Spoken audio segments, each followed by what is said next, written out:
Apriamo questa sera la 53esima seduta del Consiglio Comunale di martedì 5 settembre 2023. La seduta è aperta al pubblico e può anche essere vista in diretta TV sul canale televisivo La Tenda TV, visibile su internet. Passo la parola al segretario per l'appello.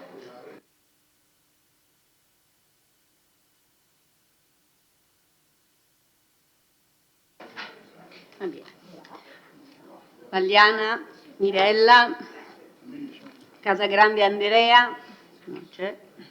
Arriva tra mezz'ora. Dareggian Antonio, Arriva, sta arrivando. De Antoni Giulio, De Bastiani Alessandro, presente. De Nardi Barbara, Lus Marco, Gomiero Maurizio, sente giustificato. Miatto Antonio, Presente. Fagotto Alberto, Parrella Roberto, Rasera Gianni, Rosset Mario, Salezze Silvia, Sant'Antonio Paolo, Presente. Tonon Roberto, Varaschin Gianni.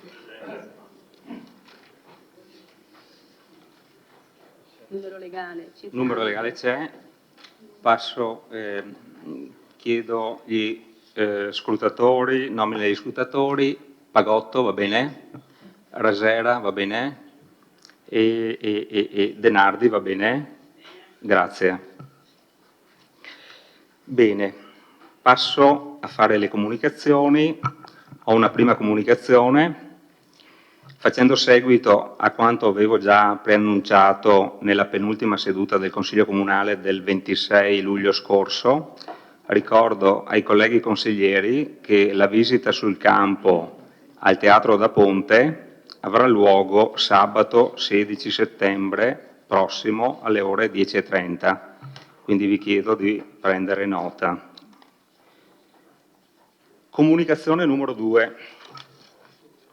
In riferimento alla nota inviata al Comune via mail PEC dal collega Maurizio Gomiero venerdì 18 agosto scorso ed inoltrata per conoscenza ai consiglieri comunali sempre in data 18 agosto, ritengo doveroso, utile ed opportuno portare ora a conoscenza dell'intero Consiglio Comunale la nota che in data 21 agosto il vice segretario generale facente funzione ha inviato al collega Gomiero e per conoscenza al sottoscritto Presidente del Consiglio Comunale. Oggetto: dimissioni da consigliere comunale, comunicazione di inefficacia. Con riferimento alla nota da lei inviata a mezzo PEC in data 18 agosto 2023, con la quale rassegna le dimissioni dalla carica di consigliere comunale, si rappresenta quanto segue. Il legislatore ha previsto dei requisiti formali particolarmente stringenti per la presentazione delle dimissioni dei consiglieri comunali, al fine di garantire certezza e veridicità, in considerazione delle potenziali e rilevati conseguenze delle stesse. In particolare si evidenzia che, ai sensi dell'articolo 38, comma 8 del decreto legislativo 267/2000, testo unico degli enti locali, le dimissioni devono essere presentate personalmente ed assunte immediatamente al protocollo dell'ente. Esse sono irrevocabili, non necessitano di presa d'atto e sono immediatamente efficaci. Dalla specifica disciplina contenuta nel TUEL, che indica sia gli effetti che delle modalità tassative per assegnare le dimissioni, si evince dunque che le dimissioni dalla carica di consigliere comunale non possono essere presentate a mezzo raccomandata, ovvero con posta elettronica certificata. Tali modalità di presentazione delle dimissioni non sono, infatti, idonei a soddisfare quanto richiesto dal richiamato articolo 38, come peraltro chiarito dalla giurisprudenza amministrativa e anche dal Ministero dell'Interno, Dipartimento per gli Affari Interni e Territoriali, con pareri numero 8557 del 18/5/2018 e del 12 agosto 2022. Pertanto, le dimissioni dalla carica di consigliere comunale, da lei trasmesse tramite PEC, non equivalendo a presentazione personale, sono prive di efficacia e, conseguentemente, inidonee a produrre effetti sotto il profilo dell'avvio del procedimento di surrogazione. Questa era la comunicazione. Ad oggi, pertanto, il collega Gomiero risulta essere a tutti gli effetti consigliere comunale in carica. Bene, allora, adesso passiamo all'apertura dei lavori con la prima mozione. Altre comunicazioni che però non riguardino quello che ho comunicato io. Basta, andiamo avanti.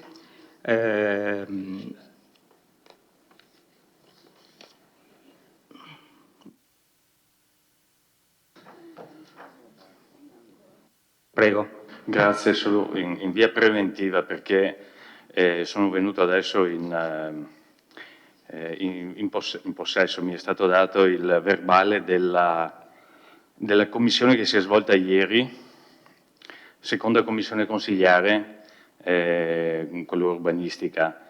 Mi chiedo, a fronte di ciò che lei ha appena letto, chi abbia convocato questa commissione. E mi spiego perché. Perché è vero che qui c'è scritto il Presidente Gomiero impossibilitato a partecipare alla Commissione con email del 4/9/23, ha incaricato il Presidente del Consiglio Comunale Paolo Sant'Antonio a sostituirlo, e così come previsto dal comma 2 dell'articolo 13. Però la convocazione, chiedo se sia stata fatta dal Presidente Gomiero o dal Vicepresidente Dus, perché i poteri e le attribuzioni sono regolate dall'articolo 12, il quale dice espressamente, al comma 1, il Presidente convoca la Commissione e ne coordina i lavori. E al comma 4, in caso di assenza o di impedimento del Presidente, le sue funzioni sono esercitate dal Vicepresidente. Grazie. Allora, siccome lei può ben immaginare che io non mi sia preso una responsabilità così, visto che non sono un laureato in legge, no? Come più volte lei come più volte lei, no, ha ribadito in questo Consiglio Comunale, mi sono affidato agli uffici comunali che mi hanno sostanzialmente dettato le regole per cui diciamo così, convocare la commissione, anzi qua c'è il segretario che può rispondere direttamente in base a quale protocollo, in base a quale leggi, eccetera, ha ritenuto che il sottoscritto possa essere stato il sostituto. Quindi lascerei la parola al segretario.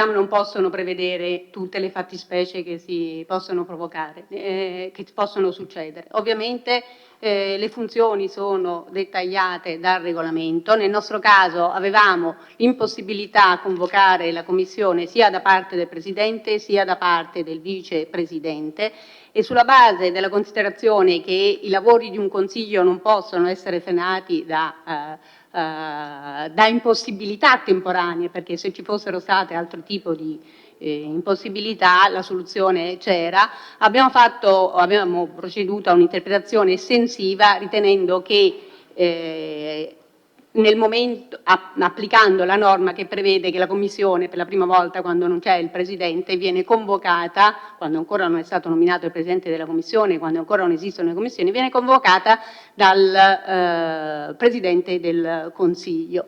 e quindi abbiamo fatto un'interpretazione, ovviamente non è prescritto e non è previsto da nessun regolamento. Tutto questo in considerazione del fatto che il Consiglio debba poter attivarsi e pronunciarsi sulle delibere sempre, in qualsiasi momento, anche se ci sono delle impossibilità temporanee. L'altra soluzione era quella di non convocare la Commissione,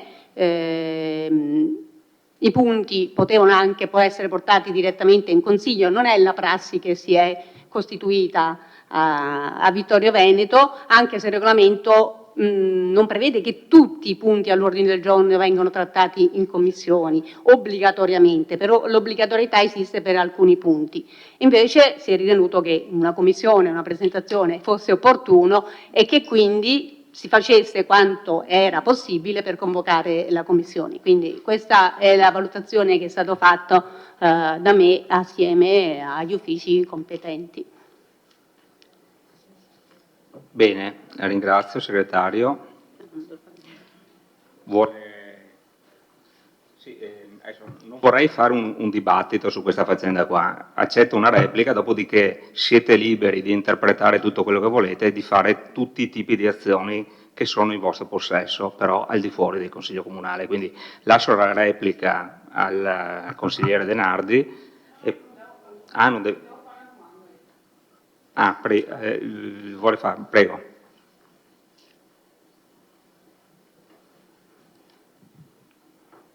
Buonasera. Segretario, volevo solo capire qual era l'impedimento, perché sui giornali pare che fossero entrambi in ferie, se non ho sbagliato. Quindi le ferie sono un impedimento. No, le sto chiedendo se anche lei risulta le stesse. Quindi questa valutazione è fatta sulla base del fatto che i due consiglieri erano in ferie.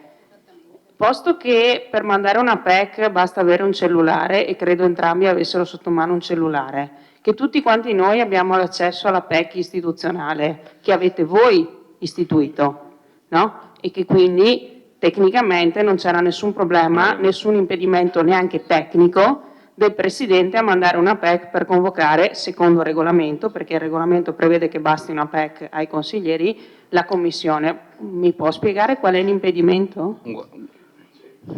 No, giusto per capire. A parte, scusi, non è così semplice avere una PEC se uno si trova in spiaggia al mare. Ecco, per aprire la nostra PEC è sufficiente avere un collegamento internet. Guardi. Siccome tutti quanti noi abbiamo un cellulare col collegamento internet, tanto che tutti quanti abbiamo WhatsApp.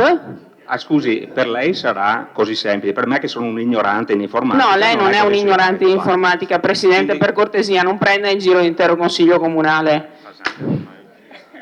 Già è stato l'assessore Fasan quando era consigliere a dire sta cosa, Silenzio, per favore. Prego, consigliere Tonon, avanti. Sì, silenzio. Io ringrazio il segretario per la spiegazione. Non mi convince del tutto, perché qualora non sia impossibilitato il Presidente del Consiglio Comunale, non so se sia il consigliere anziano a convocare, non è mai successo, per cui confesso che ho qualche dubbio, perché ha ragione lei quando dice che la prima commissione, ma non è mai accaduto che le successive vengano mai in 30 anni, quando sono qua, che vengano convocate dal Presidente del Consiglio Comunale. Anche perché siccome la mail è del 4/9, la mail del Presidente Gomiero è del 4 settembre, non so a che ora, non c'è scritto, e la commissione è scritto qui. Il Presidente Gomiero è impossibilitato a partecipare alla Commissione con email del 4 settembre questi sono i documenti che ci sono forniti. Non c'è scritto da nessuna parte che è stato prima incaricato precedentemente con altra mail o altra PEC il Presidente del Consiglio Comunale alla convocazione. Non c'è nessuna delega, da quel che c'è scritto qua, da parte né del Presidente né del Vicepresidente della Commissione. Quindi, se ci fosse stata una richiesta posso capirlo. Qua non c'è stata nessuna... Allora, cortesemente, mi vengano fornite tutte le documentazioni scritte della richiesta fatta al Presidente Gomiero e alla sua rinuncia a convocare, al vicepresidente Dus e alla sua rinuncia, e le deleghe date al presidente del Consiglio Comunale. Le aspetto via PEC, anche se non sono in spiaggia, per domani. Grazie. Un po' di calma, che sarebbe sempre ben accetta. Grazie. Sono calmissimo, non c'è nessun problema, basta di me dare Insomma. guardi che quelle che abbiamo chiesto oggi non sono arrivate. Prego, segretario. Sì, la nota che lei richiama, che ha richiamato e che si è inserita nel verbale si riferisce alla email con cui il consigliere Gomiero ha individuato come suo sostituto il Presidente del Consiglio all'interno della Commissione. Non si riferisce affatto alla individuazione del Presidente come sostituto per la convocazione, che come le ho detto è disceso semplicemente da un'interpretazione estensiva che è stata fatta. Sono d'accordo con lei che l'altra ipotesi che abbiamo anche considerato poteva essere quella della convocazione del consigliere anziano. Abbiamo ritenuto che, riconosciuta la competenza in capo al Presidente del Consiglio per la prima seduta della Commissione, poteva essere maggiormente assimilabile. Bene, allora direi... Prego, consigliere Rossetto. Grazie Presidente. Io sì posso dire che su queste cose sono neofita. Abbiamo un avvocato in aula che ne sa sicuramente più di me. Ma siccome sento la parola interpretazioni, e interpretazioni non sono né norme né regole né leggi, adesso mi rivolgo a lei, segretario. Lei ci garantisce, almeno garantisce a noi, che il Consiglio Comunale è tutto a posto, possiamo andare avanti e non ci saranno altre conseguenze? Aspetto una risposta da lei, grazie. Ecco, non è una garanzia che posso dare io, che non so che cosa significa. Io garantisco dell'interpretazione che abbiamo fatto e in qualsiasi sede la difenderò. No, volevo puntualizzare una questione per il consigliere Tonon. Sia il Presidente che il Vicepresidente non hanno giustificato il loro impedimento con un'email, per cui non possiamo produrle i testi di queste email, perché sono stati contattati telefonicamente e telefonicamente hanno detto quello che le ho detto, che erano impediti a convocare le commissioni. Bene, grazie segretario. Procediamo con il punto numero 1 all'ordine del giorno. Allora,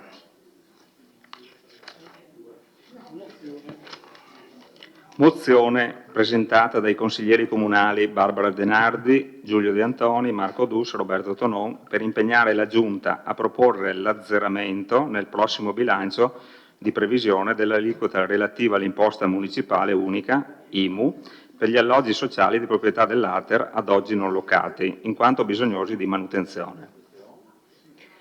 Chiedo al consigliere Denardi di illustrare la proposta di mozione. Prego, consigliere. Grazie Presidente. Allora, una piccola premessa: questa mozione che sottoponiamo oggi all'attenzione dei colleghi consiglieri è già stata sottoposta all'attenzione di altri consigli comunali, tra i quali quello di Mogliano Veneto, che l'ha ad esempio approvata. Vado a leggere il testo della mozione. Premesso che uno dei diritti più importanti dell'essere umano è quello dell'abitare, inteso come quello spazio primario di vita, socialità e luogo formativo della persona. Opportunamente governata, la politica della casa può far ritrovare quello slancio sociale che può essere inteso anche come fattore di eliminazione delle disuguaglianze. Secondo l'articolo 10,3 del DL 47 del 2014, convertito con modificazioni nella legge 80 del 2014, si considera alloggio sociale l'unità immobiliare adibita a uso residenziale, realizzata o recuperata da soggetti pubblici e privati, nonché dall'ente gestore comunque denominato, da concedere in locazione per ridurre il disagio abitativo di individui e nuclei familiari svantaggiati che non sono in grado di accedere alla locazione di alloggi alle condizioni di mercato. L'azienda territoriale per l'edilizia residenziale della provincia di Treviso, ATER, è un ente pubblico economico costituito con la legge del Veneto numero 10 del 95. Attività tipico istituzionale dell'azienda è volta alla manutenzione e all'incremento del patrimonio dell'edilizia sovvenzionata concesso ai ceti meno abbienti in locazione permanente a canone sociale sulla base dei graduatori conseguenti a bandi pubblici comunali. Preso atto che con circolare numero 1 del 18 marzo del 2020 il Ministero dell'Economia e delle Finanze chiarisce il regime fiscale previsto in materia IMU sia per gli immobili posseduti dagli ACP sia per gli alloggi sociali, alla luce delle modifiche introdotte con la legge del bilancio del 2020, il legislatore ha mantenuto inalterato il regime fiscale già previsto in materia IMU, ribadendo che per gli alloggi regolarmente assegnati agli istituti autonomi per le case popolari o agli enti di edilizia residenziale pubblica, comunque denominati, aventi le stesse finalità degli IACP, istituiti in attuazione dell'articolo 93 del DPR 616 del 77, comma 749 dell'articolo 1, è prevista l'applicazione della detrazione di 200 euro e dell'aliquota ordinaria o di quella eventualmente ridotta deliberata dal Comune. L'articolo 1,754 della legge di bilancio del 2020 segna un'importante novità rispetto al precedente regime IMU. Si prevede infatti la possibilità di azzerare l'aliquota relativa agli immobili in questione che non erano o continuano a non essere assimilati all'abitazione principale.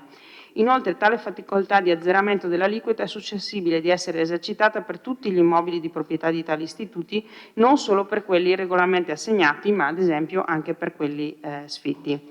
Quello che dice questa circolare. La crisi economica e sociale in atto ha ulteriormente peggiorato le condizioni di disagio sociale e abitativo. Il progressivo sblocco degli sfratti e dei licenziamenti comprometterà ulteriormente le condizioni di intere famiglie e il loro accesso al reddito e quindi alla casa. L'azienda ATER possiede molti appartamenti sfitti che, se adeguatamente ristrutturati, potrebbero essere rimessi a disposizione delle amministrazioni e di conseguenza dei cittadini che ne hanno bisogno. Per essere ristrutturati, questi appartamenti hanno bisogno di ulteriori risorse rispetto a quelle che ATER sta già mettendo in campo. Il Consiglio Comunale delibera di impegnare il Sindaco e la Giunta a proporre l'azzeramento nel prossimo bilancio di previsione dell'aliquota relativa all'imposta municipale unica per gli alloggi sociali di proprietà ATER, a oggi non locati, in quanto bisognosi di manutenzione, siti nel Comune di Vittorio Veneto, quindi non assimilabili a abitazione principale, affinché le risorse liberate siano rivestite da ATER per rimettere in disponibilità ulteriori alloggi per i cittadini in difficoltà. Come vi dicevo appunto c'è almeno un altro comune in provincia di Treviso che ha deciso di perseguire questa strada. Leggevamo nei giornali in questi giorni che il vice sindaco ha stimato in circa 40.000 euro il fabbisogno conseguente da un'eventuale decisione di questo tipo, quindi sottoponiamo questa mozione ai colleghi consiglieri nella speranza che possa diventare un'iniziativa che, facendo sinergia fra il Comune e un'azienda che comunque è un'azienda pubblica e un'azienda regionale, sia possibile insomma migliorare la vita dei cittadini e ottimizzare le risorse investite sul territorio. Grazie. Grazie consigliere. Lascio la parola all'assessore Caldarte. Grazie, buonasera a tutte e a tutti. Allora, è un tema di grande interesse, quello della casa, di cui abbiamo già avuto modo di discutere varie volte anche in Consiglio Comunale, per fortuna.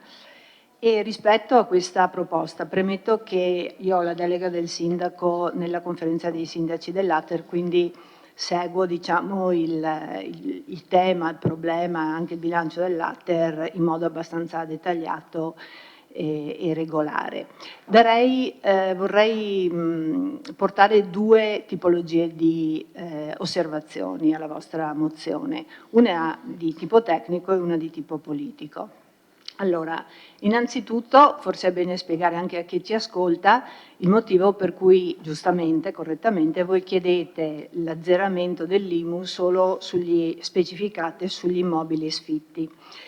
perché in effetti la normativa IMU prevede che nel caso di alloggi, chiamiamoli ATER, perché a Vittoria abbiamo l'ATER, non abbiamo altri enti, quindi di edilizia residenziale pubblica, quindi i nostri alloggi ATER occupati, questi vengono equiparati alla prima casa, quindi sono automaticamente esenti dall'IMU.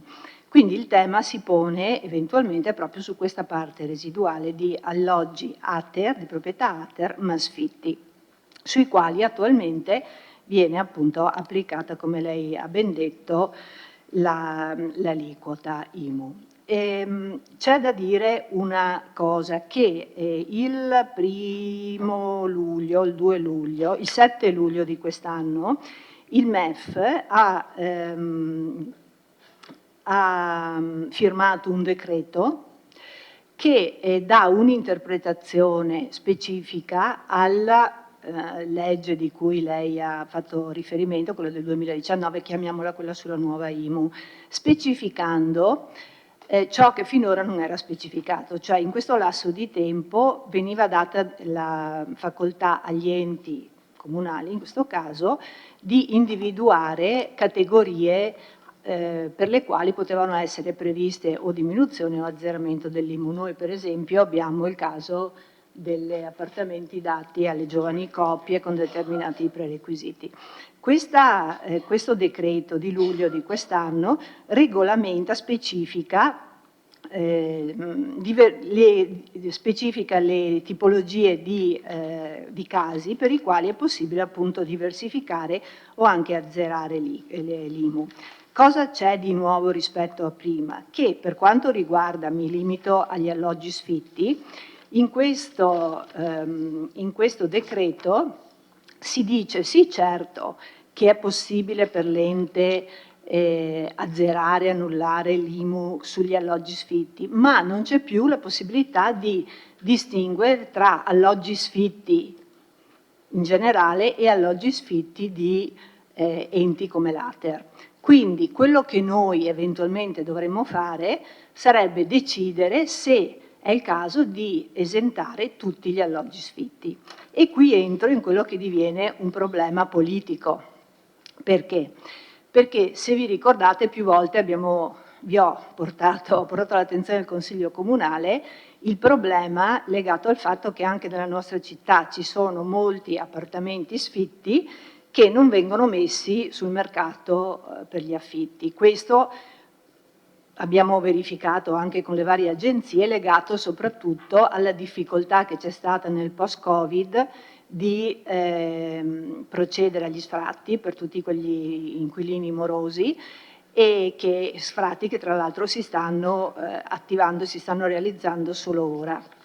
Quindi se noi prendessimo, anzi mettiamolo dall'altro punto di vista, credo che una delle poche leve che un'amministrazione abbia per, diciamo così, appunto far leva, spingere i proprietari di appartamenti che rimangono sfitti a metterli sul mercato, possa essere proprio quello di dire guarda che comunque paghi l'IMU, no?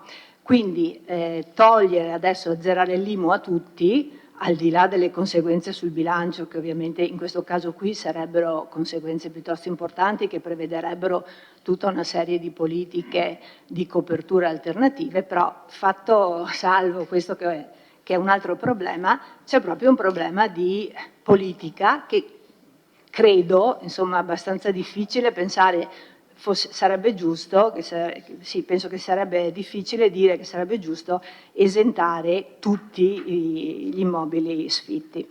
Quindi rimane questo primo punto.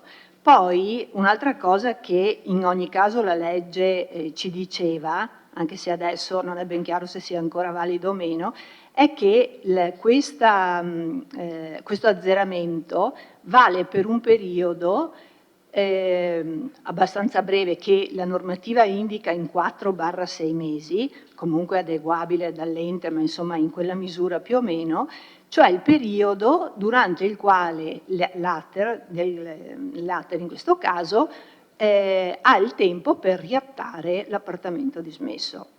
E questa è un'altra cosa da tenere presente nel nostro caso, perché Noi chiaramente abbiamo sott'occhio la situazione degli appartamenti sfitti.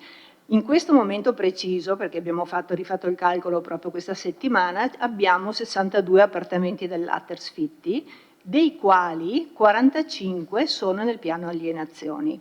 Quindi vuol dire che quelli veramente da riattare sono un numero minimo, il che significa che anche l'eventuale beneficio sarebbe minimo per l'Ater, sarebbe poco il costo per noi, ma sarebbe anche molto limitato per l'Ater, con tra l'altro tutto il problema per gli uffici di seguire il periodo durante il quale verrebbe azzerata l'IMU, eccetera. Quindi mi sembra che sia più il lavoro per mettere in piedi tutto questo ambaradan che no l'effettivo beneficio. Allora, cerchiamo visto che siamo insomma in tanti e che abbiamo anche delle teste e delle conoscenze del nostro territorio abbastanza approfondito, cerchiamo anche di capire, e parlo soprattutto da componente della conferenza dei sindaci dell'Ater, che cosa sta facendo l'Ater e in che modo effettivamente si potrebbe supportare l'Ater dal punto di vista economico, finanziario, perché avesse più fondi. Certamente non sono queste piccole, ripeto, queste piccole azioni. L'Ater ha attivato da parte sua una politica di recupero di affitti e spese condominiali non versate.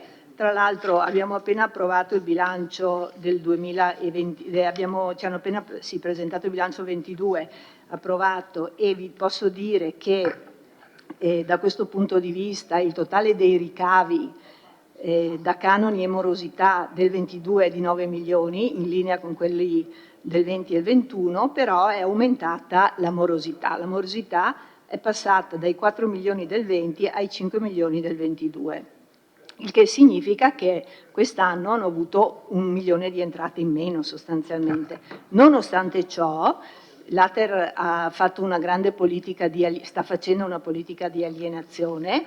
Anche nella nostra città, insomma, avete sentito quanti sono ancora gli immobili nel piano alienazione e altri sono stati alienati. Comunque nell'anno appena finito sono stati riattati 16 alloggi che, per darvi un punto di riferimento, non so, Conegliano ne ha 15 e non so, Montebelluna ne ha avuti 6, quindi diciamo che siamo fra i comuni che più hanno avuto interventi sugli alloggi sfitti, perché ci sarebbe anche questo problema, cioè 40.000, 20.000, quello che è, in che modo viene automaticamente investito perché quei soldi vadano negli appartamenti da riattare a Vittorio Veneto? È chiaro che un ente grande come l'Ater, quando fa una previsione di lavori, lo fa con degli appalti, lo fa per lotti, quindi difficilmente riesci a rendere questo do ut des, no?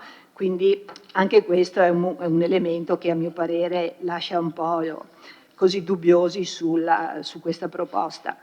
Peraltro dobbiamo anche considerare che noi come Comune siamo l'ultimo anello di una catena, siamo l'anello anche più debole, perché sopra noi, per esempio, cos'è che salta agli occhi in questo bilancio? Che se guardiamo le spese, le imposte, tasse e contributi che l'Ater paga, i soldi che spende, a fronte poi vi dico di che bilancio ha, comunque su 1,8 milioni di spesa, dove l'IMU pesa per 200.000 euro, l'IMU di tutti i comuni ovviamente, l'IRES per quasi 600.000, l'IRAP per 76, il fondo che restituisce alla Regione Veneto è di oltre $500.000 di euro. Allora ti viene sempre da chiederti perché il peso economico e anche gli impegni va sempre lasciato all'ultimo anello della catena, quando sopra c'è chi magari con potenzialità economiche e finanziarie maggiori della nostra dovrebbe forse intervenire, ed è qui che secondo me una politica che magari è già in atto ma che potrebbe essere migliorata anche di chi ci sta sopra, perché non siamo noi che possiamo migliorare la cosa, potrebbe intervenire anche sul discorso della morosità, perché tutta questa morosità cosa può fare veramente un comune? E ve lo dico cosa noi facciamo e quanto ci costa, perché è bene saperlo. Cioè noi l'anno scorso, quindi nel 2022, abbiamo speso, investito, pagato, chiamatelo come volete, per i soli utenti ATER, quindi non parlo di altre case di proprietà comunali, solo per gli ATER, 37.000 euro. Quest'anno, a luglio, con un numero maggiore percentualmente, no? Come mesi, però insomma che dobbiamo vedere come finisce, siamo già a 23.000 euro, quindi la nostra previsione quest'anno è di arrivare ad una spesa di 40-45.000 euro, il che significa che stiamo già contribuendo da parte noi in parte a risanare anche questa morosità.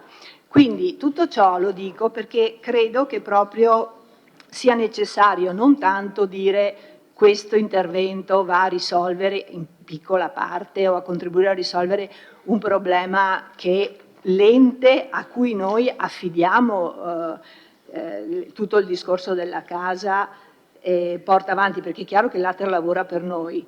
Tra l'altro l'ATER, come vi dicevo, nel bilancio 2022 ha chiuso con un utile di esercizio di 1.082.000 euro, quindi non siamo in una situazione di deficit, facendo interventi e investimenti molto, molto importanti che poi se volete possiamo vedere. Ecco, spero di aver chiarito il senso della risposta, cioè al di là dei problemi tecnici che poi mi competono solo in parte, e delle conseguenze sul bilancio che eventualmente poi competono a tutti ovviamente, però c'è proprio vorrei un po' spostare l'attenzione dal tema specifico a un tema molto più ampio che va preso in considerazione da chi seriamente vuole amministrare. Grazie.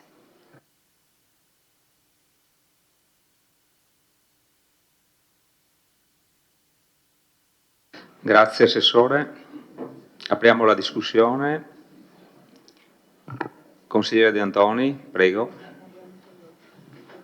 Sì, Assessore, volevo che chiarisse un aspetto in relazione al decreto del Ministero che è stato fatto su questo tema, cioè questa possibilità di azzerare l'IMU per gli appartamenti sfitti è obbligatoriamente da estendere a tutti gli appartamenti sfitti oppure ci può essere una, come dire, valutazione, come nel caso che proponevamo noi, di limitarlo agli appartamenti dell'ATER, quindi agli appartamenti sociali, diciamo, quindi che hanno questa caratteristica di non essere privati ma di essere di una società. C'è la possibilità anche di scindere questo, è d'obbligo fare questo? Mi basta la risposta. Ok. Detto questo, diciamo, dovremmo ringraziare la mozione che abbiamo portato questa sera perché per la verità, per la prima volta si parla con attenzione e approfondendo le cose, con numeri. Assessore, io sono stato presente a tutti i consigli da quando siamo qua, mai abbiamo parlato con questo approfondimento di questo tema, che è un tema importantissimo.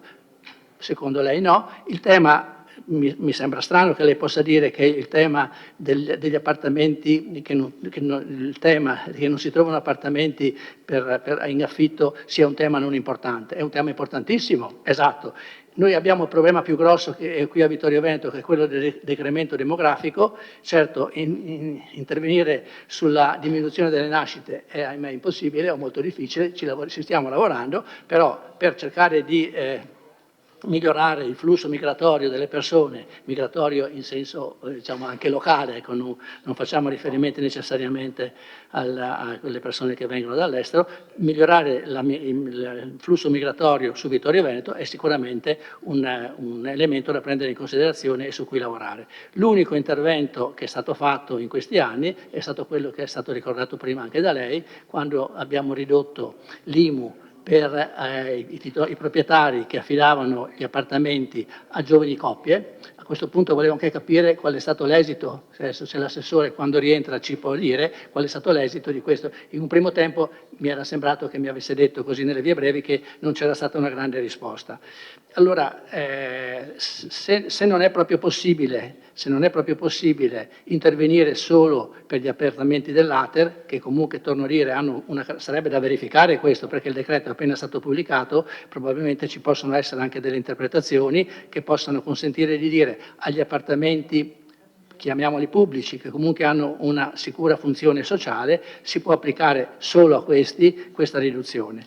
Sul fatto poi che è difficile fare in modo che questa minore spesa che l'Ater avrebbe debba essere impegnata sugli appartamenti che vengono ristrutturati a Vittorio Veneto, e questo credo che non sia impossibile, nel senso che può essere anche un incentivo, certo piccolo, 40.000 euro all'Ater per fare questo tipo di intervento rispetto a investimenti milionari, come ha detto, però è sempre un segnale di attenzione.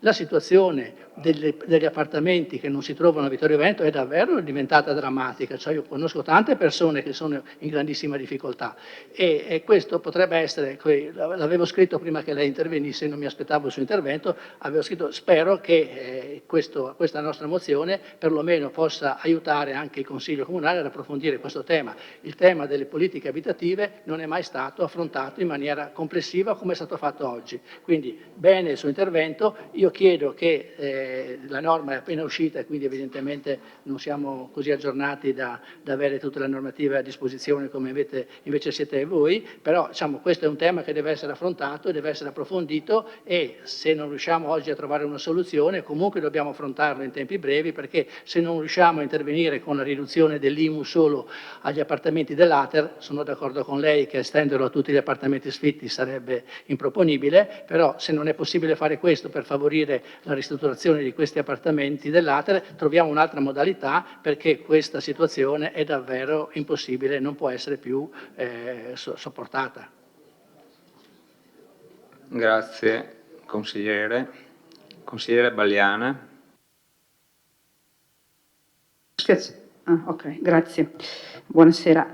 Allora, no, innanzitutto vorrei sottolineare che è stata già affrontata questa tematica nel Consiglio Comunale attuale, magari in risposta ad un'interrogazione, quindi non in una mozione, ma io mi ricordo che a febbraio dello scorso anno, su una mia interrogazione, c'è stato un approfondimento rispetto a questa tematica e l'assessore Caldart aveva riferito in aula una panoramica generale molto, molto precisa sui dati e su quello che è la situazione nel comune di Vittorio Veneto. Quindi è vero che non c'è mai stato dibattito, però insomma un primo tentativo, almeno i dati li avevamo avuti nel febbraio 22.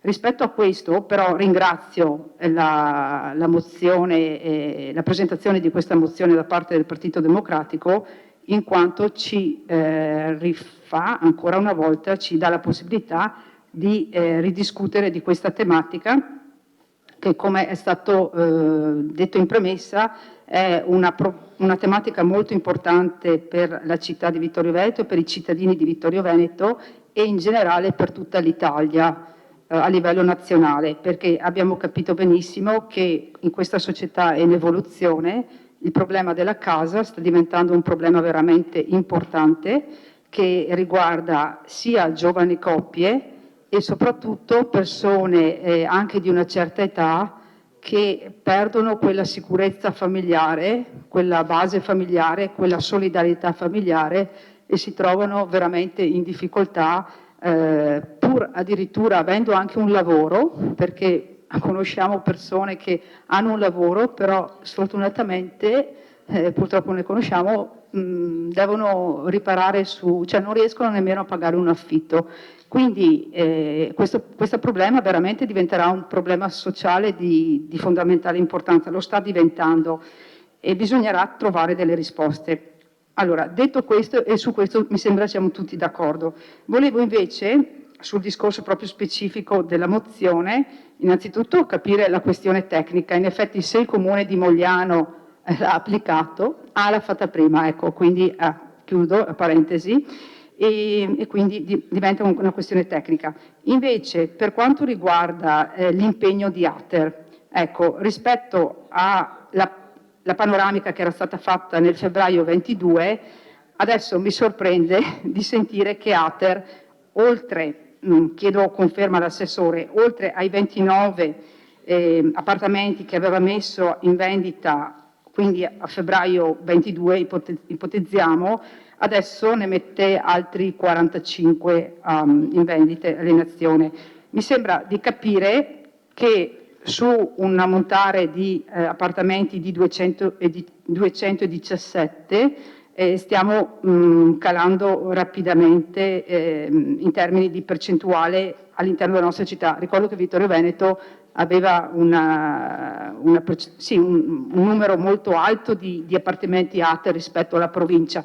Quello che mi sembra di cogliere è che l'ATER, ma questa è una mia sensazione leggendo anche i giornali e la stampa locale, si stia un po' focalizzando sulla città di Treviso e sulla cintura della città di Treviso. Questa è una mia osservazione che sto notando, sta facendo dei grossi investimenti su quella zona là e a discapito, dal mio punto di vista, di altre zone periferiche. Ecco, qua bisognerebbe, con l'aiuto di tutte le forze politiche, cercare che questi investimenti siano proporzionali anche nei territori anche periferici e non solo centrali della cintura di Treviso. Quindi chiedo solo all'assessore, magari non questa sera perché immagino non abbia i dati proprio. Noi la scorsa volta ci aveva detto che erano in ristrutturazione 20 appartamenti, cioè 10 per il 22 e 10 per il 23, chiedo se sono stati sistemati. E poi mi aggancio a questa valutazione chiedendo praticamente anche la situazione degli appartamenti comunali.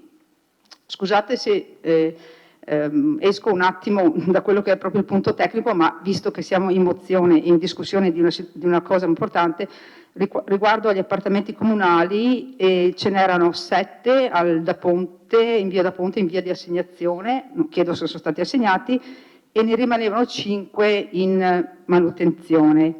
Poi ce n'erano altri 4 a livello di via Dalmazia della regione Veneto da sistemare in stato di abbandono, anche quelli non si sa, e poi gli 8 appartamenti in previsione al Piazzoni eventualmente, no? E poi cortesemente assessore, se riesce, se no ci aggiorniamo a una prossima volta senza impegno, nel senso che immagino che queste domande così sono un po' troppo precise. Volevo capire anche la richiesta che avete fatto al Ministero della Difesa per quanto riguarda gli appartamenti di via Duca d'Aosta, se c'era stata una risposta rispetto a questo. E ultima questione, ma penso che sia anche utile riparlarne quando avrà dei dati certi, anche per quanto riguarda i vari bandi che sono stati fatti per le assegnazioni, e mi interessava anche quel discorso che aveva fatto la scorsa volta relativo all'agenzia sociale. Ci eravamo presi questo impegno di costituire, diciamo, attraverso le associazioni di volontariato, la Caritas, un'agenzia sociale che andasse a fare da garanzia per quello che dicevamo prima, per l'affitto, per procedere agli affitti, per sottoscrivere dei contratti d'affitti con il libero mercato, sul libero mercato, e quindi c'era questa problematica che poi, appunto, come dice lei, ci sono tanti appartamenti sfitti e non si riesce a dare risposta ai bisogni. Ecco, mi fermo qua. Naturalmente risponda in merito a ai dati che ha, casomai ci riconvocheremo in consiglio. Ecco, grazie. Grazie, consigliere.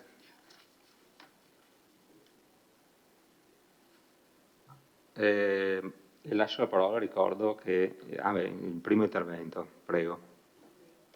2 interventi. Posso rispondere? Presidente, vado io?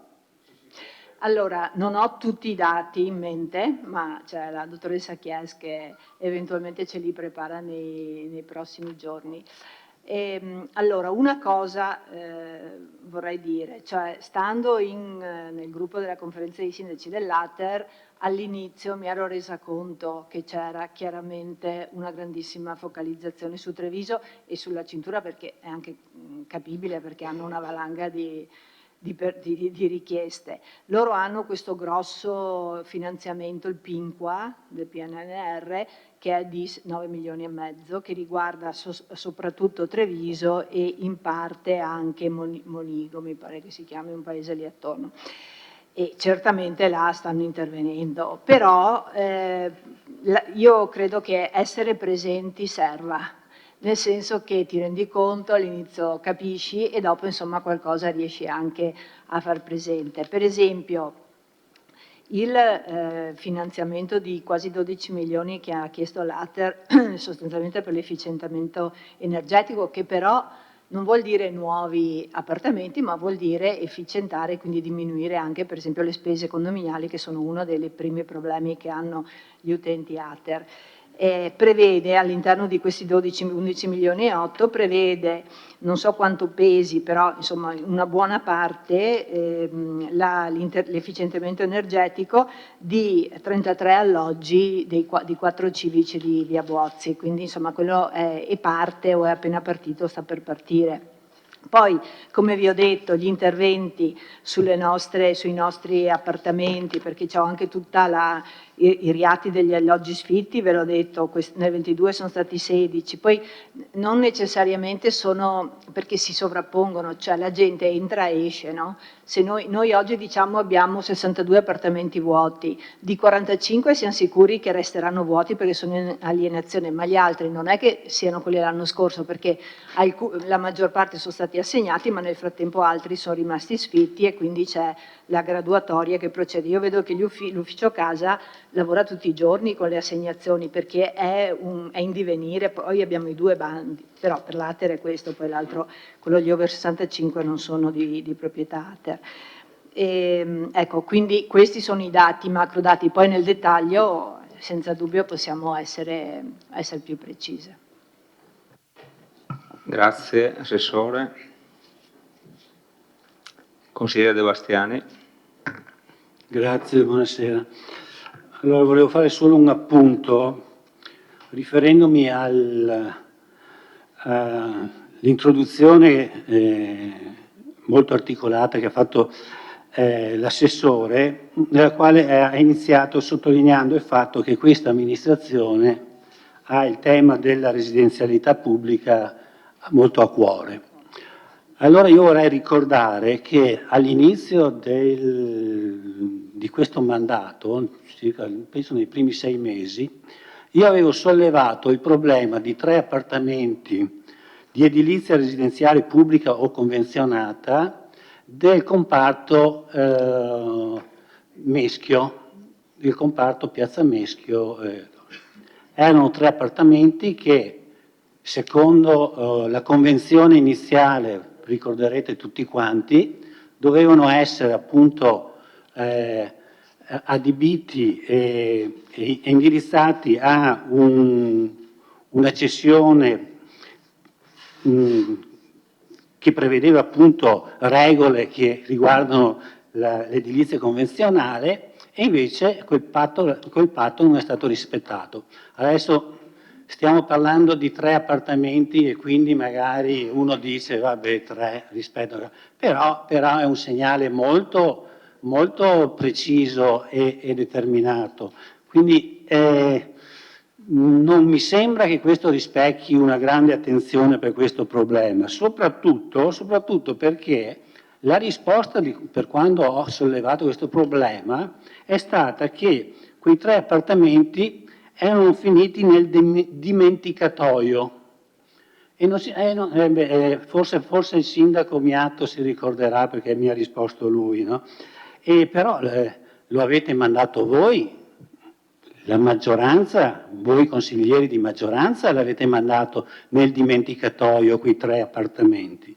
Quindi mi sembrava che la risposta allora del sindaco era poco tecnica e per niente etica. Quindi forse non è vero che questa amministrazione ha così a cuore questo problema. I fatti dimostrano il contrario. I fatti. Grazie, consigliere De Bastiani. Altri interventi? Consigliere Denardi. Grazie Presidente.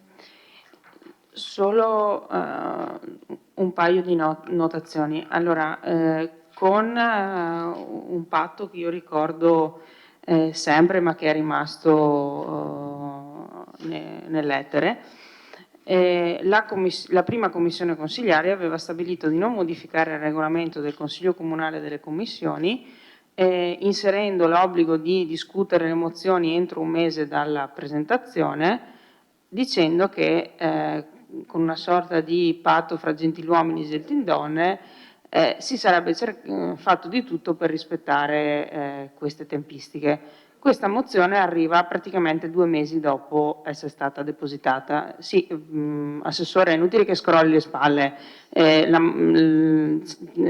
seduta nello stesso tavolo di chi fa le convocazioni, quindi sì, magari le scrolli quando si trova in riunione con lui, non stia a guardare me di questo.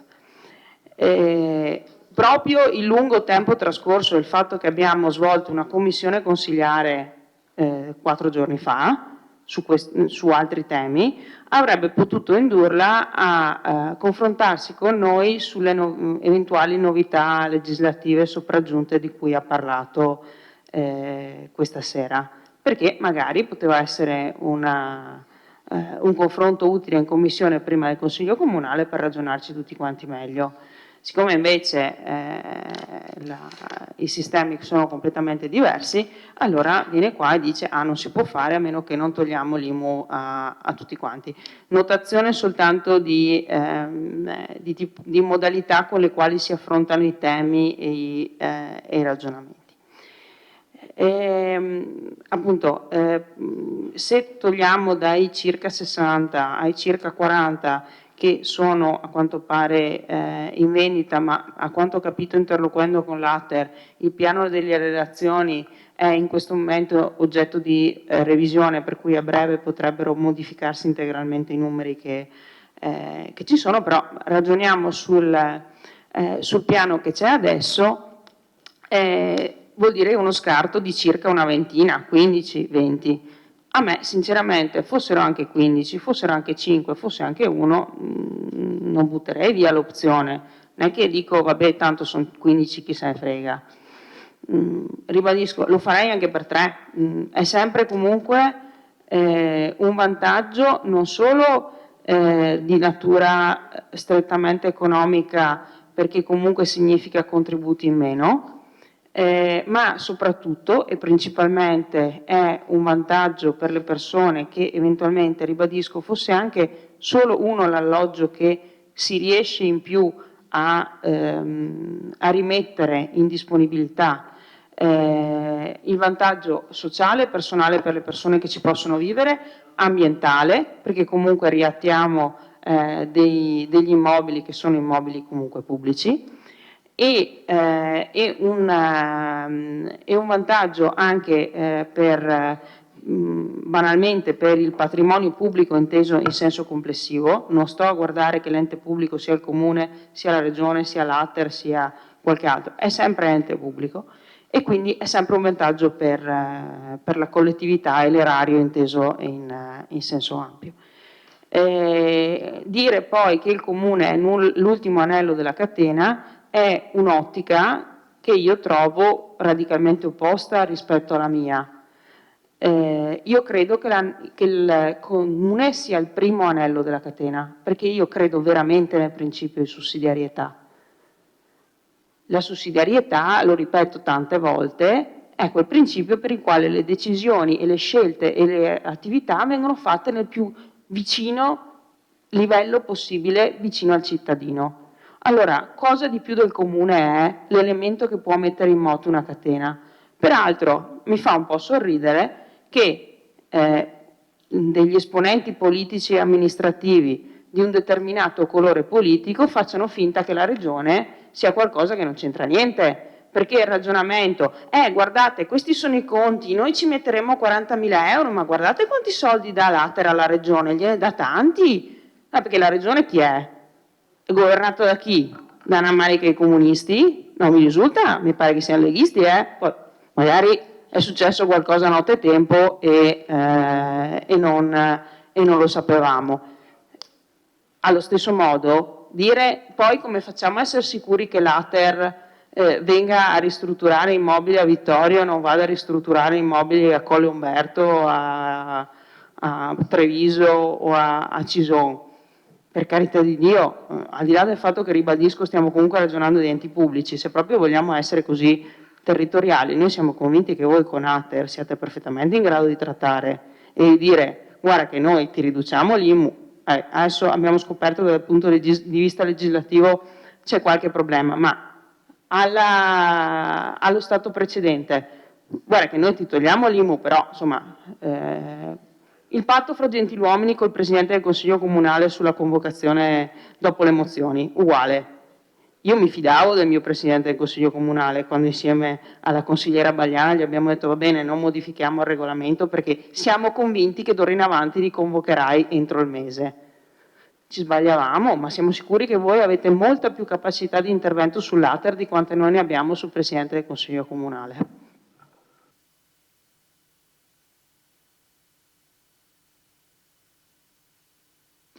Consigliere De Bastiani.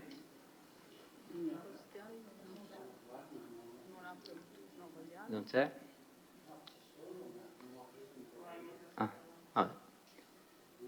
Consigliere Bagliana. Grazie. No, io ho fatto due conticini intanto che aspettavo, cioè intanto che la discussione andava avanti. La cosa preoccupante è quando mi ha dato Assessore sto dato di altri 74 appartamenti in vendita e ho fatto un po' di conti, cioè 45 più 29 siamo 74 da febbraio 22. Se erano 217, oppure i 29 sono dentro nei 45. Comunque se fosse il dato dei 74 è un 34% di vendita degli appartamenti sul territorio di Vittorio Veneto rispetto ai 217. Non so se mi può confermare questo dato, comunque al di là di quello c'è una percentuale altissima di appartamenti che vengono dismessi, cioè ne vengono venduti, e quindi questo è preoccupante dal mio punto di vista. E l'Ater non sta, almeno ad ora, non sta investendo per nuove residenze su Vittorio Veneto. Sta facendo sì la questione del risparmio energetico, quindi sta sistemando alcuni appartamenti, ma proporzionalmente ne sta vendendo tanti, quindi stiamo avendo una percentuale altissima di vendita, anche se questo 34% non fosse vero, magari adesso vediamo con i dati reali, comunque in un anno sono dismessi tantissimi appartamenti. E questo, secondo me, ci deve far riflettere perché, ripeto, di fronte ad emergenze che si stanno intensificando, noi stiamo perdendo, sia da un punto di vista sociale così di intervento, possibilità di dare alloggi pubblici, e questo ci deve far riflettere. Inoltre chiederei effettivamente se c'è una risposta da parte dell'amministrazione rispetto alle trattative con il Ministero della Difesa per gli appartamenti in via Duca d'Aosta, che effettivamente è veramente vederli così abbandonati di fronte a un'emergenza casa importante, e vederli in quello stato veramente non so cosa faccia pensare ai cittadini, ma insomma fa pensare che c'è qualcosa che non funziona, ecco, in questo sistema. E un'altra cosa rispetto all'agenzia sociale di cui parlavamo prima, se ha qualche notizia in più rispetto a quello. Ecco, grazie. Sì, un intervento rispetto ai numeri, grazie, oppure la prossima volta. Grazie, consigliere. Qualche altro intervento?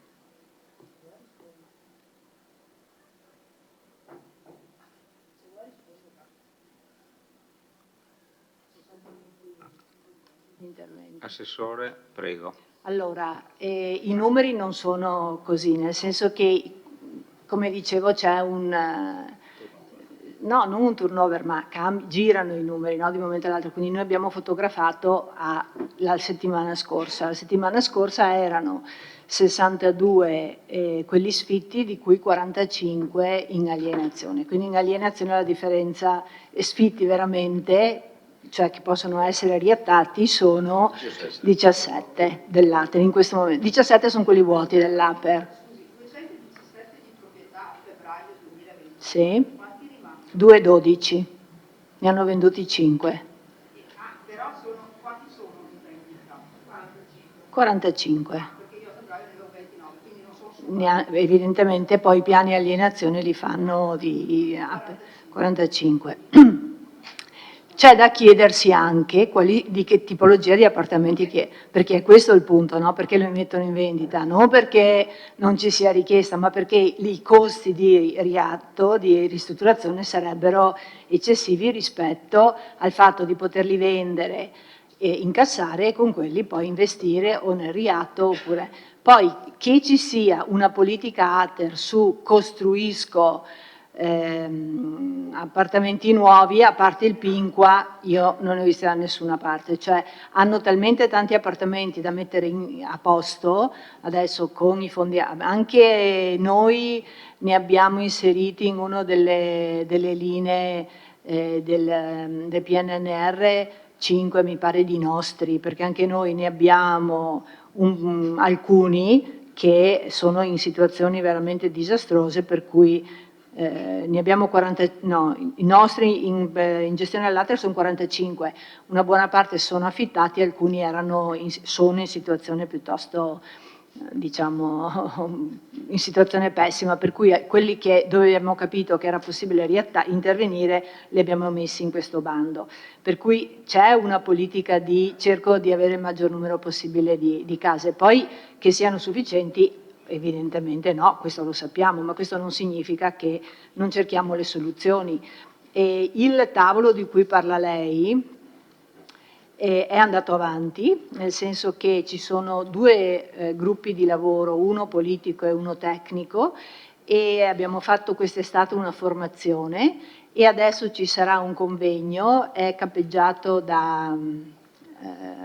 come si chiama? La Fondazione di Comunità della Sinistra Piave, che ha investito proprio su Vittorio come territorio da analizzare, e vediamo adesso in questo convegno, dovrebbe essere in autunno, abbiamo venerdì la convocazione, quindi ci daranno anche i dati e vediamo anche da lì, perché è proprio un punto di partenza un tavolo nel quale si stanno studiando modelli che esistono già, perché non è che dobbiamo inventarci niente, ci sono modelli in altre regioni, noi partecipiamo a formazioni in continuazione, ma purtroppo la bacchetta magica non ce l'ha ancora nessuno.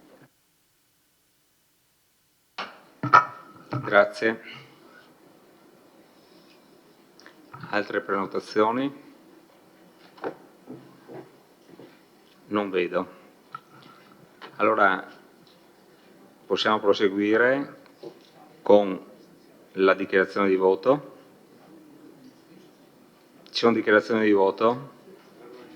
Dichiarazione di voto, consigliere De Antoni, prego. Ci rendiamo conto che alla luce di quanto ci ha detto l'assessore, ai sensi di quell'articolo del decreto del Ministero, diciamo, questa possibilità che era indicata nella nostra mozione non può trovare spazio.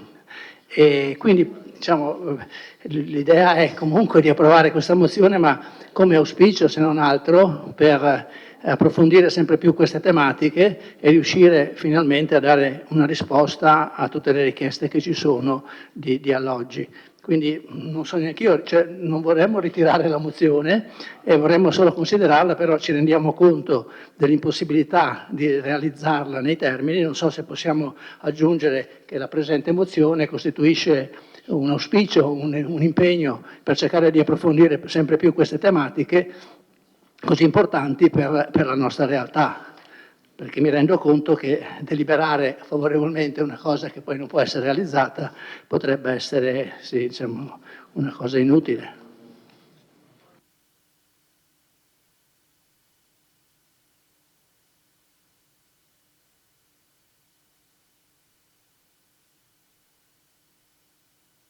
Consigliere Tonon? Sì, grazie. Credo che sia corretta, se tutti siamo d'accordo, la proposta del collega De Antoni. Non sempre i ministeri fanno le cose bene. In questo caso, secondo me, è proprio un errore madornale quello di impedire all'ente pubblico di essere, fra virgolette, avvantaggiato rispetto al privato, di fatto mettendo tutti sullo stesso piano, mentre invece il pubblico deve avere un occhio di riguardo rispetto al privato, soprattutto parlando appunto di ATER che va in soccorso di chi si trova in stato di necessità, quindi il Ministero questa volta secondo me non ha fatto un buon servizio alla comunità. Credo che si possa modificare, anziché impegnare il sindaco e la giunta a proporre l'azzeramento, visto le considerazioni corrette che ha fatto l'assessore, di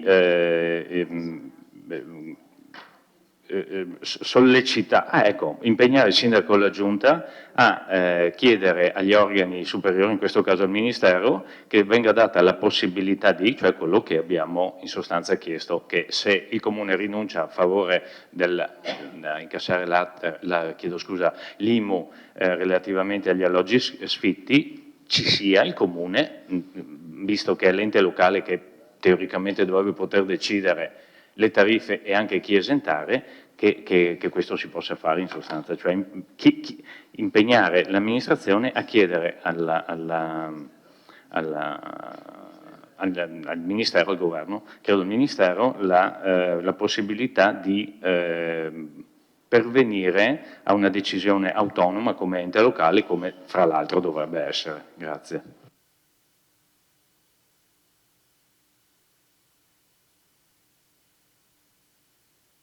Grazie, consigliere.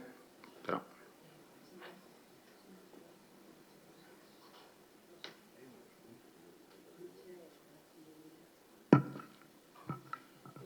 Non capisco se qualcuno vuole proporre qualche emendamento oppure...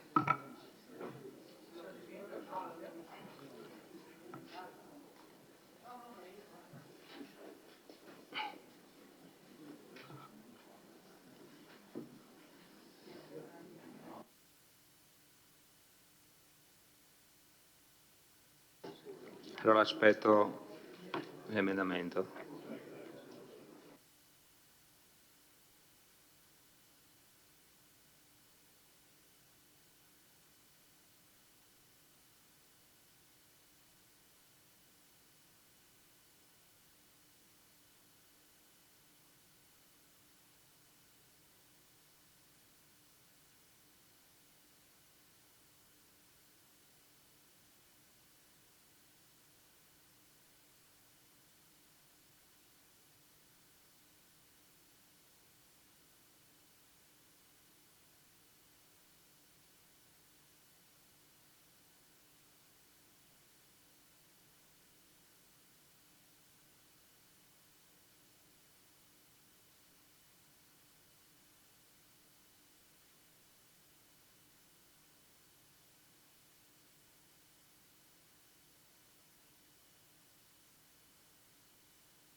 Prego prendere posizione.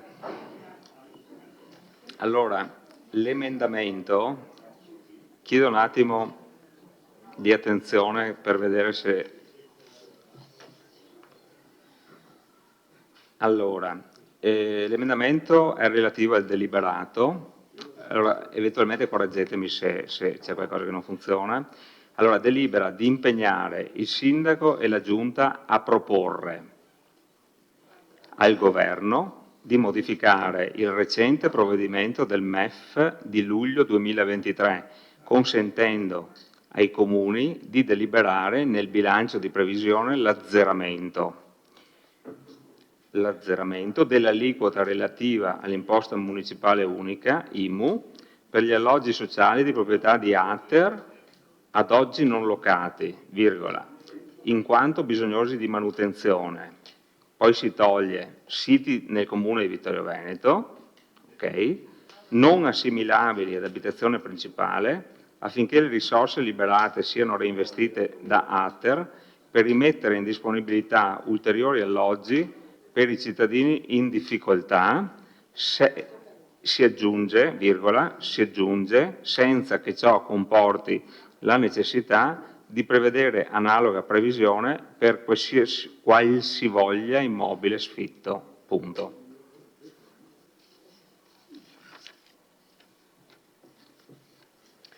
Mettiamo ai voti l'emendamento, un attimo che...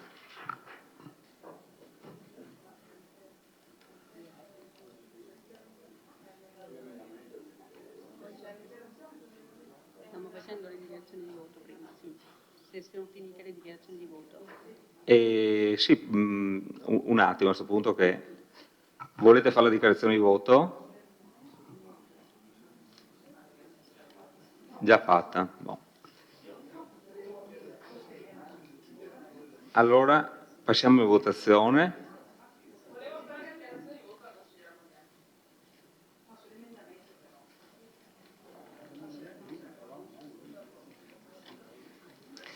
Allora, chiudo un attimo la votazione.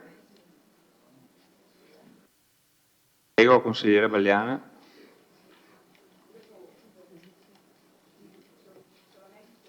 Un attimo che qua.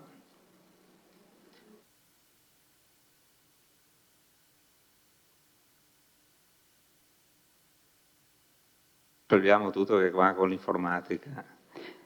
Prego. No, una semplice dichiarazione del voto sull'emendamento, nel senso che lo sosteniamo, ma invitiamo la maggioranza voglio dire, a sostenerlo per il semplice fatto che per quello che abbiamo detto prima, cioè cercare una serie di modalità e di soluzioni per lavorare tutti verso un unico obiettivo, è per quello che dico, quindi io invito la maggioranza a sostenere questo emendamento che potrebbe insomma dare ulteriore forza agli obiettivi che ci siamo posti prima per i cittadini anche di Vittorio Veneto. Grazie. Grazie consigliere. Dichiarazione del gruppo Lega. Prego. Consigliera Bagliana, perché ci deve sempre tirare in ballo? Suggerisco, pensi per lei, noi bocciamo tutto quanto, l'emendamento e tutto quanto. Grazie. Consiglio, basta. Allora, grazie. Ora, se non ci sono altre dichiarazioni di voto, passiamo in votazione. Allora, apro la votazione dell'emendamento. Emendamento in oggetto. Il dispositivo emendato. Si vota la mozione così come modificata. Allora passiamo alla votazione finale della mozione così votata, emendata. Prego.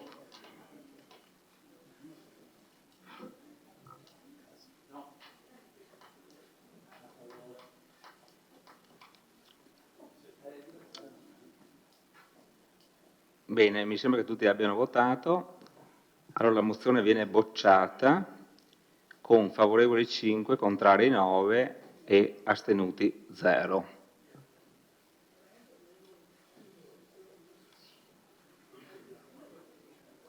Bene, passiamo al punto numero 3 dell'ordine del giorno. Regolamento trasporto scolastico, aggiornamento. Lascio la parola all'assessore Caldart per l'illustrazione della proposta di delibera. Prego. Grazie. Allora, si tratta di aggiornare il regolamento sul trasporto scolastico che risaleva al 2007. Era un regolamento fatto in quel periodo, quindi oggi risultava vecchio e anche obsoleto per alcuni aspetti. Sostanzialmente diciamo che la spina dorsale rimane la stessa, abbiamo affinato innanzitutto la forma e poi abbiamo attualizzato alcuni punti. Vi sottolineo quelle che sono le novità rispetto al passato. Innanzitutto ci è piaciuto nell'articolo 1 mettere in evidenza che la finalità del trasporto scolastico è proprio quella di agevolare la frequenza alla scuola di competenza concorrendo a rendere effettivo il diritto allo studio. Questo dimostra che il Comune di Vittorio Veneto, l'amministrazione dei comuni di Vittorio Veneto ha ben presente l'importanza di garantire a tutti i bambini e a tutte le famiglie il diritto allo studio e per la parte di competenza, di propria competenza, in modo particolare alcuni servizi quali appunto questo del trasporto scolastico, così come per esempio quello della mensa. Abbiamo aggiunto nell'articolo 2 i destinatari, cioè abbiamo oltre ai residenti del comune, soprattutto poi sapete che funziona in primis per le zone periferiche e dove non c'è trasporto pubblico, ammettete questa sera se lo approvate anche i residenti in comuni limitrofi che frequentano evidentemente le scuole statali di Vittorio Veneto, purché i bambini vengano portati nei punti di raccolta, diciamo così, che già presenti all'interno del nostro comune.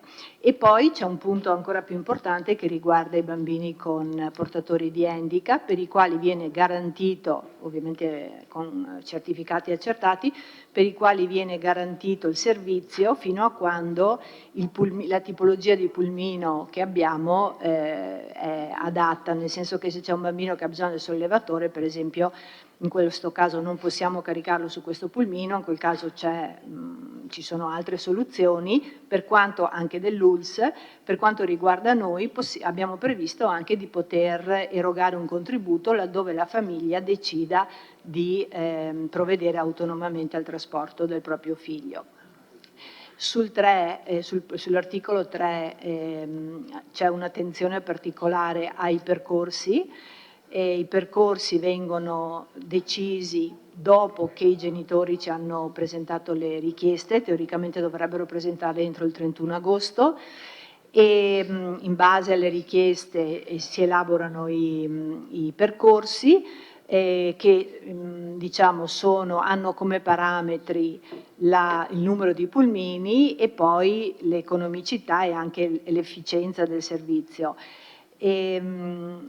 E l'altro punto che trovate già nel comma 2 dell'articolo 3, ma che ricorre in quasi tutto il regolamento, è l'attenzione alla sicurezza, quindi alla sicurezza su dove caricare e scaricare i bambini, sui punti quindi di accesso e anche la sicurezza all'interno del pulmini.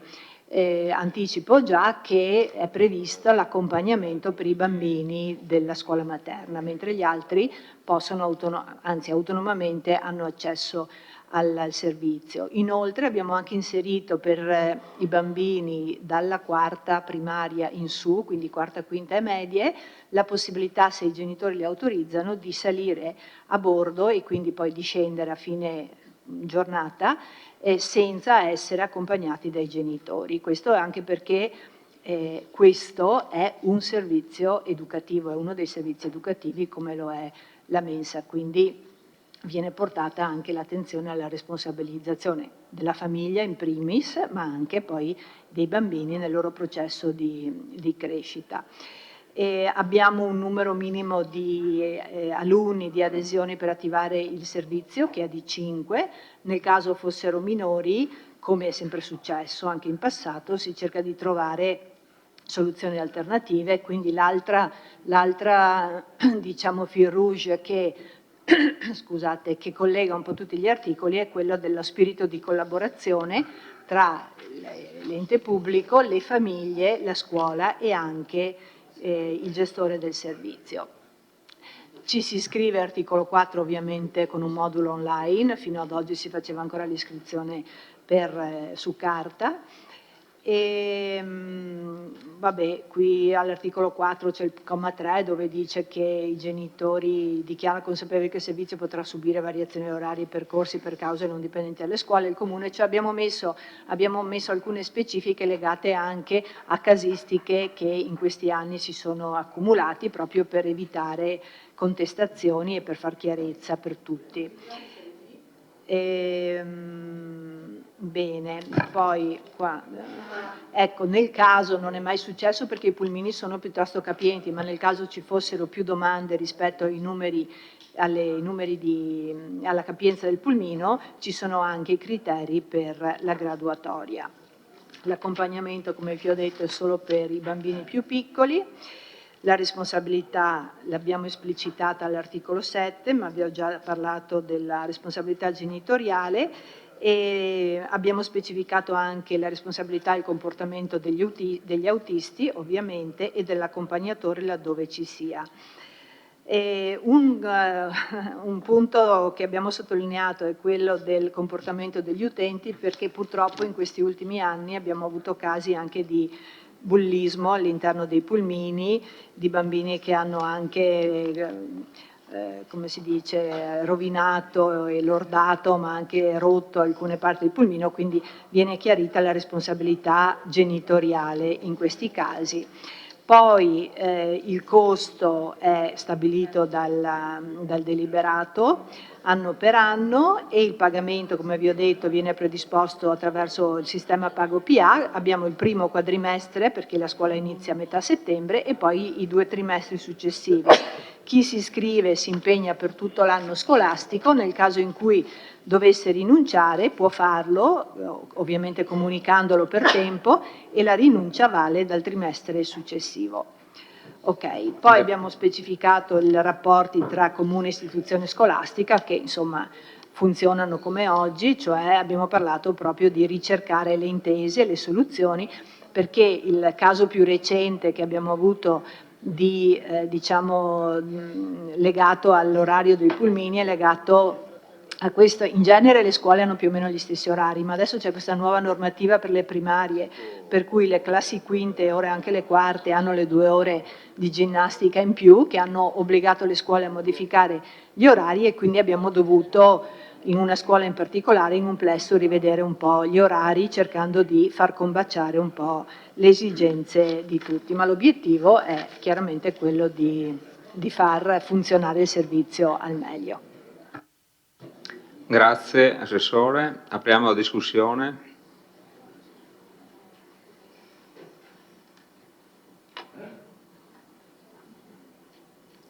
Consigliere De Antoni, prego. Una domanda e 2 osservazioni, se possono essere diciamo, utili per migliorare ancora più questo regolamento che mi sembra sia opportuno e anche completo. Mi sembra di ricordare che durante l'anno diamo dei contributi alle famiglie della Val Pisina, per cui non c'è il servizio. Quindi in questa diciamo, nuova impostazione, non so neanche se sono delle scuole superiori, ecco, quindi faccio solo una domanda, se in questo servizio è prevista la possibilità di coprire anche quel servizio o se non è necessario, ecco, questo non so. Volevo fare 2 osservazioni sul contenuto, sul regolamento. All'articolo 4.5 si prevede che la scadenza di presentazione delle domande sia il 30 giugno e poi il riscontro che viene dato alle famiglie sia fatto prima dell'inizio dell'anno scolastico. Cioè, mi sembra che questo forse dovrebbe essere definito anche la data di un riscontro anticipato rispetto all'inizio dell'anno scolastico, perché dal 30 giugno c'è il tempo per dare una risposta prima e non mettere i genitori in difficoltà magari il giorno prima che inizi la scuola dicendo guarda no, non ti accettiamo. Siccome qui è scritto così e siccome il regolamento in genere viene rispettato. Ecco. L'altro punto che mi rendo conto essere delicato, ma su cui invito a essere un po' più, come dire, disponibili ad approfondire le situazioni, è l'articolo 7.2 che riguarda la mancata presentazione del genitore o del suo delegato all'arrivo dello scuolabus. Allora, se non c'è il genitore, il bimbo si porta dalla polizia locale. Se questo dovesse capitare più di 2 volte, anche non consecutive, in pratica viene tolto il servizio. Ecco. Allora io dico solo questo, mi rendo conto che dobbiamo essere precisi e severi, però magari se possiamo aggiungere se non si presentano più di 2 volte anche non consecutive senza una valida motivazione, nel senso che ci sono delle situazioni di famiglie numerose, di bambini che si ammalano, situazioni che sicuramente l'ufficio può esaminare e non essere così poi obbligato a rispettare quello che c'è scritto nel regolamento, perché come dice il consigliere Rosset, i regolamenti quando ci sono devono essere rispettati, quindi sarebbe un po' forse esagerato rispetto a una situazione del genere, non motivata, se motivata sarebbe forse esagerato togliere il servizio. Grazie. Grazie consigliere.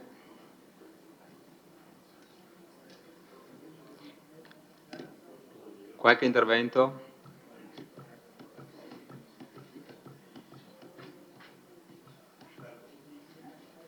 Consigliere Bagliana. Sì, grazie. Allora, intanto vorrei evidenziare un fatto, sì, dico, per la questione collaborazione e organizzazione dei lavori, vorrei ricordare che la prima commissione è stata garantita, cioè è stata svolta grazie alla collaborazione che c'è stata tra la maggioranza e la minoranza. Quindi il presidente di commissione non era impossibilitato a convocare ha convocato la commissione ma a presiederla e con un scambio insomma di richieste abbiamo dato disponibilità come minoranza, come vicepresidente ad affrontare, ad istituire la commissione. Inoltre c'è stata la presenza anche della consigliera De Nardi che infatti la commissione si è svolta e quindi abbiamo potuto regolarmente vagliare il documento e questa sera il regolamento viene portato in discussione in Consiglio Comunale come d'obbligo rispetto a una valutazione di commissione, altrimenti questo regolamento non sarebbe stato possibile portarlo all'attenzione del Consiglio Comunale questa sera. Questo per dire che con un po' di buonsenso e di responsabilità reciproca i lavori possono anche continuare. Forse, dico così, invece nella convocazione della seconda commissione, alla luce poi di quello che è emerso, non c'è stato questo buonsenso, se si vuole, perché io non so se chi ha convocato la commissione abbia interloquito con le minoranze e abbia insomma previsto il giorno o le modalità di convocazione. Io devo dare atto al consigliere Parella che puntualmente prima di convocare la commissione ci avvisa e ci chiede disponibilità di essere presenti, quindi voglio dire abbiamo garantito lo svolgimento di questa commissione in modo corretto. E altrettanto non mi sembra sia avvenuto in seconda commissione. Detto questo, andando nel merito poi del regolamento, ecco, quando prima io chiedevo, scusi se ritorno Rosset di nuovo alla discussione, che quando chiedevo un invito alla maggioranza di provare a trovare dei punti di accordo anche su proposte che arrivano dalla minoranza, intendevo questo, cioè quando c'è l'idea di fare le cose e raggiungere determinati obiettivi, che sono obiettivi nobili e condivisi anche perché sono gli obiettivi espressi prima anche dall'assessore Caldart, non vedo perché non si possa arrivare a una condivisione. Ecco, io intendevo questo come è arrivato in questo momento. Ecco.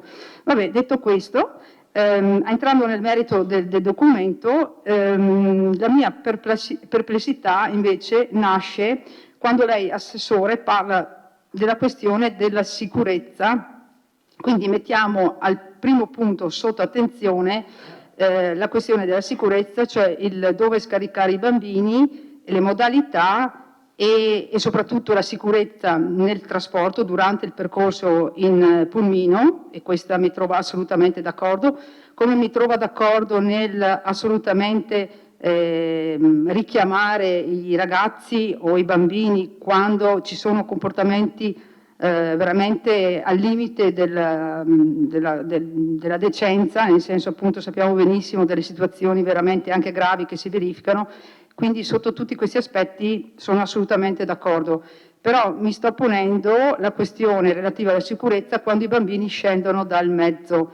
Allora, io ho qualche perplessità, e lo dico, sulla questione dell'autorizzazione, anche se richiesta dai genitori, quindi che si assumono la responsabilità di far scendere dei bambini di 9 anni da soli dal punto d'arrivo del pulmino, e non sapere quanto dista questo punto di arrivo del pulmino rispetto all'abitazione. Mi spiego, perché se ci fosse addirittura l'attraversamento stradale di un bimbo, ecco che aumentano notevolmente le possibilità di rischio, ok? Di rischio di incorrere in qualche incidente. Quindi io sono fermamente preoccupata per questa cosa e su questo penso che anche i regolamenti a livello scolastico siano un po' limitati rispetto a, anche se vogliamo fare un parallelo, a dare l'autorizzazione ad uscire da scuola di bambini da 9 anni. Cioè io so che vengono dati in casi eccezionali e vengono vagliati attentamente prima di dare l'autorizzazione per l'uscita dalla scuola. Ho capito che da un punto di vista giuridico magari l'amministrazione si mette a riparo da qualche spiacevole eventualmente impugnazione di responsabilità, però se pensiamo alla tutela dei bimbi, io sinceramente, ripeto, ribadisco la questione di una forte perplessità rispetto a questo punto, pur capendo magari la necessità di affrontarlo, però ecco, rispetto a questa età mi sembra veramente ancora bassa. Altra cosa è per la scuola, per i bimbi di 11 anni e anche alla scuola secondaria di primo grado, quindi alle medie, viene data autorizzazione qualora la famiglia lo richieda per uscire. Questo però invece avviene alle scuole primarie solo in casi eccezionali e, ripeto, dopo un'attenta valutazione dei docenti. Ecco. Un'altra cosa che vorrei chiedere, per le altre cose sul regolamento sì, mi trova d'accordo. Ultimi 25 secondi di intervento, volevo solo chiedere se cortesemente ci può riferire una panoramica rispetto all'utilizzo di questo servizio, cioè quanti bambini e ragazzi usufruiscono del servizio attualmente e quali sono le tratte coperte dal servizio. Grazie. Grazie consigliere.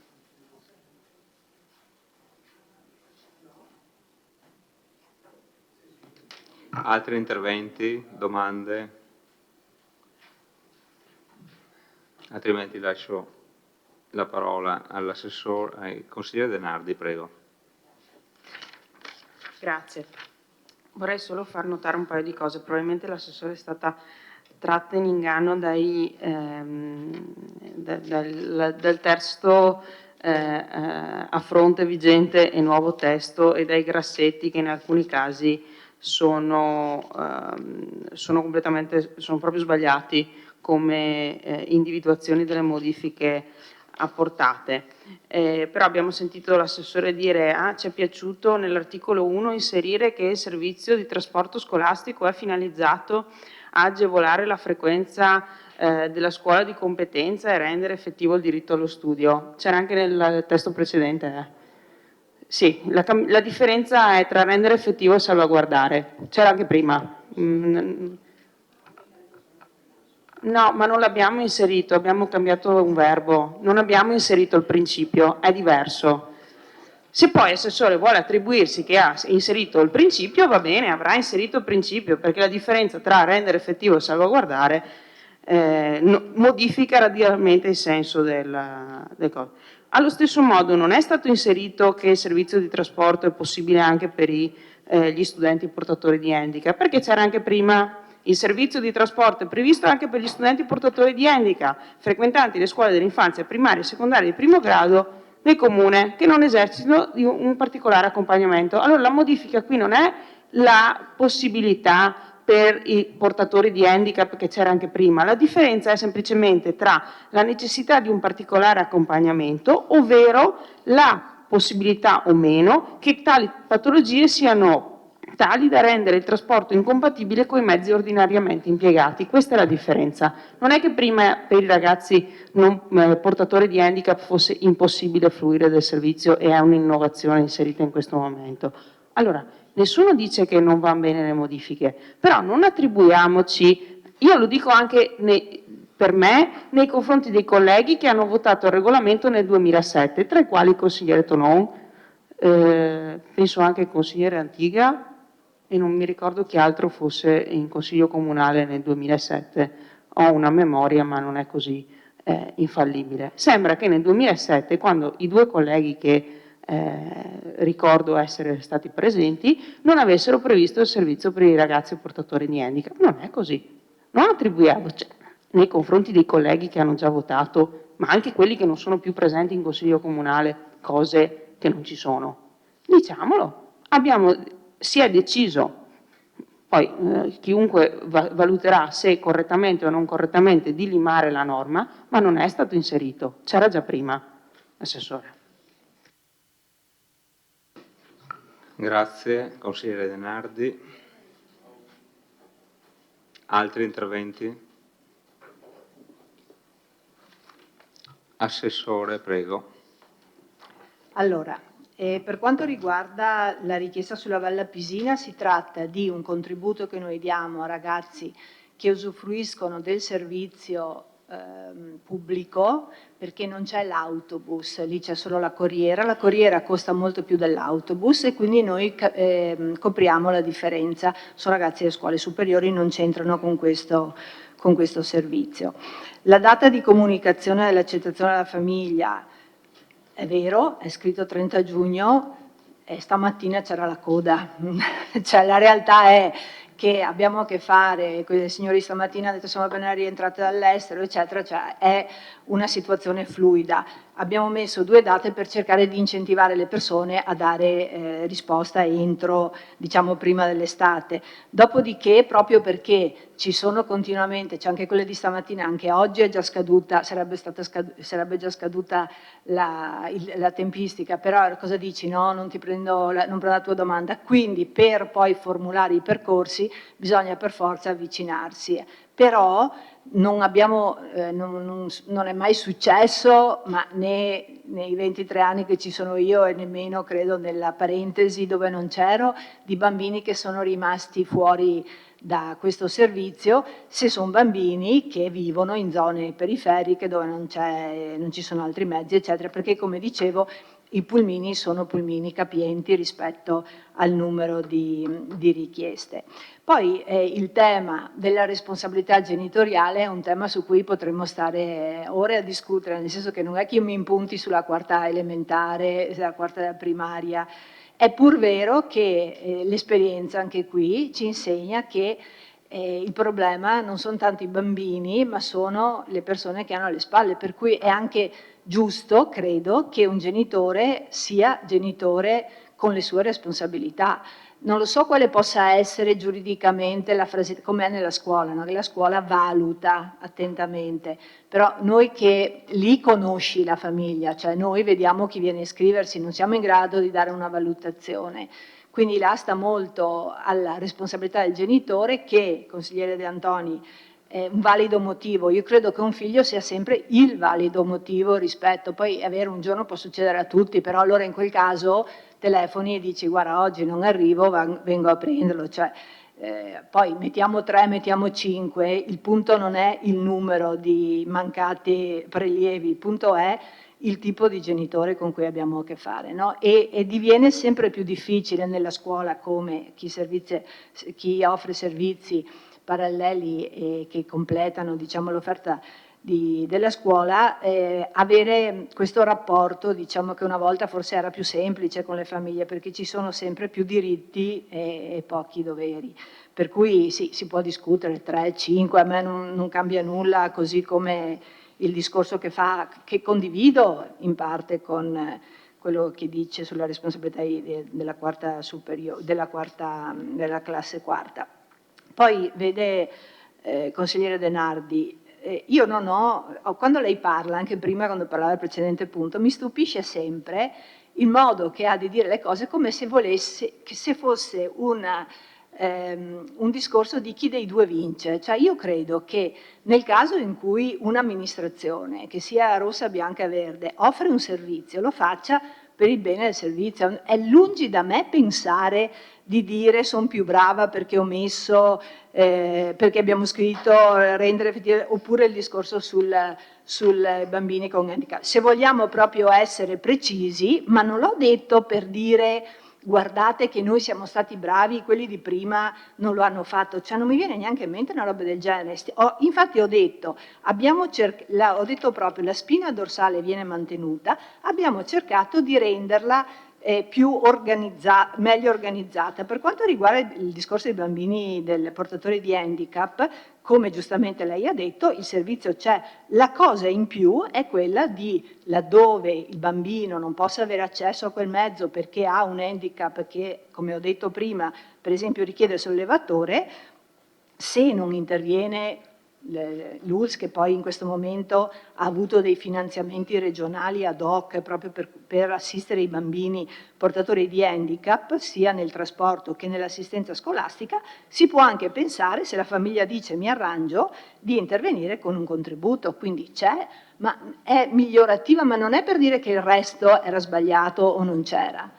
Cioè è l'approccio proprio, io mi scuso ma non ho questa mentalità di dire vinco io, perdono gli altri, credo che chi lavora in un'amministrazione lo faccia per il bene comune. Comunque mi scuso se ho detto delle cose non corrette e mi pare di aver detto tutto. Grazie Assessore. Altri interventi? Non vedo interventi.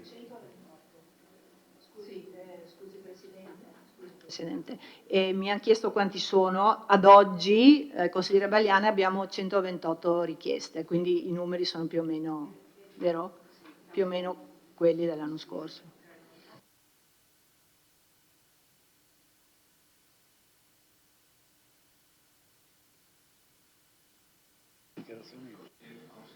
Tony?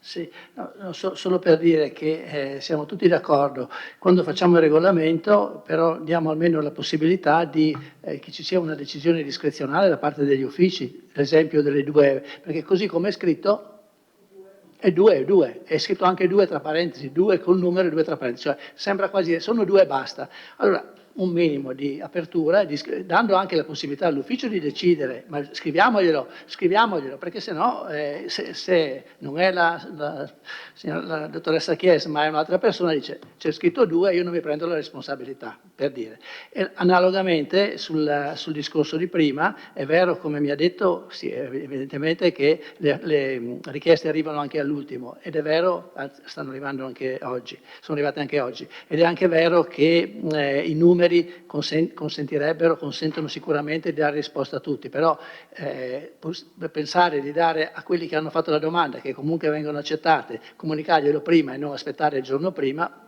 mi sembrerebbe un servizio corretto. No, c'è scritto sul regolamento prima dell'inizio dell'anno scolastico. Se si faceva un po' prima, basterebbe scrivere tempestivamente, per dire, ecco. No, ma però spero che non rida perché è una cosa corretta se vogliamo fare il regolamento, se no non facciamolo e facciamo al meglio. Scusi, se no.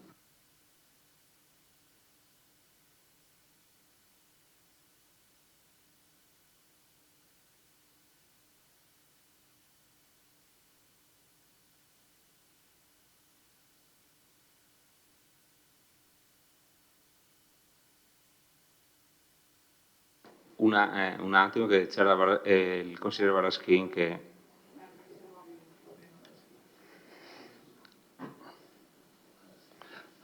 Grazie Presidente. Niente, ho avuto la fortuna di partecipare alla Commissione e ci sembra un regolamento ben fatto. Ci piace che il focus sia stato puntato sulla maleducazione e ci piace che passi il messaggio che chi rompe paga. Invito l'amministrazione a promuovere questo che deve essere una regola. Chi rompe paga, e preannuncio già il nostro voto che sarà favorevole. Grazie. Ringrazio, consigliere. Consigliere De Antoni voleva... No. Consigliere De Nardi, prego. Sì, stavo dicendo prima, non per fare un intervento, ma semplicemente per unificare le due cose che ha detto l'assessore prima e il consigliere De Antoni anche. Si potrebbe unire i due ragionamenti in una modifica che dice: se tale situazione dovesse ripetersi per più di 2 volte, anche non consecutive, senza che il genitore telefoni per avvisare dell'inconveniente, del problema, dell'impossibilità di ritirare il figlio, il servizio sarà sospeso. Questo fa sì che da un lato il genitore sia stimolato ad avvisare che c'è un problema, sempre che ci sia un numero di telefono al quale telefonare e che risponda prontamente. Poi la dottoressa Chies ci spiegherà se è fattibile, ma l'ha detto l'assessore che bastava che telefonassero. E dall'altro siamo in grado di evitare questa mannaia che magari può succedere, che all'ultimo momento c'è il fratello che si sente male, per cui priorità tra 2 figli, io ne ho una sola, quindi non ho questo problema. Chi ne ha più di uno magari sa che deve intervenire in uno e magari lasciare un attimo l'altro. Grazie, consigliere.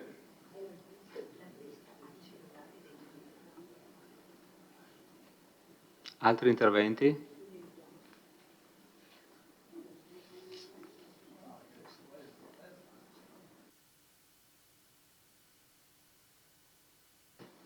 Se non ci sono altri interventi, proseguiamo con le dichiarazioni di voto.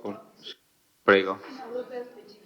Solo per specificare che gli autisti hanno i cellulari di tutti i genitori, quindi in effetti hai anche già un motivo, una occasione in più per avvisare. Cioè, dopo è chiaro, può sempre succedere il caso sfortunato. Grazie, Assessore. Passiamo alle dichiarazioni di voto.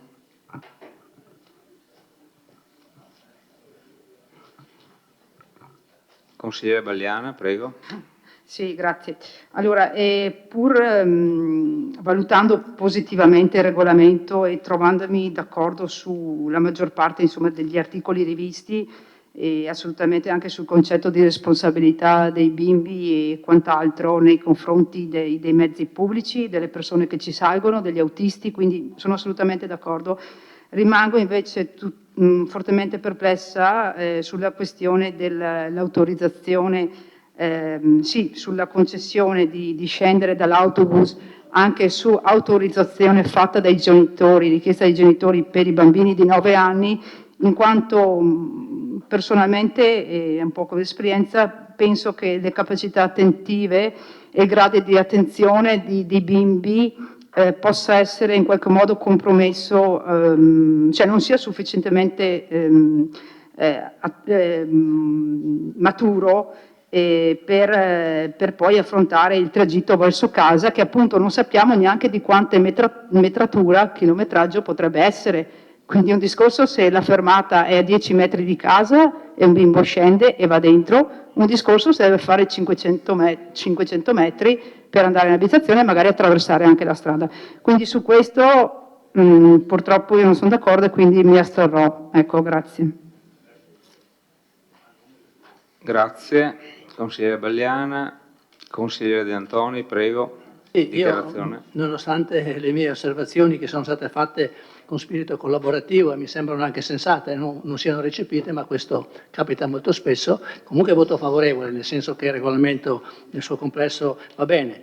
Mi fa specie un po' il fatto che anche una piccola modifica che mi sembrava sensata non venga accettata, non venga accolta, ma ormai succede sempre così e quindi mi devo adeguare. Consigliere Pagotto. Sì, come gruppo Lega Veneta il nostro voto sarà favorevole, perché siamo convinti che sia come si chiama? Un regolamento fatto bene, dunque siamo d'accordo. Grazie. Grazie, consigliere Pagotto. Consigliere Tonon. Grazie Presidente. Come ha detto il segretario in apertura di seduta, che i regolamenti non possono essere onniscienti e prevedere qualsiasi caso, gli interventi che il PD aveva proposto questa sera erano indirizzati a un tentativo di mettere insieme quello che era stata l'esposizione dell'assessore con le richieste che ritengo non solo legittime ma anche intelligenti e umane, diciamo così, fatte dal collega De Antoni, non sono state accolte. Questo non inficia per noi l'impianto del regolamento che, come ha detto correttamente l'assessore all'inizio, dopo 16 anni andava rivisto, il cui impianto però era fondamentalmente e rimane fondamentalmente molto valido, quello del 2007, per cui il nostro voto è favorevole. Grazie.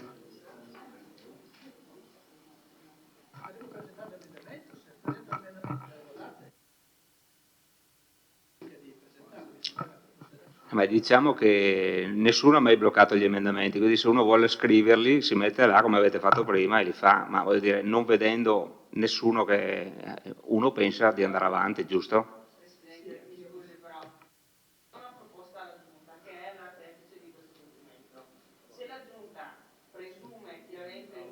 Può fare anche la Giunta, tutti possono farli. Allora, qualcuno prende l'iniziativa, altrimenti io tra un minuto chiudo e passiamo in votazione.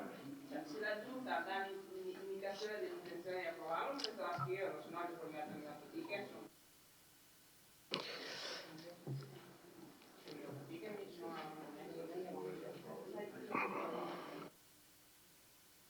Bene, allora, visto che nessuno prende l'iniziativa, vado avanti io con la votazione. Apro la votazione. Prego. Era già scritto a macchina, i miracoli dell'informatica. È un appunto che ho preso per ragionare in consiglio. Va bene. Penso che il segretario Osservazioni, poi punto 4, punto 5, articolo 4. Se può essere utile segnalando due possibili integrazioni. Oh, sì. L'osservazione non è un emendamento. L'articolo 4.5 quello dei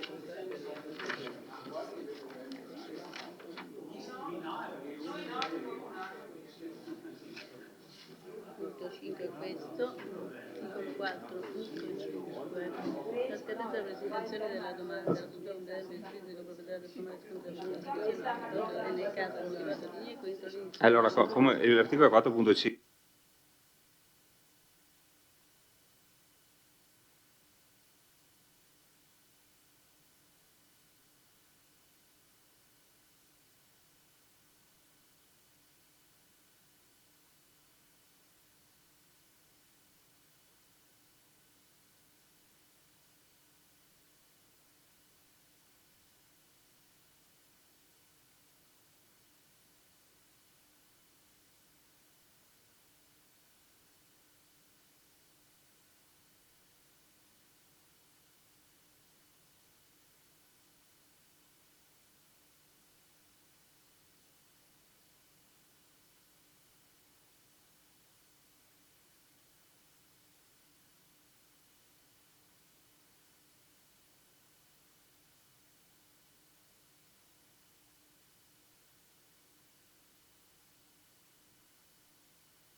Allora,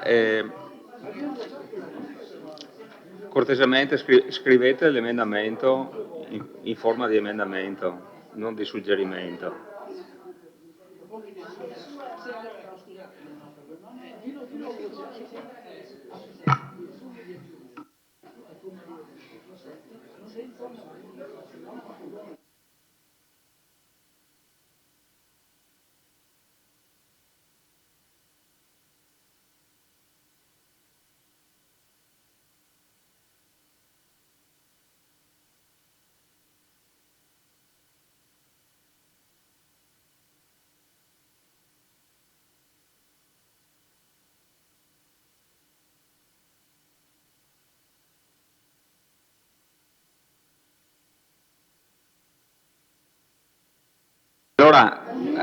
Allora, cortesemente, o lo scriviamo nel giro di un minuto, altrimenti vado avanti, perché scusate, non è possibile stare qua in Consiglio Comunale a capire se i bambini possono essere lasciati 2 volte o 3 volte o mezza volta. C'è stata la commissione, su queste robe qua si discutono in commissione, noi in Consiglio Comunale, scusate.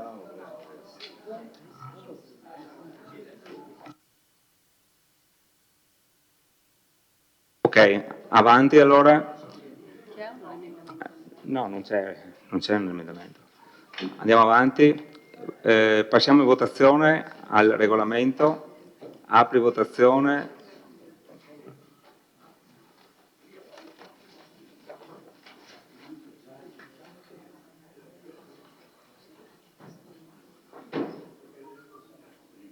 No, scusate, questa.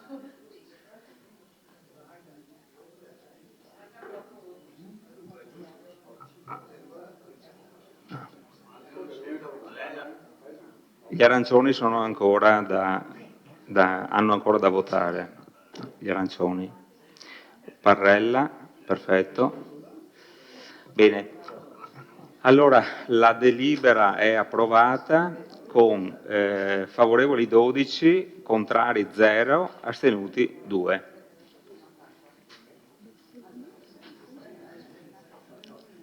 Passiamo al punto numero 3, al punto numero 4, scusate.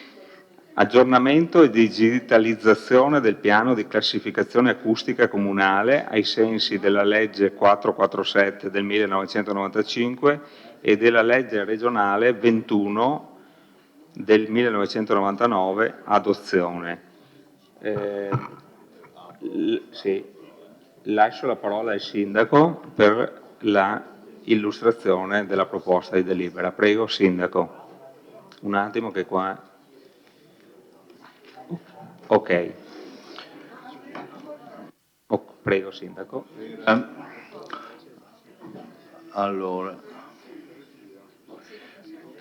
regolamenti e piani comportano tanto lavoro e si è indotti sempre a pensare di averli appena fatti, ma invece tutti ogni tanto hanno bisogno di una manutenzione, di un rinnovamento, visto il variare delle norme e delle condizioni in cui operano.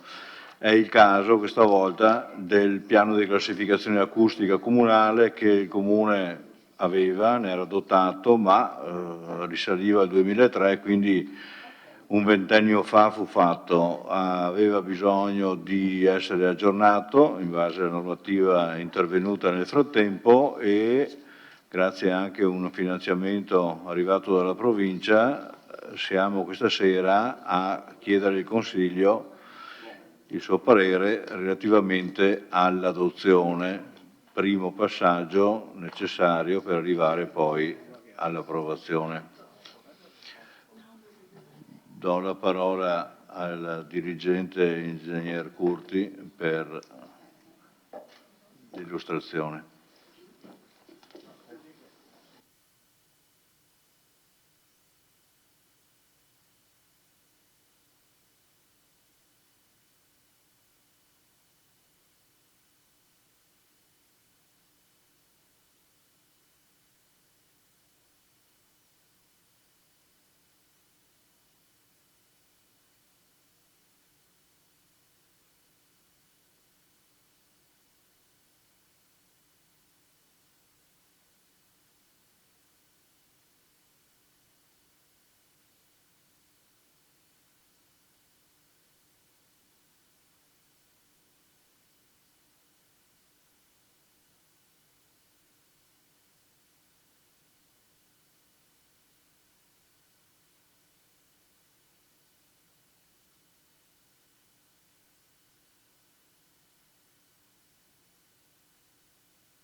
Bene, buonasera a tutti. Come anticipava il Sindaco, questa sera adottiamo il piano acustico del Comune di Vittorio Veneto.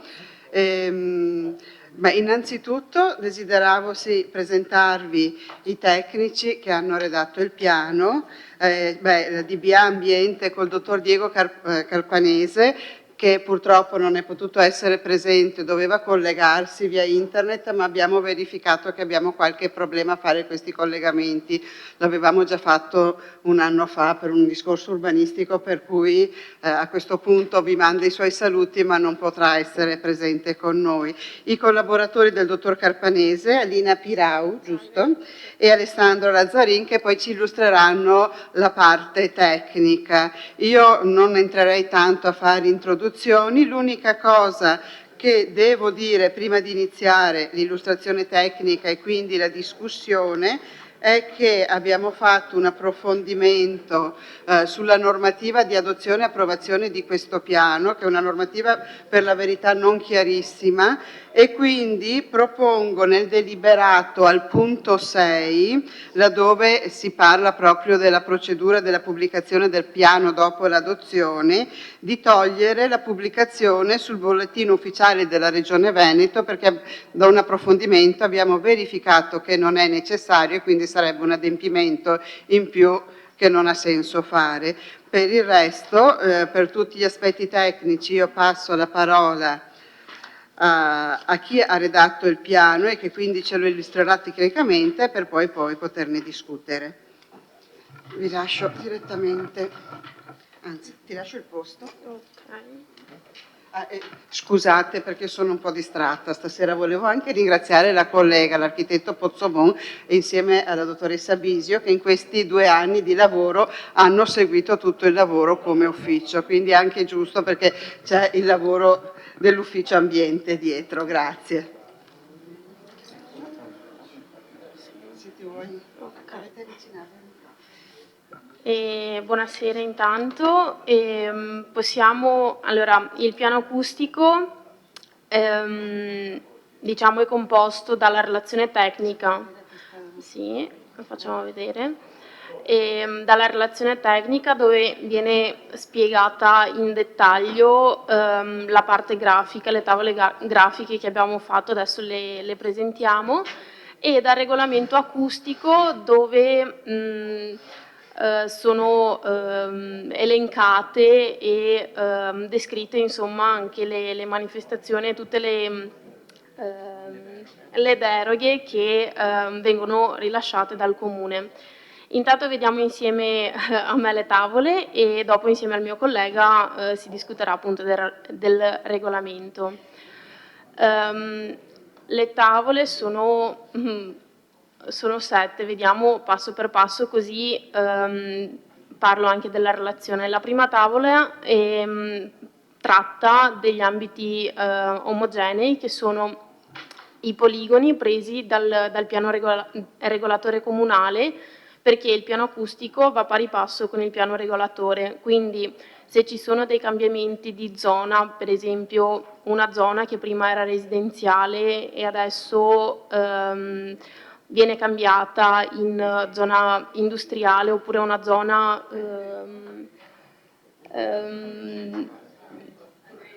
agricola, ecco, non mi veniva, una zona agricola viene cambiata viene classificata diversamente, bisogna cambiare anche il piano acustico perché si cambiano anche le classi. Allora, nella prima tavola vediamo appunto questi ambiti territoriali che sono appunto i poligoni del PRG e sono numerati, ci sono qua dei numeretti e questi numeretti vengono descritti in dettaglio nella relazione. C'è una focalizzazione sul centro abitato e ogni poligono del centro abitato viene calcolato, la classe del poligono del centro abitato viene calcolata in base al punteggio delle attività terziarie produttive sull'ettaro e anche della popolazione residente. Viene fatto questo calcolo e viene data una classificazione. Sì.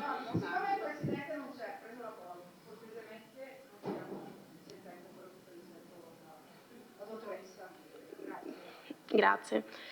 E viene data inizialmente una classificazione appunto iniziale, una classe iniziale, e dopo in base anche all'ambito, per esempio se la zona del PRG è una zona B, quindi residenziale, che andrebbe o in classe seconda, terza o quarta, vedendo un attimo, analizzando un attimo anche il territorio, se questo poligono si trova in centro storico proprio di Vittorio Veneto, che è abbastanza trafficato e abbastanza pieno di attività, viene classificato con la classe quarta perché ha un limite più alto rispetto alla classe 1, 2, 3 ovviamente.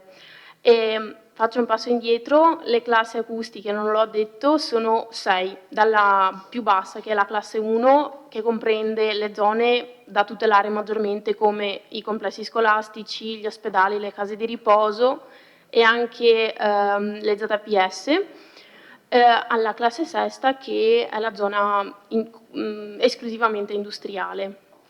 Quindi in questa tavola qua è soltanto illustrativa. E passo direttamente alla tavola sintesi che comprende sia la classificazione acustica che le fasce stradali, adesso parliamo anche di queste. Come potete vedere la ZPS, la ZSC è stata messa in classe 1 perché è a protezione naturalistica. La maggior parte del territorio di Vittorio Veneto è stato messo in classe terza perché agricolo, con case sparse oppure centri abitati dei piccoli quartierini sono sparsi, quindi non con presenza di attività o molto trafficati, quindi una zona abbastanza tranquilla, ed è stata messa alla classe terza. Il centro di Vittorio Veneto alla classe quarta, il quartiere di Ceneda è stato messo in classe seconda, come anche l'intorno dell'ospedale, della casa di riposo e del complesso scolastico, e la zona industriale, è stata messa in classe sesta, mentre le zone più sparse sono state, le attività sparse sono state messe in classe quarta. La DGRV 4313 del 1993 è la legge regionale su cui appunto vengono fatti i piani acustici e dice che tra le classi non ci devono essere salti di classe. Quindi tra la classe 1 non può toccare con la classe 3 o 4, ma ci deve sempre essere la classe diciamo intermedia, quella che segue. Quindi tra la classe 1, che vediamo qua se riesco a zoomare, un secondo solo, ok. Tra la classe 1 di questo complesso scolastico c'è questo bufferino di giallo, che sarebbe la classe seconda, questo perché c'è questo obbligo, insomma, che le classi non si devono toccare. E passando invece alle strade, le strade vengono classificate come locali, F locali, quelle più, diciamo, quelle che abbiamo trattato a Vittorio Veneto, sono le F locali, le CB, che sono le provinciali, le provinciali statali che vengono classificate come extraurbane secondarie, l'autostrada, e c'è la variante della strada statale 51, sì, la variante della statale 51, che essendo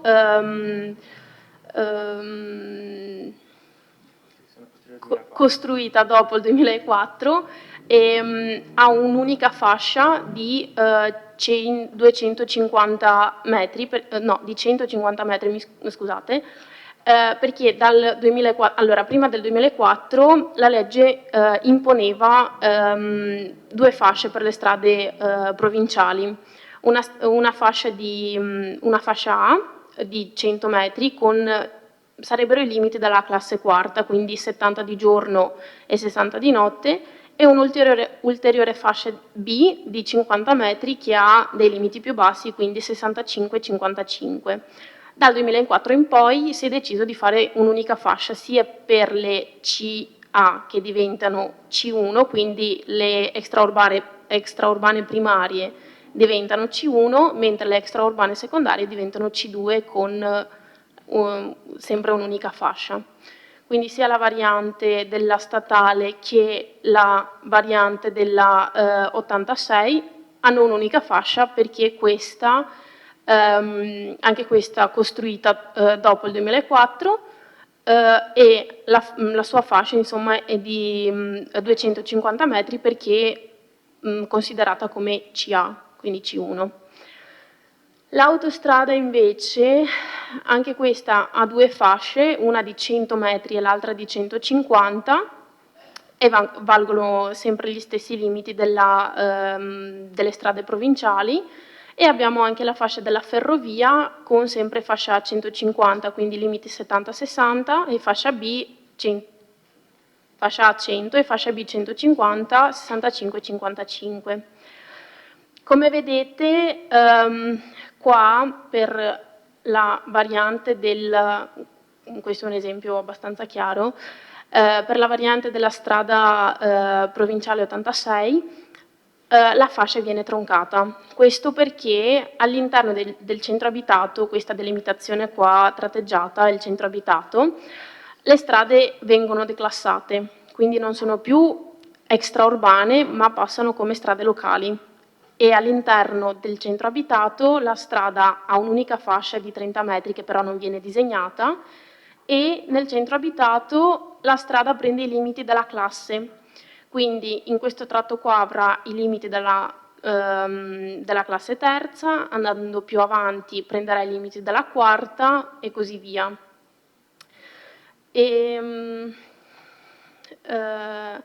Poi vediamo segnati, questi in magenta sono le scuole, indichiamo anche le scuole. Queste singole, prima abbiamo parlato della classe 1, delle zone più tutelate, e abbiamo detto i complessi scolastici.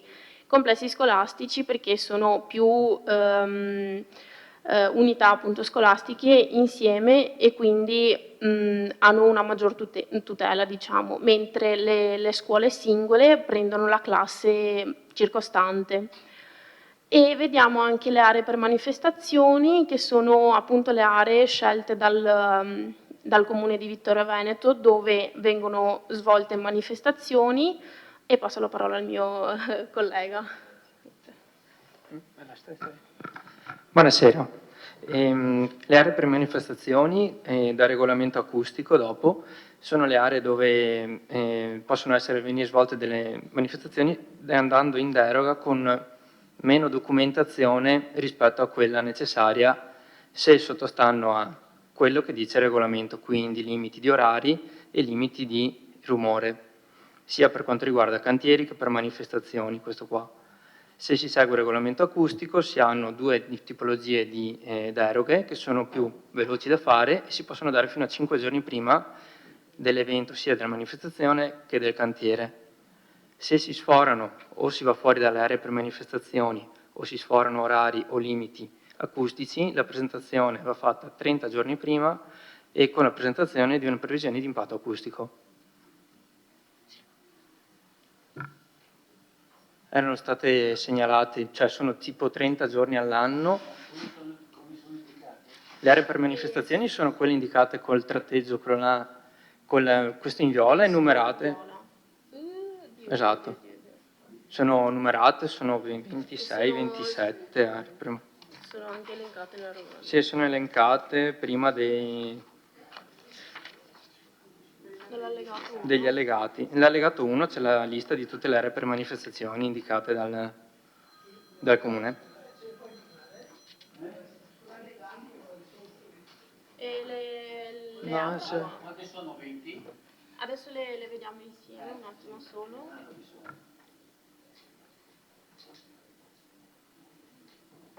No, prima. Eccole qua. Sono 29.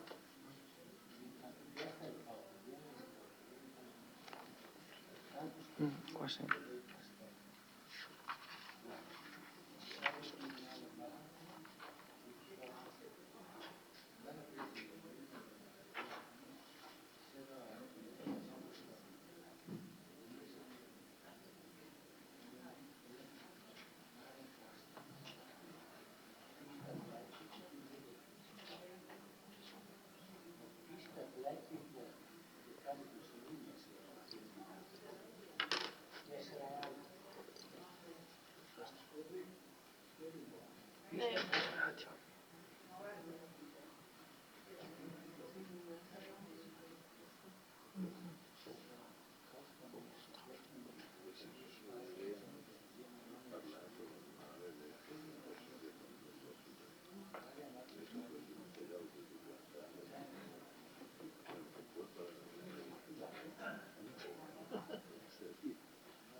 Riesci ad avvicinarmi un attimo il microfono? Ah, ma lascia il posto un attimo. No, inutile che ci alziamo in ok. continuazione. No, vabbè, mi avvicino io. Allora, scusate un attimo, volevo solo fare una precisazione sull'elenco delle aree per le manifestazioni che chiaramente come ufficio abbiamo passato sulla base delle autorizzazioni che lasciamo per manifestazioni come ufficio attività produttive. Ciò detto, non è che un'area che non è elencata qua dentro non si possano fare manifestazioni. In un'area che non è elencata qua dentro verrà comunque, c'è comunque la possibilità di fare una manifestazione, di richiedere la deroga secondo le modalità e con la modulistica che sono già predisposte nel regolamento. Dopodiché, se l'area diventa una manifestazione ricorrente, nulla vieta di aggiornare questo elenco. Questo elenco ha lo scopo di dire che per queste aree, se rispetti determinati parametri, hai una chiamiamola deroga facilitata, ma le deroghe, come le abbiamo rilasciate fino a 2 giorni fa e stiamo rilasciando anche in questi giorni per gli eventi che ci sono sempre state e sempre ci saranno. C'è della documentazione forse un po' più impegnativa da produrre, che peraltro chi fa manifestazioni ormai da anni già sta producendo, proprio perché questo non si fa altro che recepire una normativa vigente, e quindi tutte le aree che eventualmente non fossero indicate qua dentro, vuoi perché ci siamo dimenticati di trasmetterne uno, piuttosto perché è un'area dove quest'anno qualcuno decide per la prima volta di fare un evento, lo farà con una deroga ordinaria, a meno che poi non rientri anche lì nel rispetto di tutti i parametri dove manco serve, insomma. Ecco. Quindi non è che quelli che non sono qua non si possono fare eventi o manifestazioni. Volevo fosse chiaro, scusate, questo passaggio. Se volete andare avanti. Voi avete concluso? Noi abbiamo anche concluso, perché nel senso... C'è una domanda? No, ma prima... Sull'elenco? Lasciala un po' prima. Qual è il problema, scusate? Ho messo la pista di atletica a Serravalle invece è a Costa. Ah, beh. L'elenco di Serravalle invece è a Costa. Ah, beh. Allora non faremo più eventi. Niente, bisogna spostare. La pista di atletica diventa a Serravalle. Non la spostiamo, tanto dobbiamo... Ringraziamo e ci scusiamo per questo errore. Sì, no, infatti guarda, tanto dobbiamo... Mettete, chiudo un attimo l'illustrazione che hanno fatto i tecnici. No, ma... Allora, un attimo, tanto per procedere, perché sennò qua tiriamo avanti fino a metà. Finiamo la presentazione e poi domande e risposte. Grazie. No, in modo disordinato però, vorrei in modo ordinato, se possibile, grazie. Quindi continuiamo con la presentazione fino alla fine e poi domande e risposte. Grazie. Allora, come cartografia vi è stata mostrata la cartografia cosiddetta di sintesi, che poi di fatto è la cartografia su cui andremo a lavorare come uffici, nel senso che è quella che contiene le classi acustiche delle singole parti del nostro territorio e contiene tutte le fasce delle infrastrutture stradali e ferroviarie, come spiegava prima la progettista, come si dice, esterne al centro abitato, mentre all'interno del centro abitato queste fasce vengono a sparire perché sono assorbite dalla classe acustica della singola zona. Per quanto riguarda il regolamento, ora diventa un po' complesso, secondo me, illustrarlo tutto articolo per articolo. Quello che è importante dire è che noi precedentemente avevamo un piano del rumore che risaliva, Roberta se sbaglio, al 2003. al 2003, che però era solo una zonizzazione, quindi a noi mancava il regolamento. Il regolamento ci permette di disciplinare un po', ma intanto di far chiarezza e di riportare in un unico testo quello che già è contenuto comunque nella legge quadro sull'acustica, nel senso che i limiti delle varie classi e quant'altro non sono stati scelti dal Comune, derivano e discendono direttamente dalla legge quadro del 95, quindi non c'è stato in questo alcun tipo di scelta discrezionale. Così come non è stato molto discrezionale poter scegliere il tipo di classe da affidare alle singole aree, perché deriva da calcoli, come ci spiegavano prima, e deriva dall'obbligo che abbiamo di non avere un salto di più di una classe tra due zone contigue. Quindi, come diceva prima, se io ho una zona prima in classe prima può confinare solo con una zona in classe 2, una zona in classe 4 può confinare con la classe 3 o con la classe 5, non potrà mai confinare con una classe 2 perché non è possibile questo salto. E infatti avete visto poi quei buffer che sono stati illustrati che consentono un passaggio, diciamo così, graduale tra zone a protezione diversa.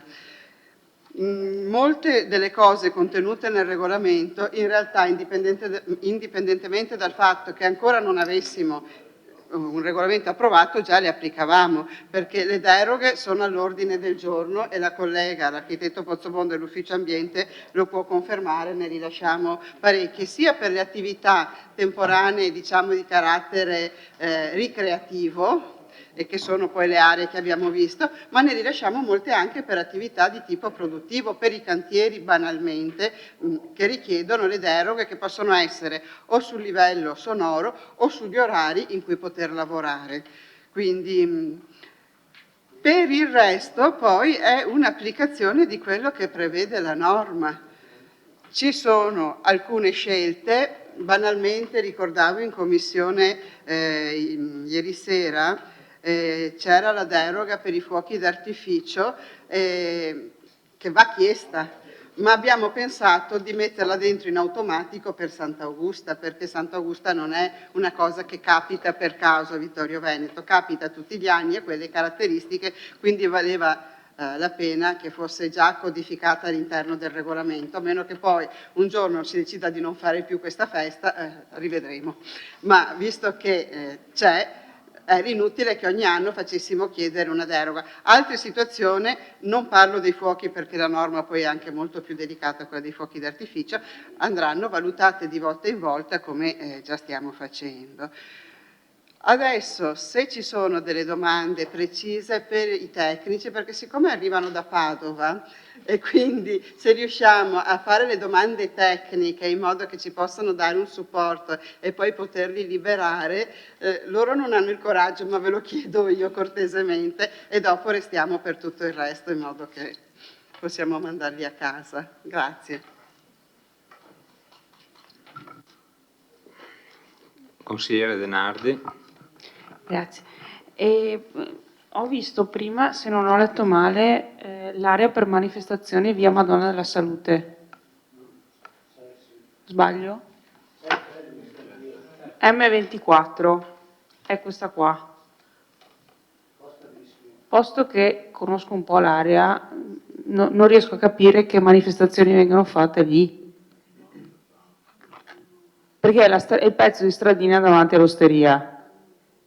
Cioè, io posso capire su in santuario dove adesso gli ultimi anni col Covid magari non è fatto, ma tradizionalmente per tanti anni sono stati messi i capannoni, ma su in santuario, non giù.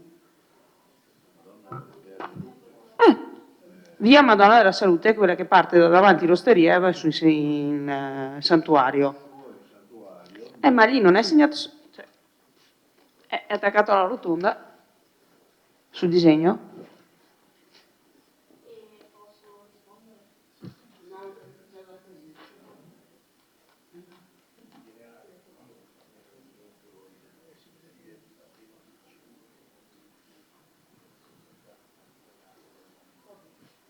Cioè, da quello che vedo io qua è il gruppo di case sotto.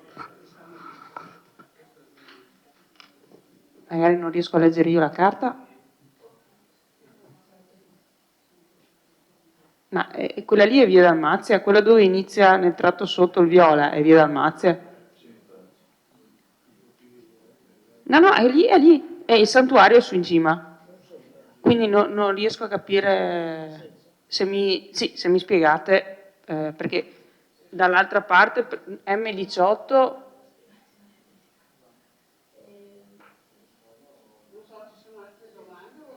e l'M18 non ho capito cos'è, se mi dite. M18. Ah, via Spalato. Sarebbe la chiesa di Costa? La chiesa di Costa? No. No, è attaccata a via Madonna della Salute. Sì, è la chiesa di Costa. Mamma, perfetto. No, capisco molto di più quella perché tante volte la sagra viene fatta lì, a Madonna, invece che... e poi il pane e vino viene fatto là. È quella di prima che non capisco.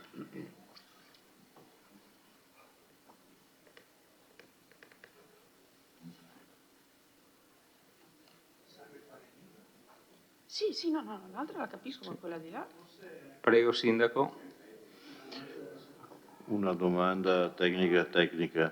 Cioè, mi chiedo come, anche dall'esperienza fatta, come sia gestibile il limite più basso, cioè mi risulta che il sussurro vada dai 30 ai 35 decibel, un parlato normale a 1 metro si va ai 60, ampie zone dove si prescrive il 40 o il 35, il 40, no, cioè se uno con un fonometro è il primo che parla è in mora. No? Sì, cioè mi sembrano tanto bassi che non so se sia poi alla fin fine gestibile, perché tanto bassi così è la norma, dicevi, però dall'esperienza di chi ha applicato credo che si generino anche problemi, no? Chiedo.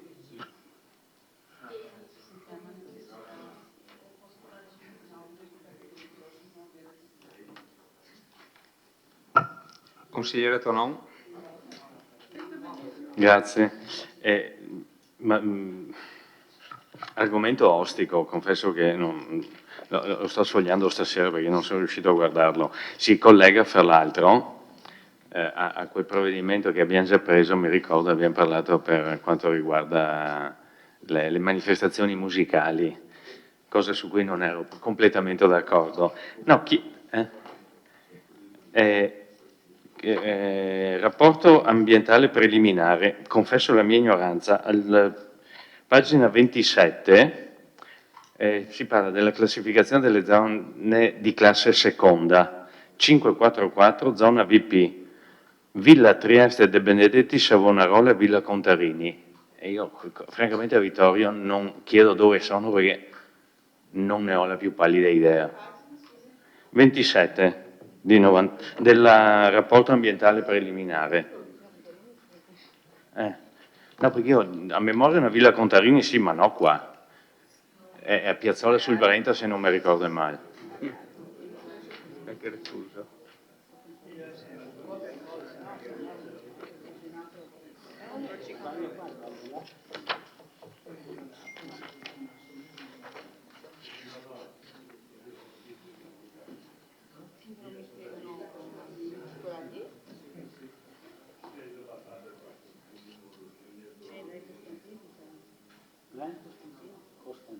Esiste la villa Costantino?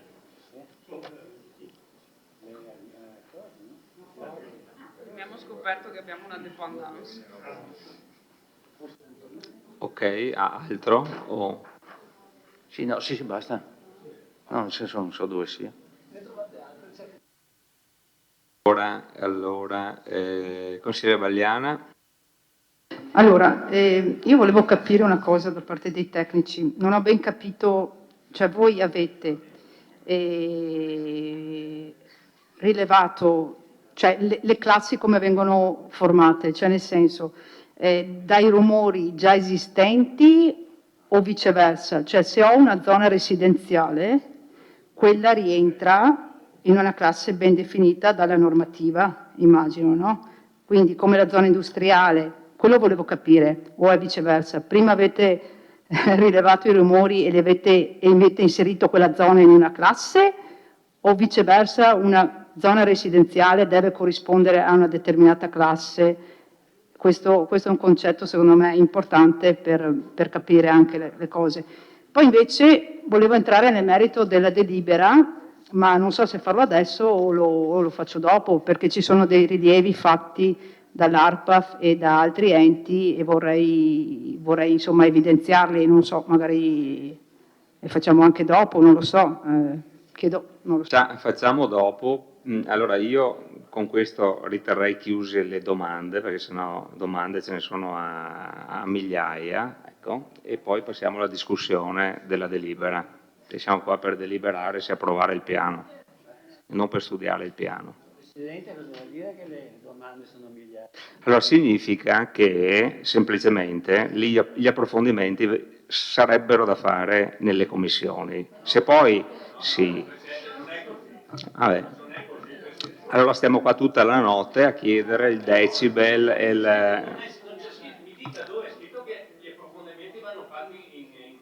Allora, dico solamente che per una buona condotta dei lavori, perché altrimenti dobbiamo fare un consiglio comunale per ogni punto, no? Perché domande ce ne sarebbero a migliaia. Penso che sia un po' di buonsenso approfondire gli argomenti prima, penso, e qua approvare il lavoro fatto, non scoprire qua il lavoro fatto. Allora, va bene, io la commissione l'ho fatta ieri, un po' di domande le ho fatte e mi sento tranquillo di poter votare, tutto qua. Allora andiamo avanti con con le domande. Balliana ha finito con le domande? Un'ultima avanti. Relativamente al valore del rumore, volevo chiedere, perché poi noi, secondo me, questo regolamento lo dovremo calare in situazioni reali che conosciamo nel territorio e che poi ci vengono segnalate per vari motivi.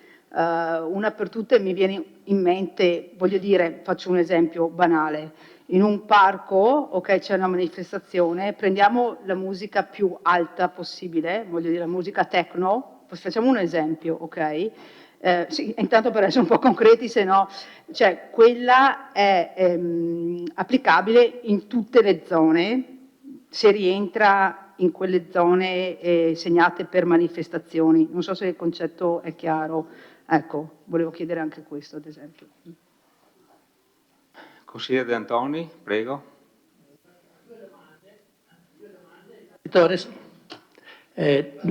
Due domande in merito alle osservazioni che ha fatto l'ARPAF. Non voglio portare via l'intervento alla consigliere Balliana, però mi sembra che sia giusto che i professionisti rispondano come diciamo, hanno fatto fronte alle due osservazioni importanti che ha fatto l'ARPAF, una sulla zona industriale, in particolare nella zona di via Rovarè, dove quell'area è stata considerata di classe acustica 6, mentre l'ARPAF dice se ci sono abitazioni quelle classi non possono essere accettate.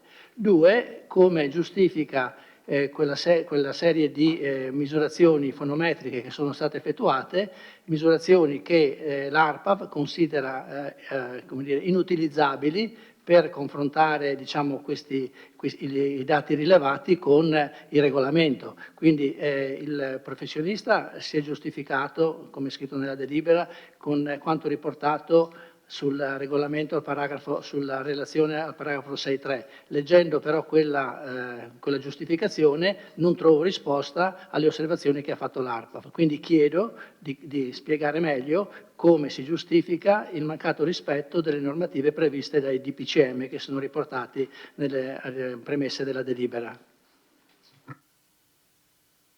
Grazie. Bene. Prego con le risposte, finalmente. E rispondo con ordine, prima al commissario Denardi. Sì, con l'area per manifestazione, ok. Allora, a noi ci sono state passate, c'è stato passato un elenco delle aree per manifestazioni e così come ho scritto io qua c'era scritto via Madonna della Salute. Io avevo mio errore, avevo ipotizzato che fosse, penso sia una chiesa oppure un santuario là, quindi avevo ipotizzato che fosse il piazzale. E se mi dite di spostare l'area per manifestazione la spostiamo, non c'è assolutamente problema, basta che lo scriviamo e prendiamo nota. E passando al sindaco, per la classe acustica 1, che è la più bassa, si prende non l'emissione, quindi non sono io scuola che devo fare meno rumore, sono io scuola che recepisco il rumore da fuori, quindi mi collego anche ai rilievi fonometrici che abbiamo fatto. Noi abbiamo fatto dei rilievi in giro per il territorio, tenendo tanto conto delle scuole, delle case di riposo, dell'ospedale, che sono appunto questi ricettori sensibili che dopo abbiamo messo in classe 1. Ci siamo messi davanti alla scuola e abbiamo misurato il rumore. I limiti della classe 1 sono quelli di immissione, quindi io scuola, ospedale, casa di riposo, sito sensibile che recepisco il rumore da fuori, quindi se il rumore è sopra i 50, perché i limiti diurni sono 50 decibel per la classe 1, devo fare altri rilievi fonometrici all'interno dell'abitazione per vedere se effettivamente dentro io ne risento di questo rumore che arriva da fuori. Ci sono state alcune scuole dove fuori si superava questo limite, quindi abbiamo fatto le misure dentro, ci siamo messi in contatto con la dottoressa Bisio oppure anche con la dottoressa Pozzobon, abbiamo fatto le misure dentro e abbiamo visto che le misure dentro le scuole rispettano perché sono più basse di 40 come deve essere. Così anche per la casa di riposo, l'ospedale, però non era questo il caso, perché rispettava già fuori. Quindi nella classe più bassa, diciamo, è l'esterno che deve rispettare per me che sono tutelato. E prima, quando ho presentato le fasce, mi sono dimenticata di dire che quando ci sono le fasce stradali, il limite viene preso dalla fascia, non dalla classe acustica. Quindi, come abbiamo visto prima,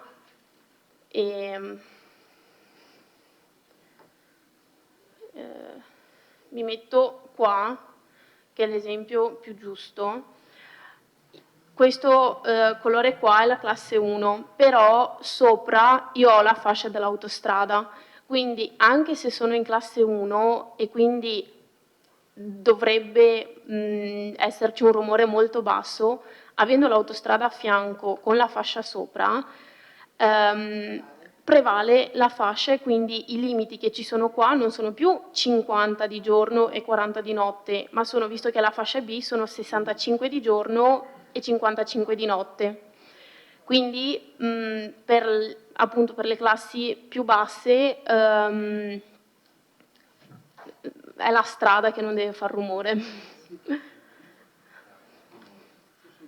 Scusa, è difficilissimo, dovremmo nelle scuole costringere i bambini a stare zitti se dovessimo misurarlo in uscita e non in entrata. Il problema che effettivamente c'è nel momento in cui poi abbiamo il piano acustico, ma non è che sia un problema che abbiamo oggi perché il piano acustico, perché le scuole e l'ospedale erano in classe 1 indipendentemente dal fatto che noi le avessimo cartografate, perché lo dice la legge, sono gli interventi eventuali che bisogna fare per garantire che il rumore non arrivi. Ecco, quindi banalmente avere dei buoni infissi, ma dico una cosa semplice che è forse quella più immediata, che isolino rispetto all'esterno. Quindi il problema è, ma ripeto, non è che perché abbiamo fatto il piano oggi diventa obbligatorio, è obbligatorio dal 95, quindi sono quasi 30 anni, che l'ospedale e la scuola devono avere questo rispetto e quindi questi interventi eventuali di adeguamento per poter garantire all'interno che il rumore che viene immesso nell'ambiente, quindi dentro, rispetti i limiti della classe. Scusa. E per i ricettori sensibili vengono appunto cambiati i serramenti delle finestre e delle porte. Per le strade invece che superano i limiti o ci sono altre cose da fare come le barriere acustiche oppure l'asfalto fonoassorbente oppure altre cose per migliorare la situazione. Poi... Pagina 27 del rapporto. Sì, di questo ci scusiamo, è stata una nostra svista, dopo correggiamo e togliamo questa cosa. Dopo, come si forma, come si applicano le classi, cioè, se è la destinazione che comanda il rumore. Esatto, come ho detto prima, il piano acustico va pari passo con il piano regolatore del comune oppure il piano degli interventi. La norma dice che nel piano regolatore ci sono le zone A, B, C, D e F per i servizi. Per le zone A la norma dice che queste, essendo caratteristiche del centro storico, nel piano acustico è consigliata la classe quarta, perché centro storico, tante attività, traffico, eccetera. Quindi un limite più alto. Per le zone residenziali, che sono le B e le C, la classe acustica va dalla seconda, alla quarta, perché ci possono essere delle zone residenziali, diciamo, sparse in mezzo a una zona E, quindi essendo circondato da zone agricole è inutile mettere la classe quarta perché non c'è questa necessità, non si fa tutto questo rumore.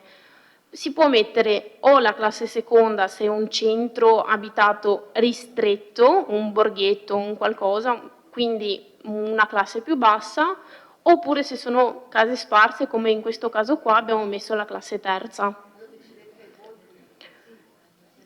La norma dice che vanno dalla classe seconda alla quarta, quindi abbiamo fatto anche, esatto, si valuta anche l'ambiente circostante. Per la zona D, che sarebbe l'industriale, se è esclusivamente industriale come a Vittorio Veneto, la parte sotto via Rovarè, si mette in classe sesta.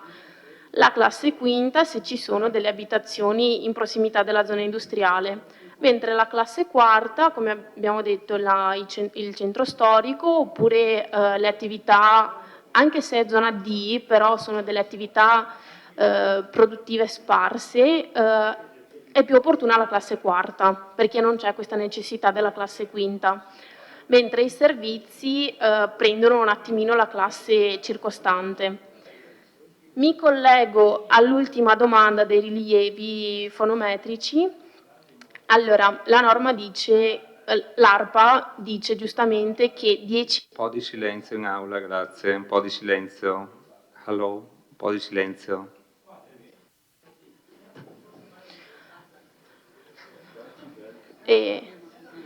Forza, prego. L'ARPA dice che 15 minuti non sono sufficienti per capire effettivamente il rumore di quella zona, però essendo che comunque non sono, diciamo, obbligatori questi rilievi fonometrici, noi li facciamo comunque per studiare il territorio. Quindi se in centro a Vittorio Veneto sulla statale passano 50 macchine in un minuto, dico io un numero così a caso, vuol dire che è una strada comunque abbastanza trafficata, è una zona che comunque necessita di una classe acustica più alta. Se invece mi sposto in montagna oppure in zona agricola e ci sono 30 decibel per 15 minuti, è difficile che nella prossima mezz'ora ci sia un traffico assurdo per alzare il rumore. Quindi abbiamo fatto questi rilievi in giro per tutto il territorio per capire appunto la situazione.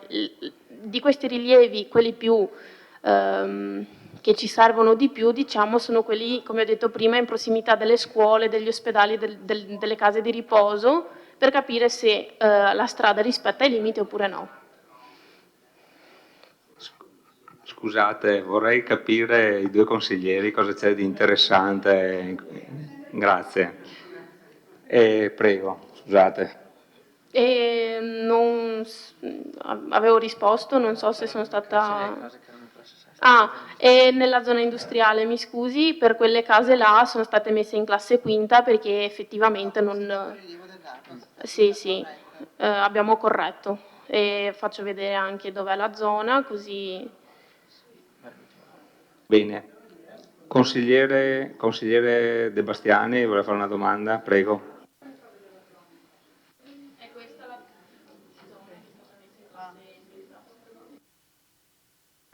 Prego. È questa la zona, questa L rovescia, che è stata cambiata in classe quinta a seguito correzione ARPO. Prego, consigliere. Ecco, non è neanche una domanda, io faccio un intervento, adesso non so se Dia pure il via agli interventi. Vabbè, allora aspettiamo. Prego, la domanda.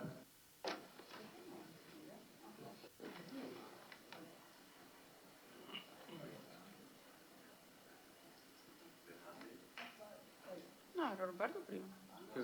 Domanda sempre. Prego, consigliere Denardi. Prima io? Bene. Allora sì, ritornando al santuario della Madonna della Salute, sì, c'è una chiesa e c'è un santuario. Voi avete segnato sostanzialmente la zona vicino alla chiesa e non la zona del santuario, quindi cioè, l'idea era quella di segnare il santuario, se non ho capito male. Avete segnato la chiesa? Sì. No, era solo per capirmi, cioè effettivamente era quello. Volevo solo capire nei rapporti tra privati, quindi siano essi due vicini di casa, la ditta che fa dei lavori o qualsiasi altro elemento, nei rapporti fra privati come si inserisce e che effetti ha questo nuovo impianto sostanzialmente. Ora, consigliere Tonon, giusto? Grazie, se non ho visto male la cartografia, chiedo, però può darsi mi sia sfuggito, come mai siano inserite le due ex scuole come scuole, cioè la Zanette che non è più scuola da poco e la ex Pazienza dove c'è la sede della Lidl, se non ho visto male, scendendo un po', e non ho visto invece inserita ecco quella lì c'è la Zanette, quella sulla destra, e un po' più in basso, se scende un po', cioè eccola lì, c'è la sede dell'ex Pazienza, è lungo la strada, quella che è in basso a sinistra adesso, quella là, che non sono più scuole. Invece mi pare di non vedere la Sauro di San Giacomo. Cioè, non ho visto che sia segnata come scuola. Peccato non ci sia il consigliere Gomiero. Beh, però c'è Rosset che difende i colori. Impegnato. È impegnato. Chiudo un attimo, consigliere Tonon. Sì, ho finito, grazie. Lascio la parola al consigliere Rosset. Presidente, grazie. Volevo fare una domanda a chi ha elaborato questo piano.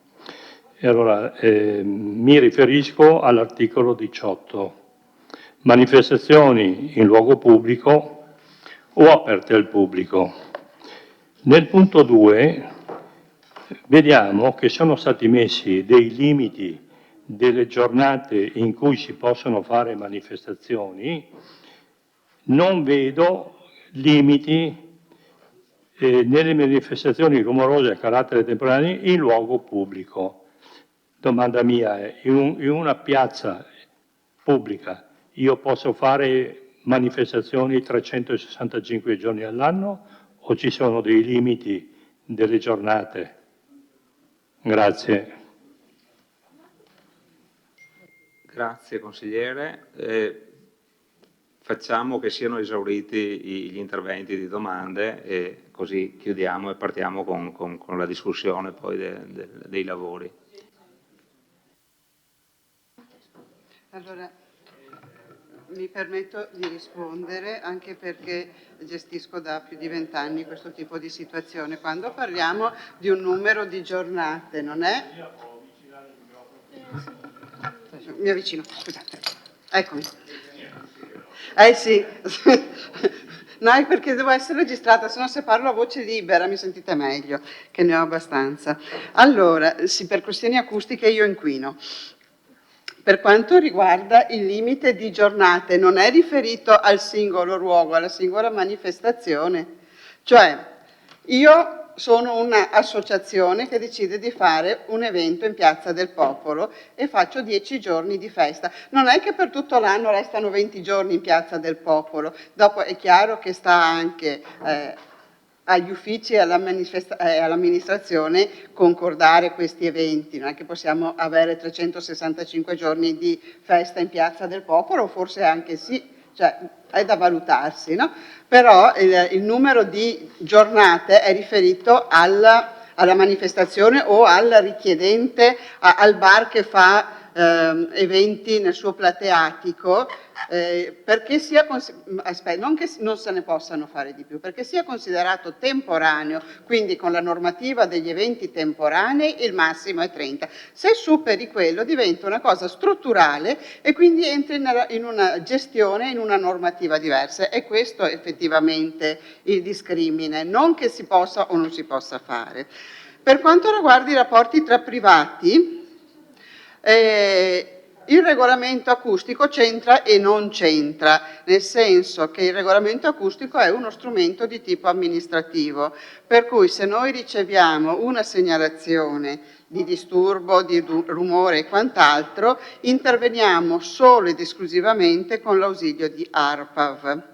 Se il vicino di casa passa la notte a rompere le scatole perché urla con la moglie, non è detto che io riesca a fare uscire ARPAV, a parte che appunto ci vuole una denuncia al comune, però il privato che è disturbato si può difendere in sede civile, e avvocato lei lo sa sicuramente meglio di me, e a quel punto non ha neanche bisogno di ARPAV, può chiamare qualsiasi tecnico competente in acustica a fare delle misurazioni, cosa che non possiamo fare noi del comune, perché noi possiamo avvalerci esclusivamente sotto il profilo amministrativo e quindi per poter fare un'ordinanza di ARPAV, noi non possiamo avvalerci di altre strutture, quindi anche se ci dotassero del fonometro di ultima generazione, io e l'architetto non possiamo uscire a fare misurazioni, può uscire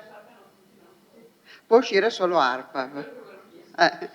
No, ma guardi, è vero, perché sfugge questo e sfugge anche che ARPAV ha, credo, 2 tecnici che si girano tutta la provincia e fanno spesso le misurazioni anche di notte, quindi Bisogna prenotarli di anno in anno. Sì, no, devo dire che io negli anni ho avuto sempre un ottimo rapporto e un'ottima collaborazione, ma quelli sono poveri e sono chiamati in tutta la provincia da tutti e 94 i comuni della provincia di Treviso. Padova ci saranno i loro, ma questi sono... Noi non possiamo chiamare loro a fare misurazioni, perché non avrebbero, nel momento in cui avrebbero un'ordinanza, alcun tipo di valore. Per il discorso delle scuole adesso verifichiamo, perché può darsi, siccome forse non abbiamo detto, questa cosa è nata comunque più di 3 anni fa, poi un po' Covid, un po' tutto si è rallentata. La Zanette 3 anni fa era frequentata, ad esempio. No, beh, quella sicuramente. Quello sicuramente, quindi faremo una verifica un attimino più attenta dei singoli punti, assolutamente.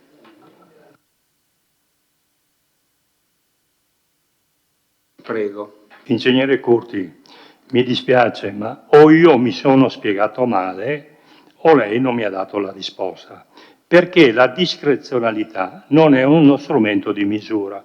Allora, facciamo un'ipotesi. Il consigliere Pagotto fa domanda e fa 10 giorni di manifestazione, poi lascia 2 giorni liberi e poi il consigliere Parella fa altri 10 giorni e poi faccio io altri 10 giorni e poi fa il consigliere Rasera 10 giorni, arriviamo a 250 giorni. La discrezionalità, le ripeto, lei mi ha parlato adesso, che è registrata la cosa, mi ha parlato di 30 giorni. L'ha detto a microfono, quindi voglio sapere con precisione quanto è ammesso. Ci sarà un numero, se no a questo punto qui non vale niente. Grazie.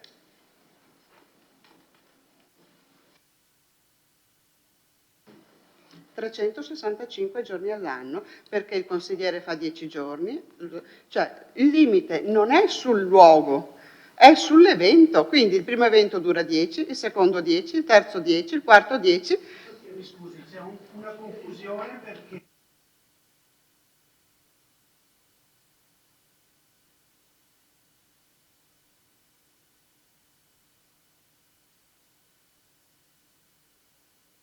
Non vedo la prenotazione.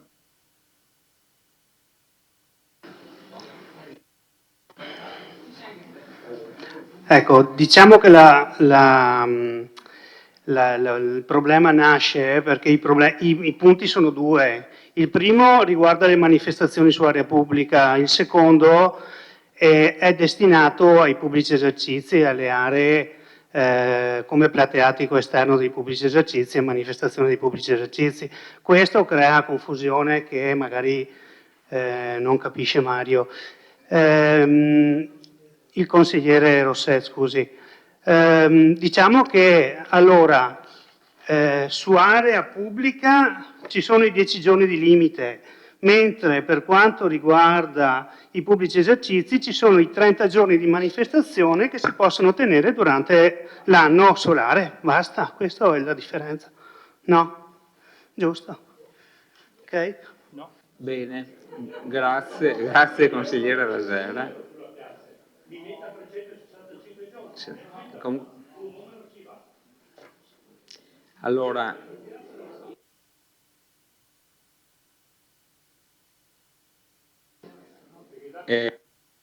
passiamo alla discussione della delibera, perché altrimenti qua non...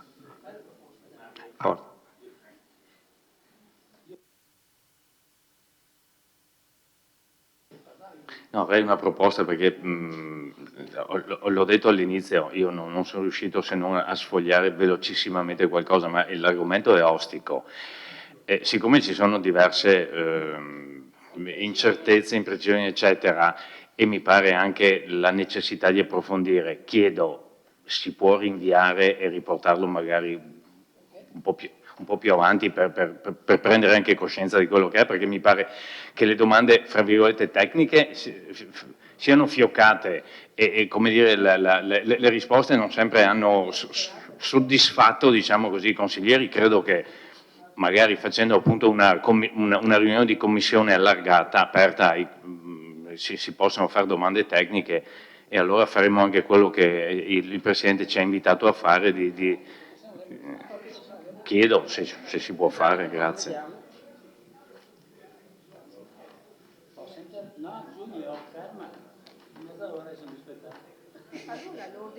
E le Luca continua a saltarti.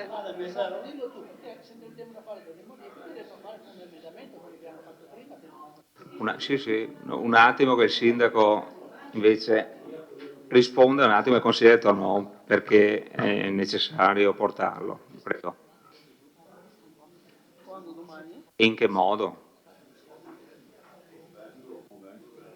È complesso e un po' nuovo per tutti noi, e anche in campo della nostra valutazione può essere problematica, però vorrei invitare i consiglieri a procedere questa sera con l'adozione, perché l'adozione ci permette, con tutte le osservazioni da farsi, di arrivare a un'approvazione in cui siamo più consci e abbiamo avuto modo di ragionarci su un po' meglio, perché i tempi stringono e se non arriviamo all'approvazione entro la fine dell'anno rischiamo di perdere il contributo che abbiamo ricevuto per la redazione.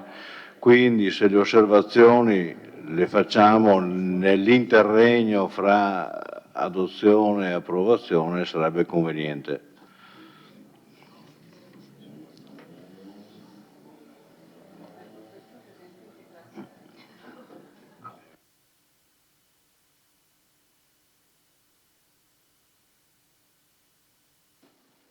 Fa parlare me, non fa parlare me. No, signor Sindaco,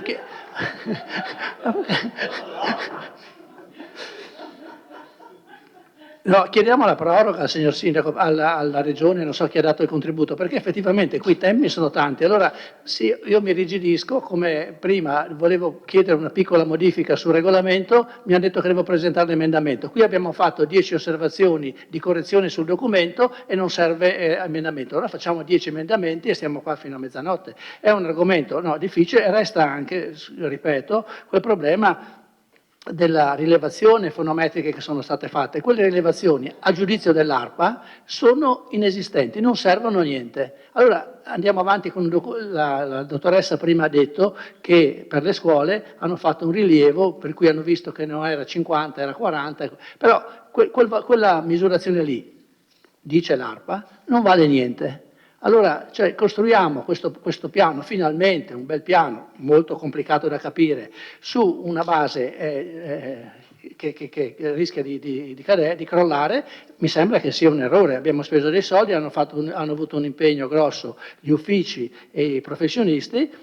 Mi sembra che rinviare, non mi sembra che si possa rinviare alle osservazioni, perché allora questo vale per tutto, no? Ogni piano che presentiamo, questo è considerato un piano urbanistico, ogni piano che presentiamo rinviamo le osservazioni alle osservazioni che vengono fatte dai cittadini. Mi sembra che non sia un principio che poi possa essere mantenuto, insomma, anche nelle prossime delibere. Credo che abbiamo chiesto tanti rinvii dei termini, mi riferisco anche al discorso del PUT, al discorso dell'inserimento in quella comitato, no? Chiediamo la proroga anche qui, sono 12.000 euro, non credo che la Regione vi faccia storie su questo.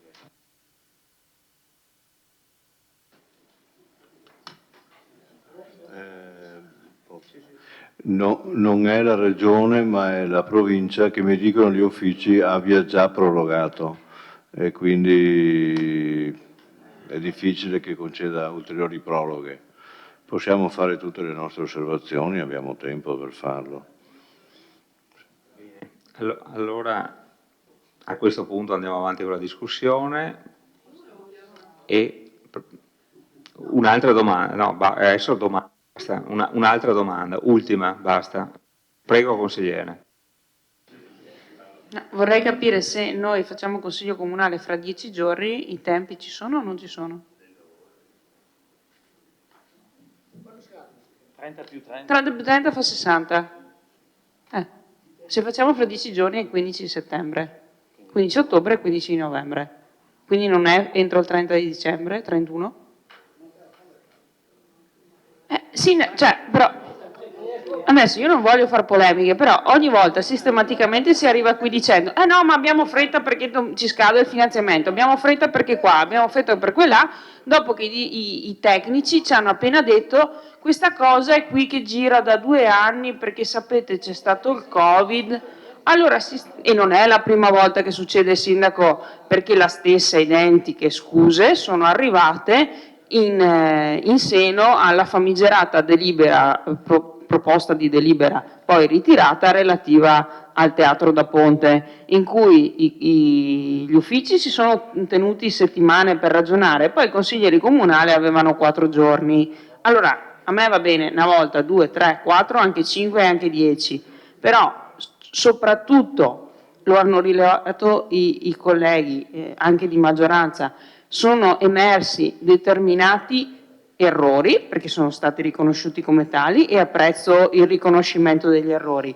Sono stati rilevati alcuni dubbi anche da parte di maggioranza. Io ricordo che proprio qui, 1 mese e mezzo fa, abbiamo approvato il PAT dopo aver fatto una riunione di commissione solo ed esclusivamente su quello finalizzato, sì no, a parte quella obbligatoria, ma una aggiuntiva solo ed esclusivamente per analizzare bene le cose e individuare eventuali dubbi, errori o quant'altro.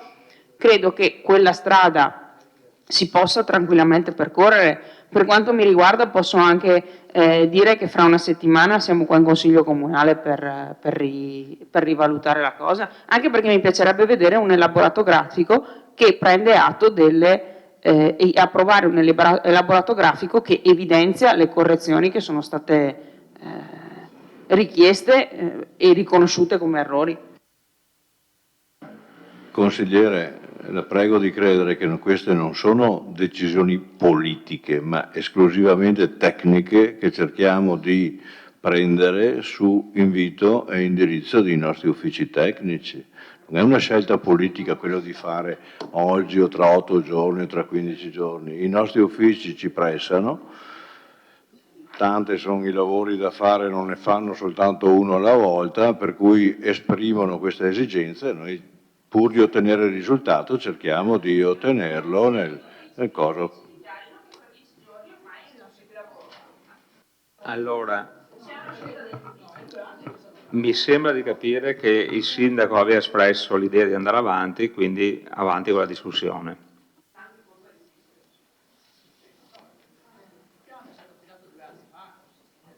Ci sono prenotazioni? 2 anni fa. Prego, primo intervento De Bastiani. Forza. Grazie.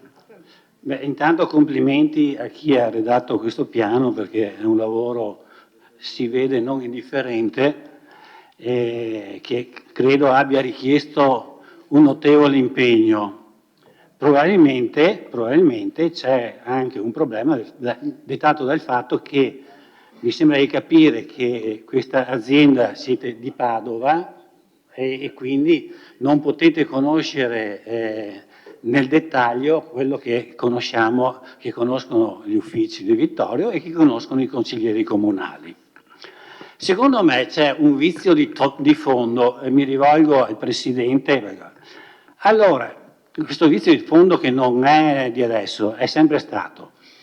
Cioè, viene convocata, indetta il Consiglio Comunale e il giorno dopo viene convocata la Commissione. Io non credo che dalle altre parti funzioni così. Non sono esperto, ma io non credo che in Regione Veneto, come nelle altre regioni, o nel Parlamento, prima convocano la seduta del voto della legge e il giorno dopo convocano le commissioni. Io credo che quando si vota una legge, nel nostro caso non è una legge ma è un provvedimento, prima la commissione lavora, fa un incontro, ne fa un altro ancora, quando la commissione ha sviscerato, e allora sì, concordo con lei Presidente, che si può dire vabbè, ne abbiamo parlato in commissione, abbiamo fatto anche la commissione allargata, a questo punto siamo pronti e la portiamo in Consiglio Comunale. Qui invece succede il contrario e purtroppo vengono fuori delle cose. Io purtroppo, e mi scuso, non ho partecipato alla commissione che dovevo partecipare. Voi l'avete fatta, ma non può da una commissione venire fuori questo documento, lo riguardo, è quello dell'elenco delle aree destinate a spettacolo, dove, come abbiamo detto prima, lo stadio comunale viene messo in centro di Vittorio Veneto e sappiamo che è a Meschio. Il Victoria Campus è messo in centro di Vittorio Veneto e mi risulta che anche quello in Costa Meschio, almeno la farmacia, abbiamo detto che è la farmacia di Costa, giusto? E la pista di atletica è messa a Serravalle e, come abbiamo detto prima, invece è in centro. Anche l'area Fender è messa a Serravalle e invece è sicuramente in centro. Costa Meschio, c'è via Sparato che non so cosa sia, però se io trovo in Valle Pesina l'oratorio di Piazza Santa Giustina, allora a Costa Meschio devo trovare l'oratorio di Meschio, che qui non c'è. E a Ceneda deve esserci l'area Rossi, perché mi risulta che nell'area Rossi si facciano delle manifestazioni, e deve esserci anche l'oratorio parrocchiale, che non c'è. Se lo metto da una parte l'oratorio, lo metto in tutti i quartieri l'oratorio, almeno questo. A San Giacomo di Veglia, e qua qualcuno me lo spiegherà, come area destinata a spettacolo a carattere temporaneo, c'è la chiesa parrocchiale di San Giacomo. Allora, che si facciano spettacoli, cioè che si facciano cerimonie, ma che si facciano spettacoli all'interno della chiesa di San Giacomo non mi risulta. Oppure, se metto la chiesa parrocchiale di San Giacomo, allora metto le chiese, tutte le altre chiese, metto la chiesa di Meschio, metto la chiesa di Santa Giustina, in Val dei Fiori, vabbè, qui conosco non a fondo, conosce bene e quindi potrebbe spiegarci, no, Fasan, via Campato, però in Fadalto non vedo la Piana degli Alpini. La Piana degli Alpini non è un luogo... È via? Ah, vabbè, io la conoscevo come Piano degli Alpini. Quindi dico, vabbè, questo cioè, non è votabile. Come minimo dovrebbe essere emendabile, no? Dovremmo rifare tutto l'elenco e votare l'elenco giusto, non credo. Io, sinceramente, ho forti perplessità. Chiedo se si può convocare la riunione di capigruppo per guardarsi un attimo ad occhio e vedere come andare avanti, perché mi sembra veramente che stiamo forzando, io capisco tutte le esigenze temporali e cose, ma insomma a tutto c'è un limite. Se siete d'accordo, se il Presidente ce lo concede, adesso io non so come sia la prassi, io andrei di là un attimo a parlare tra di noi.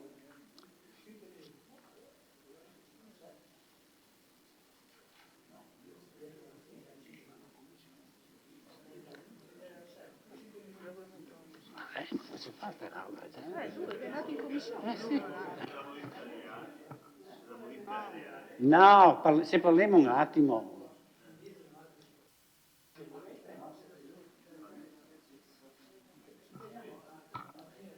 Allora, possiamo andare 3 minuti però, non di più, e poi ricontinuiamo.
perché il 12? Sì, e perché il 12 quindi non abbiamo fatto la commissione?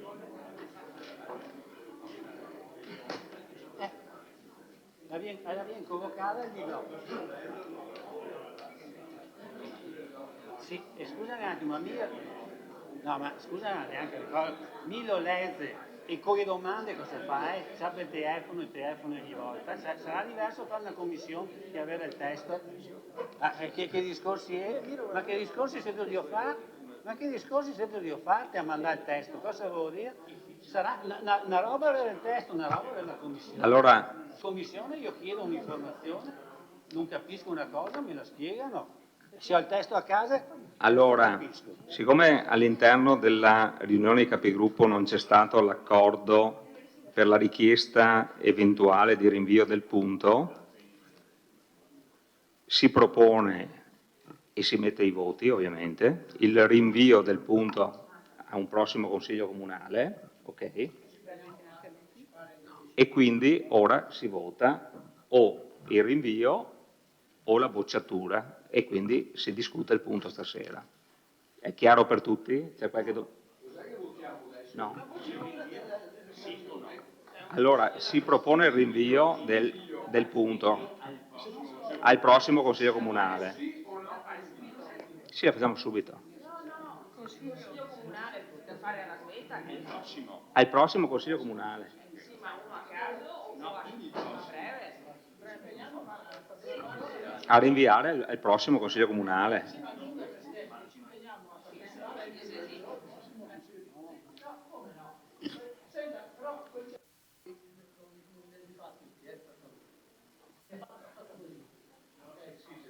A sentire tutti quelli che mi stanno parlando in questo momento, finire, no?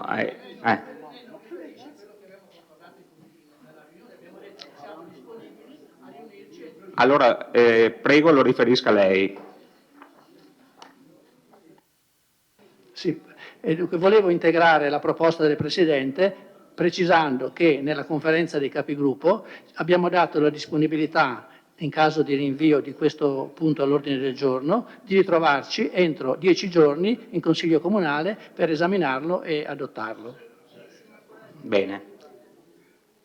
Allora, si propone, si mette in votazione il rinvio del punto. Allora, il rinvio del punto al prossimo Consiglio Comunale, favorevoli?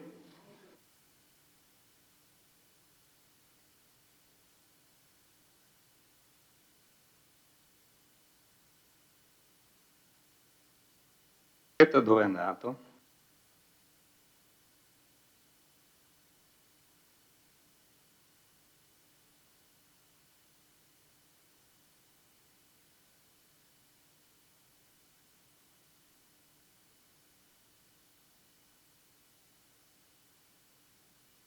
Allora, favorevoli al rinvio al prossimo Consiglio Comunale?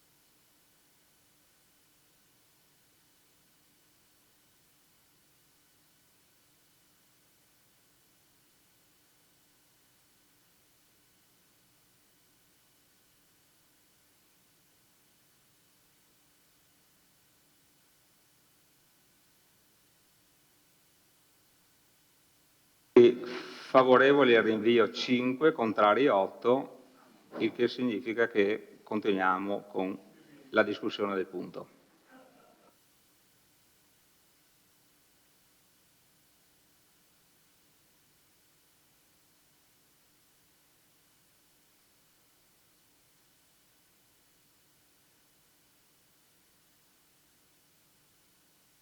Bene, continuiamo con la discussione.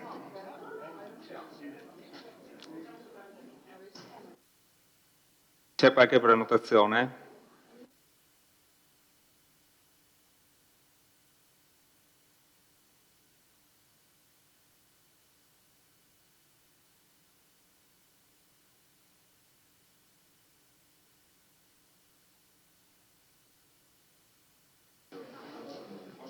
Cantoni, prego.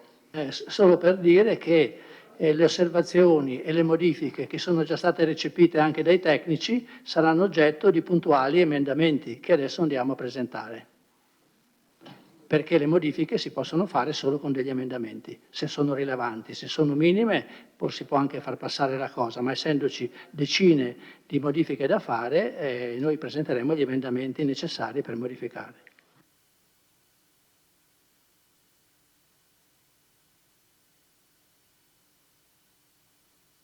Quanto pensate di prendere?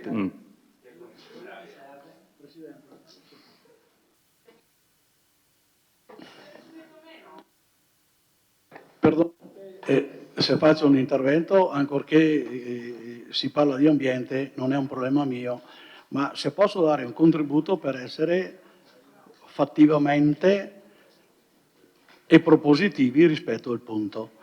Io penso che se stasera chiudiamo così e domani mattina, se volete, aprite le commissioni e lavorate tutti i giorni della settimana e alla fine si produce un documento che diventano osservazioni e necessariamente vanno nel documento. Quindi cerchiamo di essere propositivi alle cose. C'è modo, tempo di fare bene, giusto? Ma di fare. Di fare vuol dire che la Commissione domani si riunisce e poi sentivo prima De Bastiani, dice cosa faccio io in una commissione se poi non ho chi mi risponde. Quindi ha generato un problema sul problema. Quindi la Commissione può lavorare, può avere sicuramente, credo, gli attori di questo documento, chiaritevi, chiariamoci, giusto? E produciamo un documento diverso che sicuramente, se il testo ha la condivisione di tutti, verrà recepito. Non c'è problema. Il problema è che adesso noi andiamo avanti a fare emendamenti, ne facciamo 5, benissimo, 50, meglio. Lei crede che nel prossimo Consiglio sono finiti? Ci saranno 150, quindi ragioniamo in maniera più posata e ponderata, se posso. Non è un mio assessorato, quindi potrei anche esimermi da questa mia, ma un minimo di collaborazione. Grazie.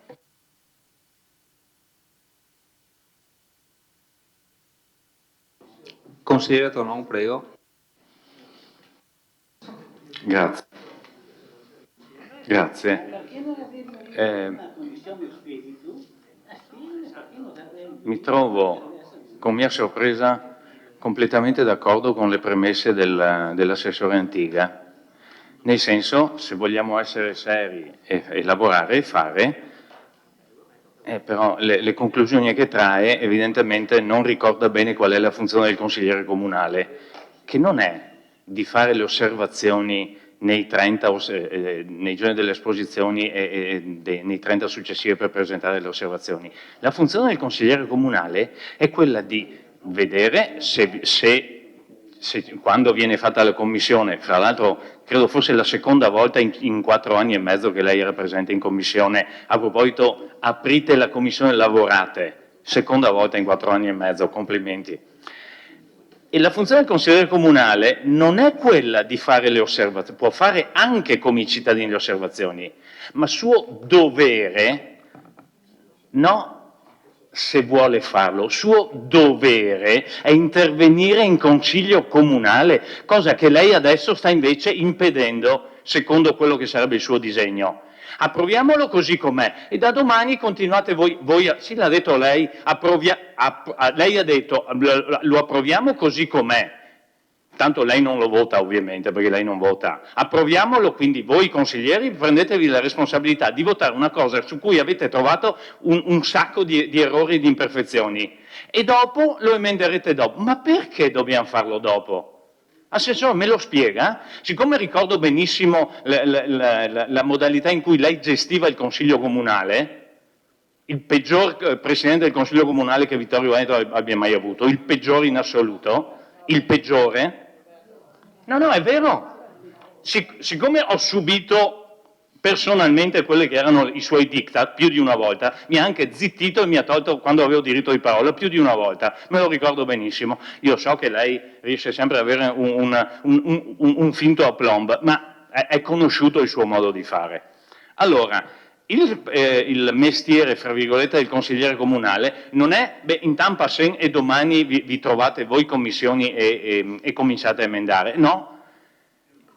Lo studio, gli emendamenti, gli approfondimenti vengono fatti in commissione e in consiglio comunale, ma prima di approvare i provvedimenti, non dopo. Prima di approvare i provvedimenti. Quando un piano viene adottato è un piano urbanistico questo, è un piano urbanistico. Non so se sa cosa vuol dire, penso proprio di sì. Vuol dire che al Consiglio Comunale va bene così com'è. Va bene così com'è? No, è infarcito di errori, domani li correggete. Ma stiamo scherzando? Ma lei si sta prendendo gioco del Consiglio Comunale, dei consiglieri comunali. Lei li sta invitando ad approvare una cosa sbagliata, riconosciuta anche dai tecnici, e lei ci invita a votarlo così, ma si rende conto di quello che sta facendo?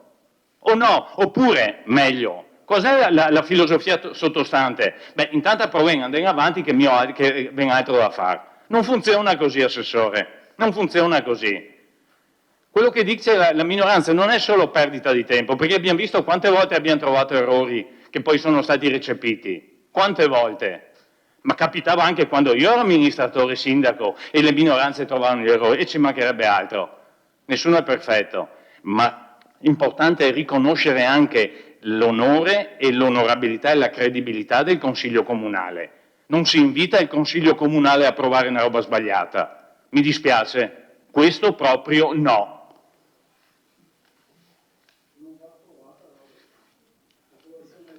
Chiedo scusa, ad approvare un provvedimento, in questo caso l'adozione, approvare un provvedimento, in questo caso l'adozione, palesemente sbagliato.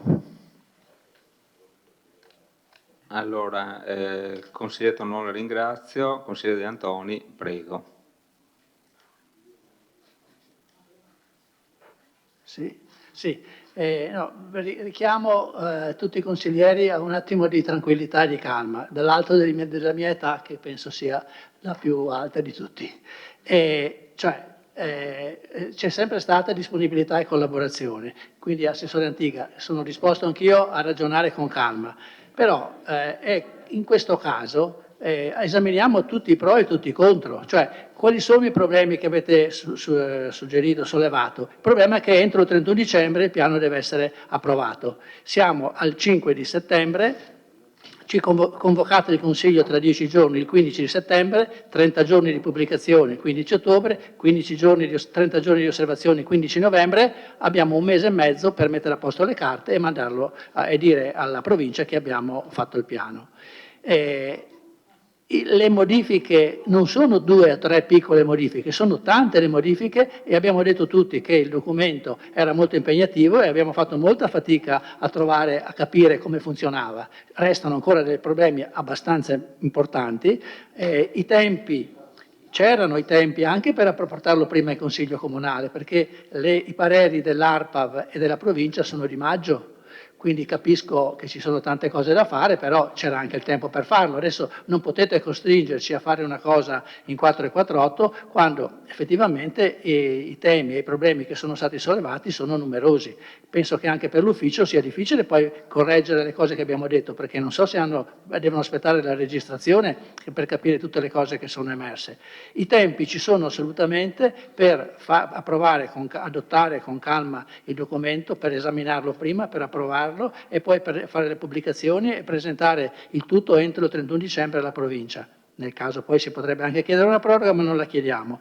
Mi sembra che l'arroccamento della maggioranza sul fatto che stasera si approva ci costringa a chiedere che tutte le osservazioni che abbiamo fatte siano oggetto di un emendamento. A questo punto vedete voi con l'orario, vediamo cosa dovete fare domani pomeriggio alle 18, perché ho scoperto adesso che il prossimo Consiglio, se non riusciamo a finire questa sera, sarà domani alle 18. Mi spiace anche per tutti i dirigenti, che era sulla convocazione ma non l'avevo letto, e neanche tu l'avevi letto, tant'è che te l'ho detto mi sembra, quindi lasciamo stare. No? Ecco, allora signor Sindaco, signor Presidente, cioè tenete conto di questa situazione, mi sembra che non sia niente di offensivo né di, non so, che possa essere criticato, il fatto che di fronte a un problema che c'è accettate di rinviare l'esame e l'adozione a una delibera, a un consiglio da fare entro 15 giorni, 10 giorni, cioè saremo presenti, ci dite quando, già stasera, si può già sapere la data e ci impegniamo a essere presenti e a portare nel frattempo tutte le modifiche e le osservazioni che sono state e sono emerse oggi.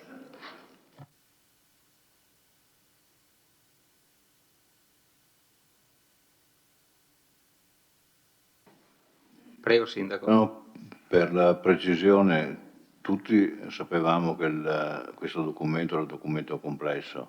Ho fatto una ricerca e ho visto che per informare i consiglieri sono state fatte due invii, mi risulta 11 luglio e 8 agosto.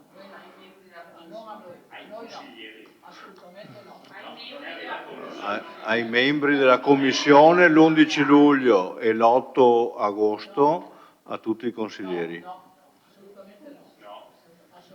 Sicuro?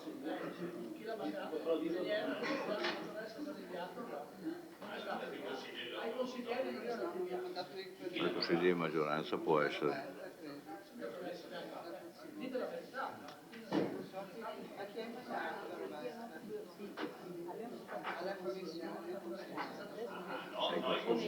La commissione consigliare Quindi se sospende per trovare ai membri della commissione. Va bene. Cioè, se non No, facciamo... ma per dire sia dei consiglieri ma che la commissione. Sì, Al- Se per caso diciamo dei consiglieri e la commissione? I consiglieri sono già in commissione. Ho capito, ma sono rappresentati in commissioni i capigruppo e i consiglieri? No, proprio. La minoranza in commissione non c'è, peccato. In commissione la minoranza non c'è, peccato. No, i capigruppo consigliari non No. c'entrano con la rappresentanza della minoranza. Lei ha appena detto i capigruppo consigliari. Allora, scusate un attimo, perché sennò... Allora, verifichiamo un attimo questo invio o meno. Comunque, siccome il punto è stato deciso di portarlo avanti, facciamo gli emendamenti e presentiamo gli emendamenti, sospendiamo, a meno che non vogliamo, siccome i punti sono tanti, spostarlo a domani, così avete tutto il tempo domani mattina per scrivere gli emendamenti e domani pomeriggio, domani sera, trattiamo il punto. Se no, voglio dire, lo trattiamo ora. Cioè, non è che ci sono tante scelte, Non è stato registrato? No, facciamo gli emendamenti, sospendiamo un attimo, facciamo gli emendamenti. La parola, prego. Visto che l'assessore Antiga ci dà dotte lezioni su come devono operare i consiglieri, e visto che nei miei limiti temporali di persona che lavora mi sono data un po' un occhio ai documenti di questo Consiglio Comunale, con la collaborazione dei colleghi De Antoni e Tonò mi sono fatta dare la copia, perché in internet non si trova, non è una critica, capisco, è una delibera del 2002, ovviamente non è che nel sito internet si va indietro fino ai tempi di Marco Cacco, però la delibera del 2002 che riguarda uno degli altri punti, quelli un po' più avanti dell'ordine del giorno, nel 2002 le delibere avevano anche il riassunto del verbale della discussione. Il segretario generale, non l'avvocato Denardi, il segretario generale del comune del 2002, e lei era consigliere comunale all'epoca, interviene a un certo punto nella discussione e dice: il consigliere Carnelos, nell'esercizio tipico delle sue prerogative consigliari, quale diritto soggettivo pubblico, avrebbe dovuto presentare degli emendamenti, invece lui ha scelto di fare le osservazioni. Quindi io, a detta del segretario, in questo momento, se seguissi la sua idea, farei una cosa sbagliata. Andiamo a ritrovare il segretario del 2002, chi era? Lo conoscete? Lo sentiamo per capire se ha cambiato idea nel frattempo e ha ragione lei, e quindi invece di fare gli emendamenti in consiglio comunale devo mettermi a fare le osservazioni dopo? Grazie per i consigli che ci dà, Assessore Antiga, sono pregiatissimi e correttissimi. Grazie. Consigliere D'Arè. Ma penso che sia ora di andare avanti con l'ordine del giorno. Se ci sono emendamenti li porta avanti, si va al voto e si va avanti finché abbiamo esaurito, anche perché i colleghi hanno detto che il domani lavorano.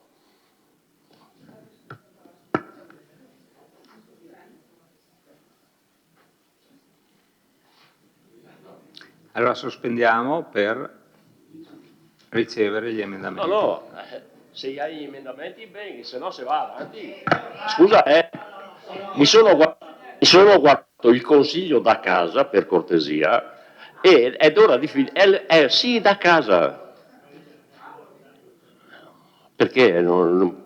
Pensa che non che sia gli strumenti tecnici? Grazie alla tenda TV si vede il consiglio da casa. Sono arrivato, ho visto il punto, ho visto le osservazioni, anche la proposta di sospensione del consigliere Tonon, ma questo è un punto dell'ordine del giorno, si va in discussione, se ci sono emendamenti li presentati, altrimenti si va voto favore o dichiarazioni di voto favorevole e voto contrario. Prego, consigliere De Bastiani. Consigliere D'Arè, inutile scaldarsi, allora stiamo tutti tranquilli, noi stiamo preparando gli emendamenti, basta, andiamo avanti. Ah, se serve sì, se serve sì. No, perché a mezzanotte si interrompe, fino a mezzanotte, non domani mattina. No, non hanno il tempo, non è previsto un tempo. Fino a mezzanotte, se serve, sì. Noi...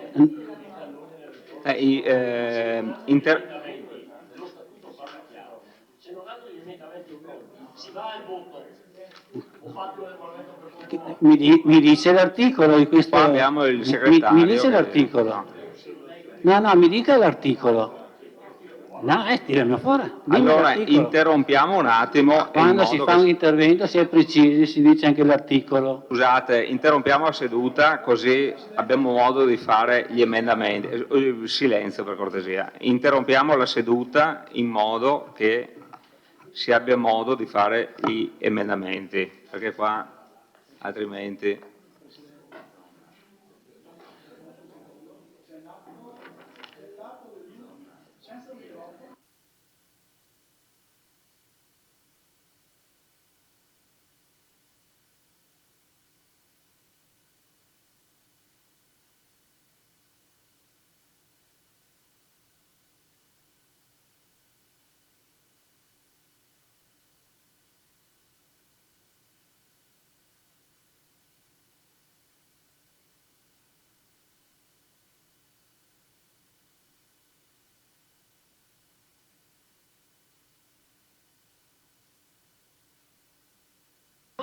Scusate, invece di sbaruffare, scriviamo gli emendamenti cortesemente. Silenzio in aula. Scusi, silenzio in aula, altrimenti faccio intervenire i vigili.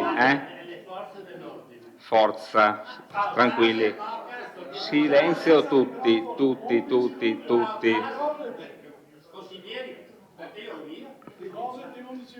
Che deve andare a fare un intervento. Ma lei, assessore del piccolo, cosa interviene che non è neanche sua competenza? Perché te lo spiego, Stia zitto, ma per favore.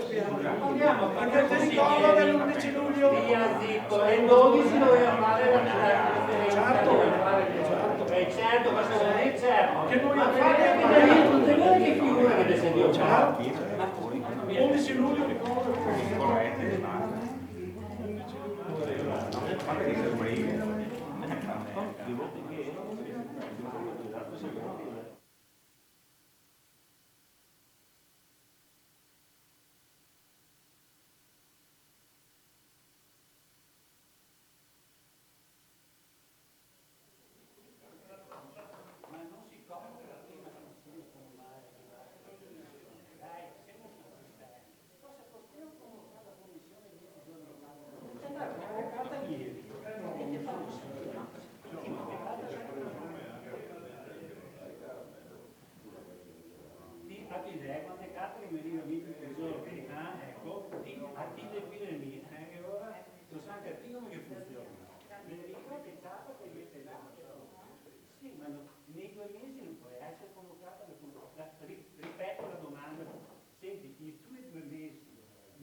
Bene, ci potete consegnare gli emendamenti magari?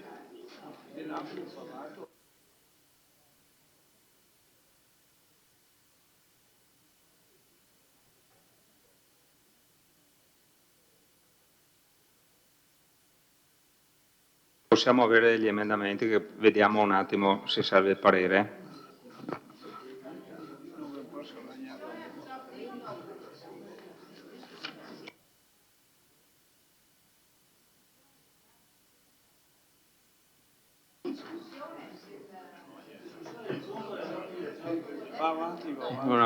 Già ci sono tre, De Bastiani, Tonon e De Antoni hanno fatto 3 interventi. No. Eccoli qua gli emendamenti.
Bene, riprendiamo gli emendamenti. Forza.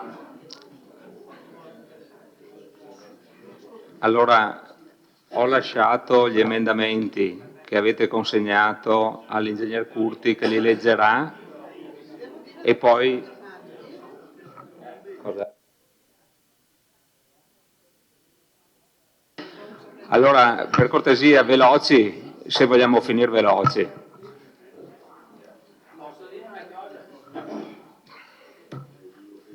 Aspettiamo dopo gli interventi, dai, perché sennò non andiamo più avanti. Allora, gli emendamenti sono stati consegnati all'ingegner Curti, li leggerà uno ad uno e li metterò subito in votazione. Uno ad uno. E allora facciamo la discussione. Lasciamo là gli emendamenti e facciamo la discussione. Allora, tre interventi sono già stati fatti, prego prenotarsi.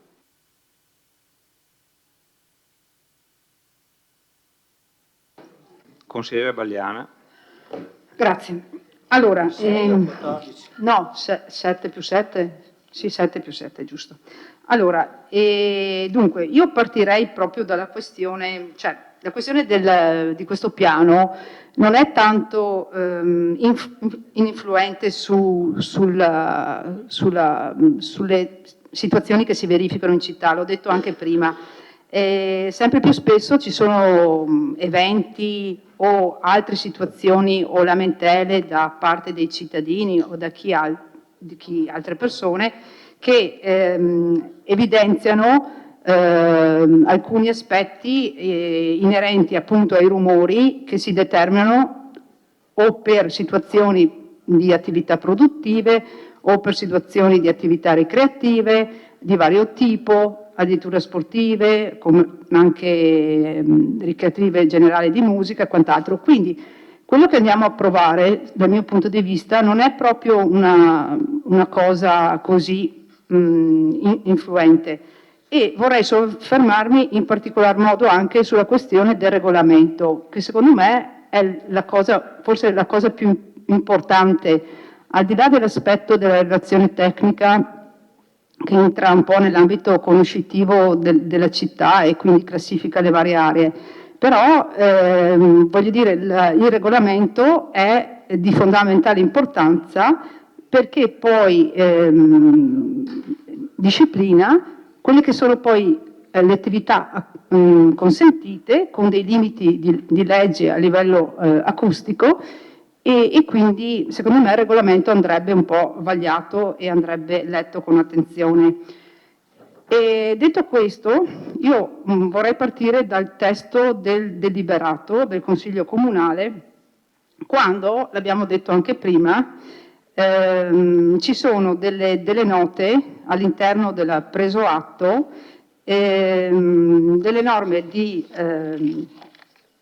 ARPAF, in cui verso la fine di pagina 1 cita così, in riferimento, no, questo è il parere espresso dalla provincia di Treviso, no? E dice, in riferimento alla nota inviata dal Comune di Vittorio Veneto, pervenuta alla provincia di Treviso nell'8/5 del 23, relativa all'aggiornamento in corso del piano comunale di classificazione acustica e il successivo parere di ARPAF del 15/5/23, richiamando il precedente parere inviato dallo scrivente il 4 aprile 23, ai sensi dell'articolo 3 della legge regionale 21 del 99, cioè norme in materia di inquinamento acustico, in attuazione della legge 447 del 95, si comunica che nel piano in oggetto non risultano incongruenze con i piani di classificazione acustica dei comuni contermini. E fin qua ci siamo. In riferimento ai monitoraggi fonometrici di breve periodo effettuati come riportato dalla precedente nota, si rammenta che, essendo di durata inferiore a un'ora, risultano inefficaci e non confrontabili con i limiti come indicato dal DPCM 14/11/97 per valutare la rumorosità dell'ambiente ai fini della normativa vigente. Allora, qui secondo me c'è una prima questione da sollevare. Se quello che è stato rilevato non è praticamente non ci dà la possibilità di fare dei riferimenti ai limiti di legge. Questo volevo dire. Quindi chiedo, l'ingegner Curti adesso è uscito, magari l'assessore all'ambiente potrà rispondermi in merito, volevo chiedere rispetto ai rilevamenti che sono stati fatti, assessor Fasan, mi ascolta? No. Se in un luogo è stato rilevato che il valore è oltre il limite, voglio dire, viene segnalato con questo piano o meno? Quindi vengono messi in atto dei provvedimenti per mitigare i rumori o meno? Questo che non capisco, ok? Questa prima cosa. Cioè, se già, ingegner Curti, non so, l'assessore Fasan non mi stava ascoltando, provo con lei. Io volevo capire se da queste prime valutazioni dell'ambito conoscitivo, se sono state emerse, ho visto, prima ha fatto l'esempio della scuola, però in altre situazioni magari prendiamo una questione commerciale o musicale, io non so se sono stati fatti dei rilievi anche durante la sera, se fossero emersi dei valori fuori dei limiti, però voglio dire, direttamente questo regolamento metteva in atto o fa sì che ci siano delle ordinanze o quantomeno delle segnalazioni, delle osservazioni e quindi ci sia una prima ricognizione e un primo, come si può dire, una prima valutazione e quindi un intervento diretto dell'amministrazione. Poi gli altri due pareri dell'ARPA li ha citati prima il consigliere De Antoni, quindi non ritorno nel merito. Solo il punto 3, il fine delle misure fonometriche effettuate a supporto della redazione del piano è di definire e confermare la classe acustica di un determinato punto, oppure in caso di superamento del limite la necessità di attuare un piano di risanamento. Quindi viene istituito subito, voglio dire, questo piano di risanamento o c'è un altro iter di segnalazione e quant'altro. Poi invece mi fa specie anche l'altra nota, per confrontare il risultato delle misure con i limiti previsti, i tempi di misura, il posizionamento della strumentazione, la strumentazione e la metodologia di misura devono essere conformi a quanto previsto dal DMA del 98 e dal DPCM del 97. Misure effettuate con tempi di misura breve, ok, potranno essere usati al fine conoscitivo ma non nel confronto con i limiti previsti dalla normativa vigente. Allora mi chiedo, ma chi è che fa eventualmente i controlli? Cioè, quando è che noi sapremmo, se lo sapremo mai, quando qualcuno sfora praticamente il limite? Solo su segnalazione o sarà il comune che con una tantum esce? No, ecco. Il mio tempo sta per concludersi, quindi magari nel secondo intervento avrei altre cose da chiederle. Grazie. Grazie consigliere.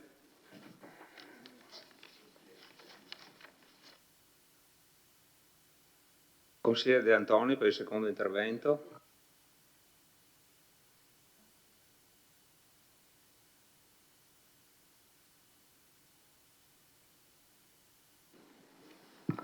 Sì, l'intervento che avevo preparato era per gran parte, diciamo, ricalca le osservazioni che ha fatto il consigliere Balliana, ma io mi voglio soffermare solo sull'ultima parte della premessa in cui anche l'ufficio prende atto delle osservazioni dell'ARPA e diciamo, queste osservazioni dicono in particolare che le misure effettuate con tempi di misura brevi o non posizionati o con posizionamenti non conformi a quanto previsto potranno essere usati al fine conoscitivo, ma non nel confronto con i limiti previsti dalla vigente normativa.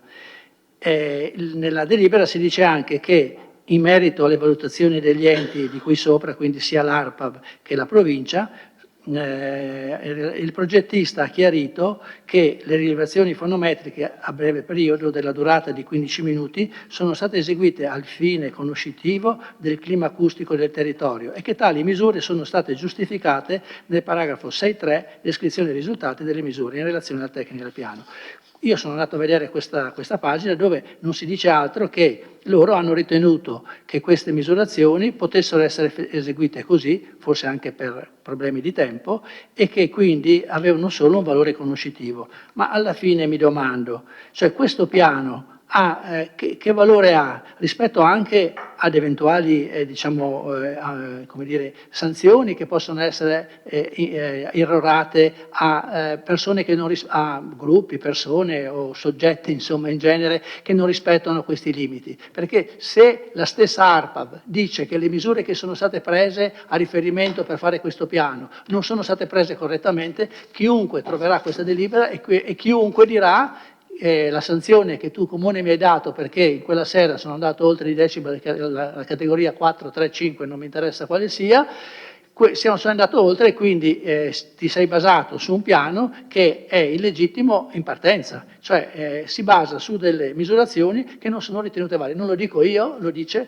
l'ARPA. Le controdeduzioni che fa il tecnico sono, a mio parere, sono assolutamente ininfluenti e confermano in sostanza quello che è il giudizio dell'ARPA e poi anche della provincia.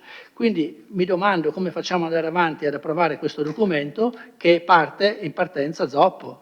Questa è la domanda che chiedo anche agli uffici, come si possa andare avanti con questo piano. Grazie. Altri interventi?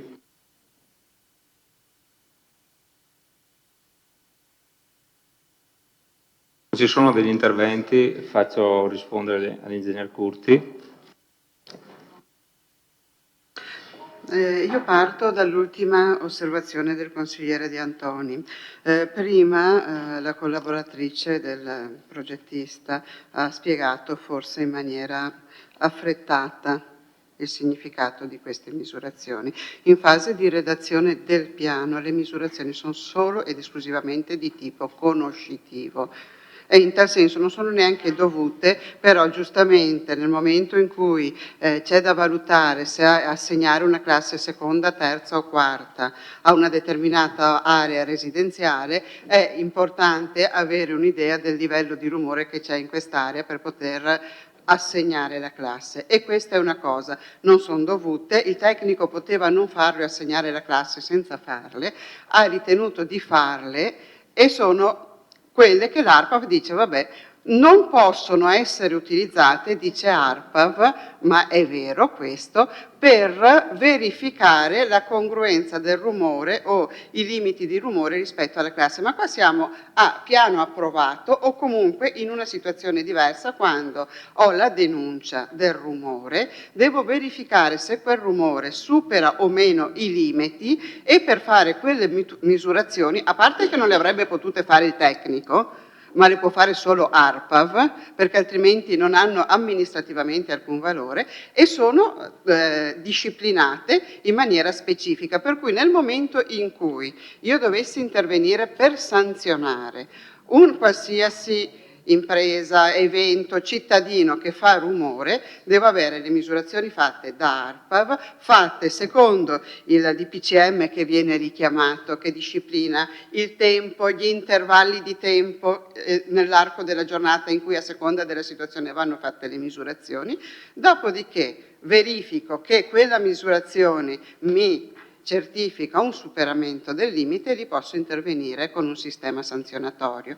Questo per dire quindi che non è che fate queste misurazioni qua per fare il piano, io vado in giro per la città a dare sanzioni, perché non sarebbero comunque misurazioni che mi possono permettere di fare questa attività amministrativa.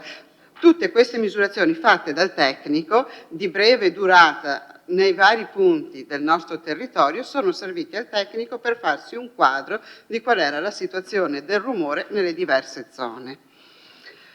Il piano, per passare alle domande che aveva fatto la consigliera Bagliana, allora il piano non mette in atto gli interventi di mitigazione, il piano acustico mi dà un quadro di riferimento e dopodiché è chiaro che sono state fatte queste misurazioni che possono non avere il valore amministrativo sulle quali non sanziono. Se adesso dovessi dire per assurdo che all'ospedale ho trovato 100 decibel, magari un campanello di allarme mi si pone, ma non è il piano che me lo risolve. Tutti gli interventi di mitigazione o di risanamento sono successivi e non li trovo dentro al piano. Il piano mi dice all'ospedale devi avere questi limiti di immissione, nelle zone di classe 2 devi avere questi altri, eccetera. Dopodiché, laddove io verifico che non sono rispettati, soprattutto nei confronti di quelle attività diciamo più sensibili, che sono l'ospedale, la casa di riposo, le scuole, eccetera, lì vanno messi in atto successivamente i piani di risanamento. Quindi sarà poi un impegno dell'amministrazione, così come facciamo i piani di adeguamento o miglioramento sismico piuttosto che di efficientamento energetico, dovremo anche fare i programmi di risanamento acustico laddove si dovesse rendere necessario. Poi chiedeva su chi fa le misurazioni, ma un po' quello che stavo dicendo, nel senso che comunque le misurazioni non sono queste sono solo una conoscenza iniziale del territorio. Nelle situazioni di problemi denunciati noi chiediamo sempre l'intervento di ARPA. Come dicevo prima, ricordiamoci che ARPA va 2, forse 3 tecnici per tutta la provincia, però io li ho chiamate nel corso degli anni più volte, sono colleghi veramente molto collaborativi, loro escono 24 ore su 24 quando ci sono da fare queste misurazioni e fanno delle campagne e le fanno. Per cui poi sulla base di quello noi abbiamo tutti gli strumenti per intervenire.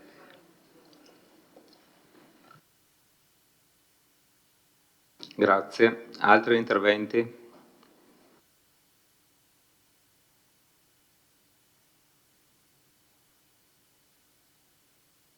Consigliere Tonon? Grazie. Qualche richiesta di approfondimento su qualche articolo del regolamento, perché poi, a parte le varie zonizzazioni, è sul regolamento che cittadini, qua si parla anche di fabbriche, parrocchie, associazioni, eccetera, si devono confrontare. Parto da una definizione che non trovo, mi spiego. Si parla all'articolo 26 l'utilizzo delle macchine da giardinaggio e si fissano alcuni orari, posto che poi mi chiedo come mai siano diversi da quelli per esempio dell'utilizzo di strumenti musicali, da quello dell'autolavaggio, eccetera. Cioè, sono sempre orari diversi e mi piacerebbe capire la ratio, se c'è una ratio. All'articolo 26,4 c'è scritto: non vi sono limitazioni all'uso di tali macchinari nei luoghi isolati in cui non può essere generato disturbo al vicinato. Allora, guardando nelle definizioni, luoghi isolati non c'è. E allora volevo capire cosa significa luoghi isolati, perché l'unica definizione che troviamo è luogo pubblico o luogo aperto al pubblico. E quindi in modo che coloro che non si trovano in luoghi isolati sappiano se possono o meno utilizzare fuori di quegli orari le macchine da giardinaggio. Legandomi alla questione degli orari, la domanda è per gli impianti di autolavaggio. L'impiego di macchinari, visto che qualcuno ha passato anni a... Ah, ecco, no, ma per capire come funziona... No, a me non interessano i decibel, ma gli orari, perché ci sono gli orari diversi. L'impiego di apparecchiature rumorose, articolo 30, aspiratori, lavaget, eccetera, nell'ambito dei sistemi di autolavaggio localizzati nelle zone residenziali o in prossimità delle stesse e, più in generale, lo svolgimento di dette attività. Ma allora è ovunque? È ovunque? Non c'è scritto. Sì, ma allora perché andiamo a scrivere localizzati nelle zone residenziali o in prossimità delle stesse o in generale lo svolgimento di tali attività? Cioè, no, emendamento, è da cassare questo articolo scritto così, non merita un emendamento. Deve essere scritto semplicemente l'impiego di apparecchiature rumorose nell'ambito del sistema di autolavaggio, appunto, vanno dalle ore alle ore nei giorni. Davvero ogni tanto ho l'impressione che siamo il paese degli azzeccagarbugli, perché nelle zone residenziali o vicino a quelle o comunque ovunque di fatto. Non ho mai visto un articolo scritto così. E comunque dice, lo svolgimento di dette attività, anche self-service, è consentito nei giorni feriali dalle 8 alle 21 e nei festivi dalle 8 alle 23. Domanda, perché nei festivi 2 ore in più? Anche qui c'è una ratio, e se c'è, qual è? Perché io non la scorgo. Anzi, mi spiego, siccome c'è scritto altrove che nei giorni festivi gli orari sono ridotti, per esempio, nel giardinaggio lunedì, sabato 8-12, domenica e festivi 9-12. Allora, nel giardinaggio meno, nell'autolavaggio aumentiamo di più. Perché? Punto di domanda. Gradirei avere una risposta. Altra domanda. Centri estivi, articolo 32. Il rumore all'interno delle aree scolastiche, eccetera, è sempre autorizzato in deroga ai limiti stabiliti dal piano comunale, come si chiama, classificazione acustica, senza necessità di specifica concessione.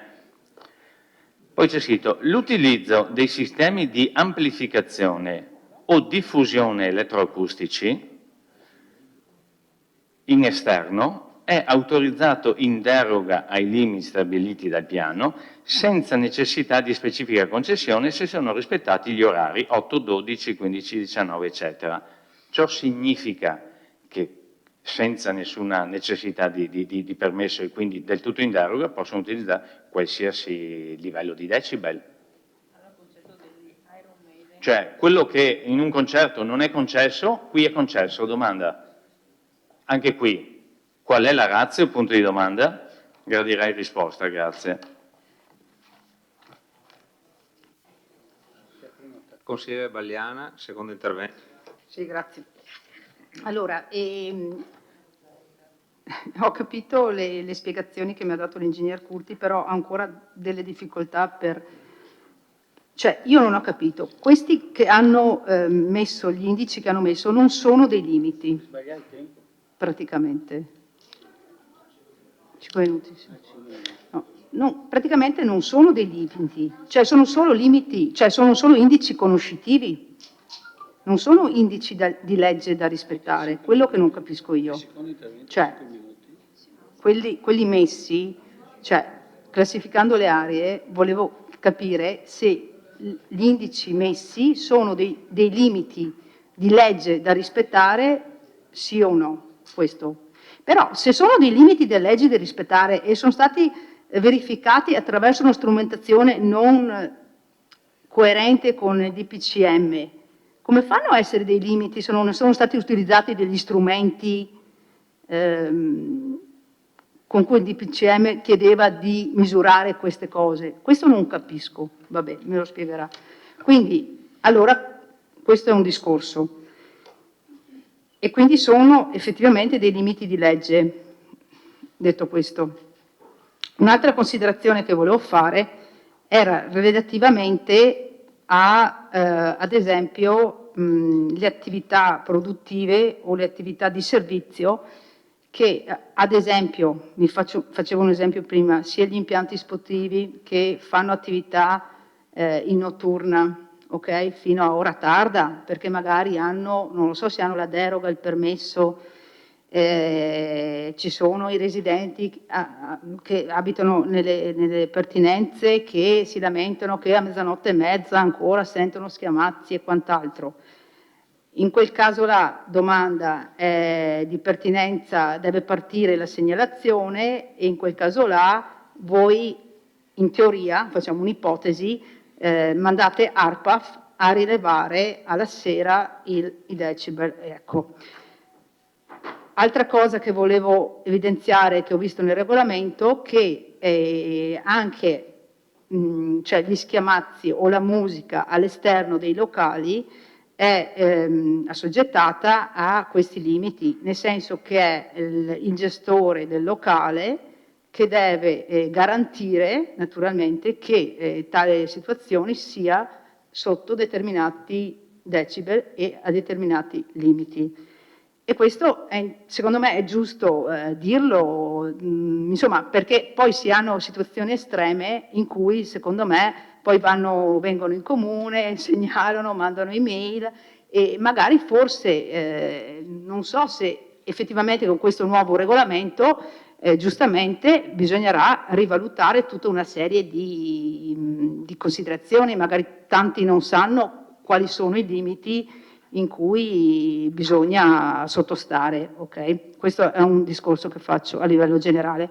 Poi mi è saltata all'occhio la questione a pagina del rapporto ambientale preliminare, mi interessava la questione 5.1.3, criticità connesse con le centraline idroelettriche. E proprio, guarda caso, volevo proprio fare questa valutazione per quanto riguarda la rumorosità delle centraline idroelettriche, che è una cosa non secondaria dal mio punto di vista, perché come le attività produttive in certe zone non devono andare a disturbare lo stato psicofisico degli abitanti di determinate aree residenziali, io penso che anche in questo caso sulle centraline idroelettriche ci sia la necessità di intervenire e fa specie, penso che il sindaco lo sappia già, insomma, che l'ultima centralina voglio dire consentita sta creando dei problemi a livello rumore per delle famiglie che di notte non riescono nemmeno a dormire nelle loro abitazioni e le case erano là prima della centralina, quindi voglio dire, quindi qui vedo che invece a differenza qui impone che passati entro 6 mesi dall'approvazione di questo piano i proprietari di queste centraline dovranno adeguarsi ai limiti assoluti di emissione e dimissione di classe terza dell'area assegnata. Ecco, magari penso che sia giusto monitorare questo aspetto anche per garantire ai cittadini la possibilità di dormire alla notte e non di passare tutta la notte a ascoltare la centralina che col suo rumore continua a tenerli svegli, insomma. E questo, secondo me, quando si approvano dei piani, faccio l'esempio della centralina, effettivamente la realizzazione dei lavori dovrebbe essere monitorata, ma se devono essere fatti a regola d'arte, cioè bisognerebbe monitorarli fino alla fine, non dare la concessione e dopo lasciare ai cittadini l'onere di dimostrare che questi non rispettano il piano acustico, che ci sono delle emissioni di rumore. Ecco. Grazie. Consigliere Darè. Sì, per quanto riguarda gli autolavaggi, in maniera molto semplice, l'attività della domenica viene fatta 2 ore in più per un accordo con le sigle sindacali e l'ente. Io ho avuto controlli perché appunto per i rumori, il controllo viene fatto naturalmente, bisogna capire in che area sei, però c'è un rumore di fondo stabile che è attorno ai 50 decibel. I lavaggi che sono fatti dalle aziende che vanno in tutto il mondo non superano i 55, sono dentro quelle che sono le limitazioni. È chiaro che la denuncia viene fatta al proprietario, da qualche vicino, e poi interviene l'ARPA che fa un controllo specifico, cioè mette l'attrezzatura fonometrica all'interno dell'abitazione a finestre aperte con tutte le attrezzature in movimento chiaramente, e naturalmente se si sfora è quasi impossibile, insomma. Quindi non è che hanno lo fanno alla domenica perché la domenica la gente ha più tempo oppure arriva dal mare o dalla montagna, quindi gli danno 2 ore in più. Tutto qua, non è solo una questione così di lavoro. Grazie. Consigliere De Bastiani. Riprendo una cosa che ho detto prima, ma voglio riprenderla perché è arrivato il consigliere Darè che prima non c'era e volevo coinvolgerlo in questo ragionamento. No?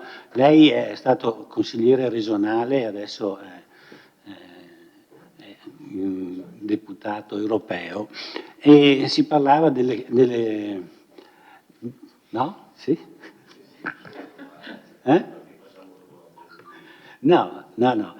Si parlava, avevo sollevato il problema delle commissioni, no? E io non credo che in Regione o su a Bruxelles vengano convocate il Parlamento per votare una legge per giovedì e il mercoledì vi convocano la commissione per discutere quello che dovete votare il giorno dopo. Che questo non succeda né a Venezia e né lassù. Volevo anche una conferma, perché io dicevo prima che le commissioni andrebbero prima convocate per tempo, in modo che se non è sufficiente una commissione se ne possa fare un'altra, e una volta che la commissione, parlo per gli argomenti importanti, io capisco che se è una delibera così leggera si può fare anche così il giorno prima, ma dico per gli argomenti importanti come questo, una volta che la commissione ha elaborato il problema, si decide di portarla in Consiglio Comunale. In questo modo, come diceva il Presidente, è anche l'esito che qualcuno dica vabbè, ne avete parlato in Commissione, adesso in Consiglio per piacere, vabbè, se c'è qualcosa, ma vediamo di velocizzare. L'assessore Fasan a questa osservazione prima mi diceva ma è sempre stato fatto così, lo facevate anche voi. Sì, è vero, è sempre stato fatto così, però è sempre stato sbagliato. Allora voglio dire, se questo Consiglio Comunale ha sempre sbagliato, è il momento anche di porre rimedio.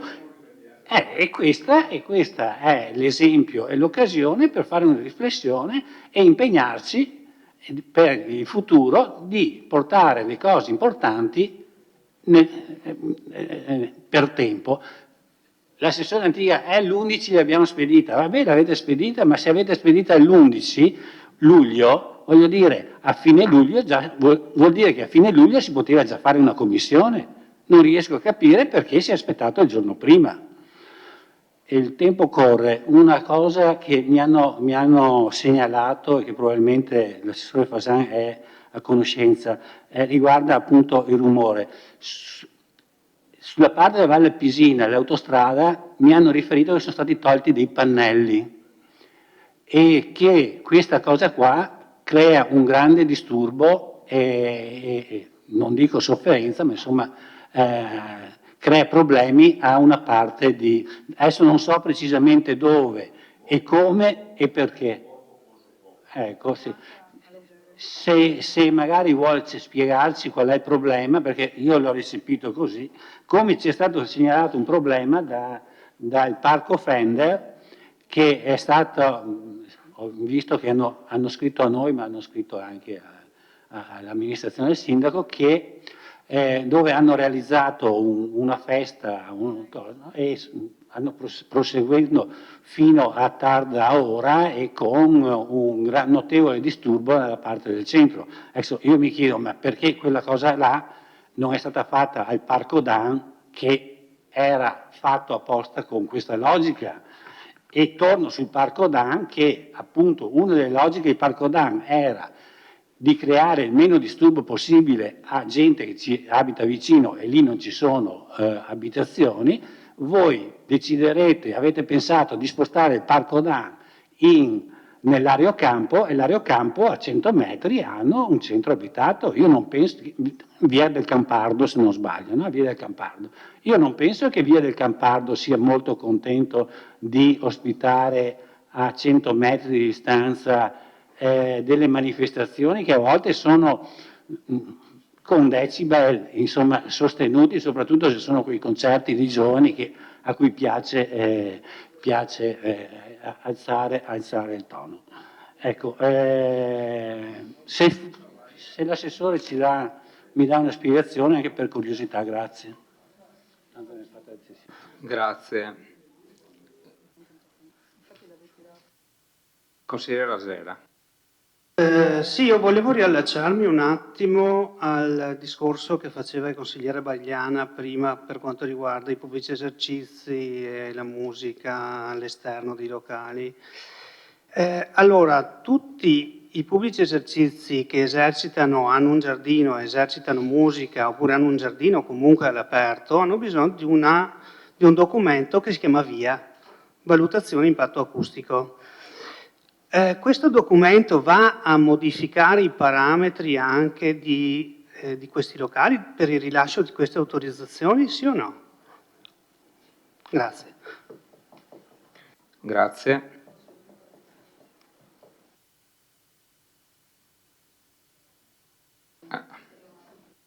Vuole rispondere subito che così... Allora, mi rendo conto che l'argomento è un po' ostico.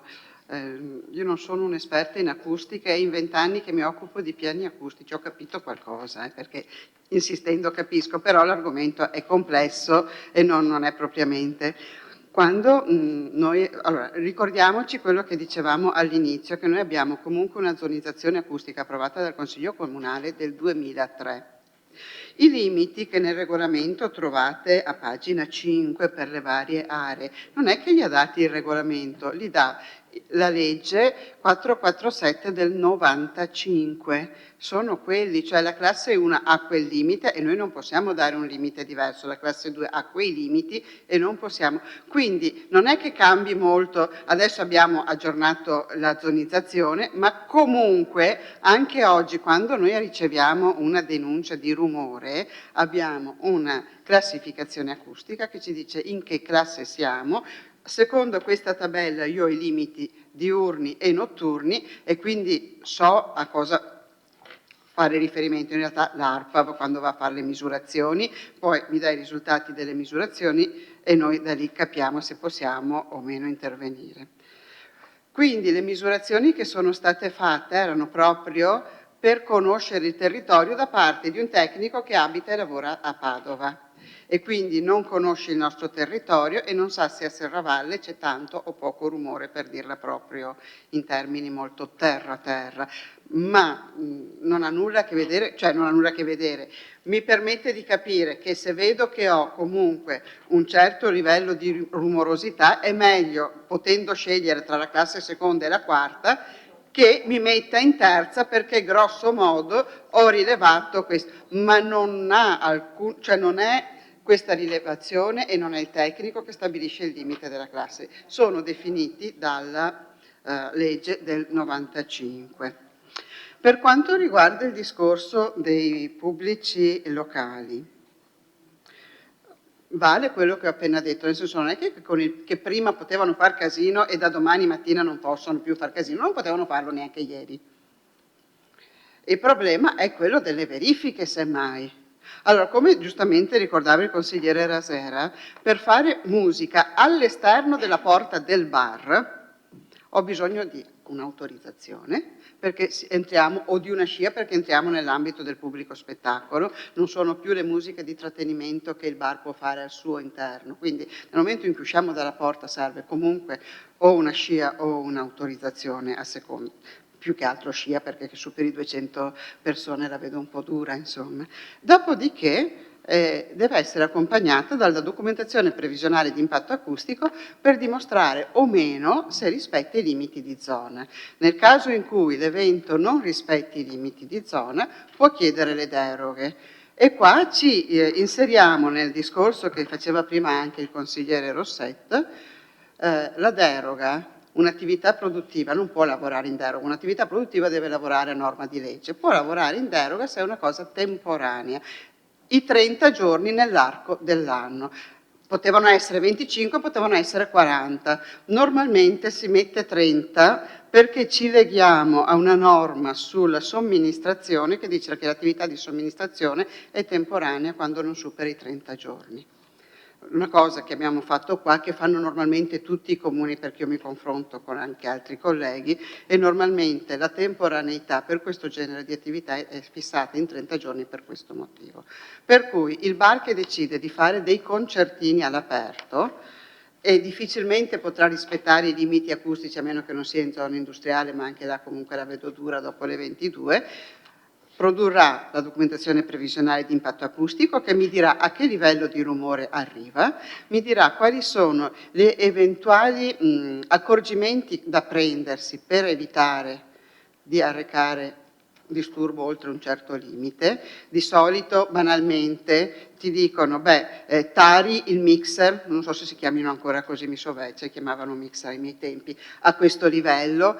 Le casse le giri in modo che non sparino proprio addosso alla finestra della signora Maria che va a dormire a una certa ora, ma devono essere rivolte magari, posizionate. E questo il tecnico acustico è in grado di farlo perché conosce il tipo di strumentazione che viene usata, cioè non è che questa documentazione la faccio generica, la faccio su quell'evento e su quella strumentazione, quindi mi dice come tararla, come posizionarla e in quel caso poi noi come ufficio ambiente diamo la deroga se rientriamo in quelle che sono la temporaneità. Ecco. Non so se sono riuscita a spiegarmi, perché mi rendo conto che non è facile da spiegare come argomento. È già più specifico rispetto al regolamento di polizia urbana dove prevede che la musica non si deve sentire oltre i 100 metri.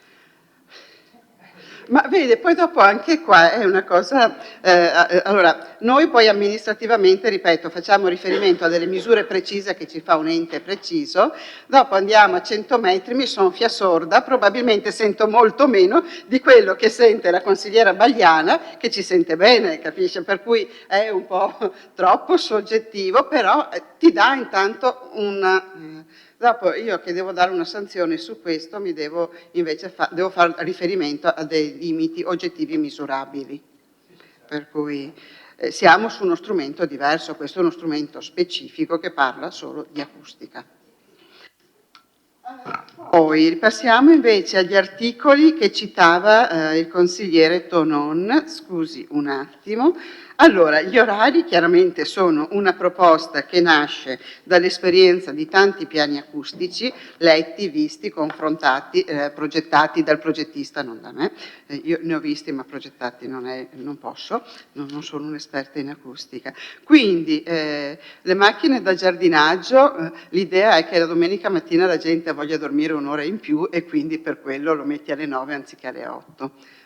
Banalmente, per quanto riguarda gli impianti di autolavaggio, ne ha già parlato anche il consigliere Darè, e poi c'era l'articolo, 32 sul discorso dei centri estivi. È vero quello che lei osserva, quindi nell'ambito di un centro estivo, che sappiamo di cosa stiamo parlando, quindi rivolto ai ragazzini mi pare al massimo fino alla terza media, a volte secondo me bastano i bambini per superare i decibel, non serve che mettiamo la musica, ma va bene, gli diamo degli orari, se all'interno di questi orari usano degli strumenti di diffusione sonora e di amplificazione all'esterno, vista la finalità sociale ed educativa che dovrebbero avere i centri estivi, pensiamo di non dover costringere gli organizzatori a farci la documentazione previsionale di impatto acustico e chiederci la deroga.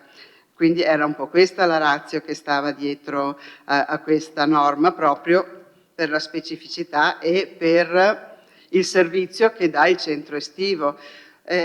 Poi io non so, perché mio figlio è fuori da un pezzo, quindi non li frequento più, ma dubito che alle 3 del pomeriggio si mettano a fare proprio musica di quella dura. Non so, può darsi anche che si divertano. Sì. I luoghi isolati. Allora, luoghi isolati, non c'è una definizione. Se ho la casa in mezzo alla campagna e sono solo io, taglio l'erba quando voglio, se ho un vicino devo rispettare gli orari. Entro i 100 metri che sente il rumore. Sì, infatti. E dipende anche dal tipo di tagliarba che uso. Bella falce.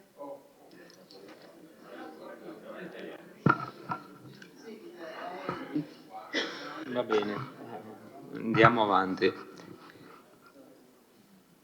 Altri interventi?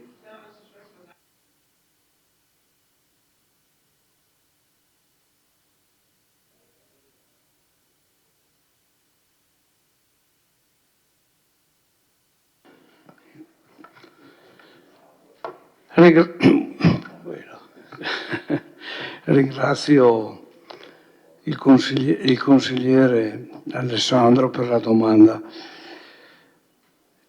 Questa sera sono passati sotto traccia due problemi, io direi, che probabilmente metterò fra le osservazioni.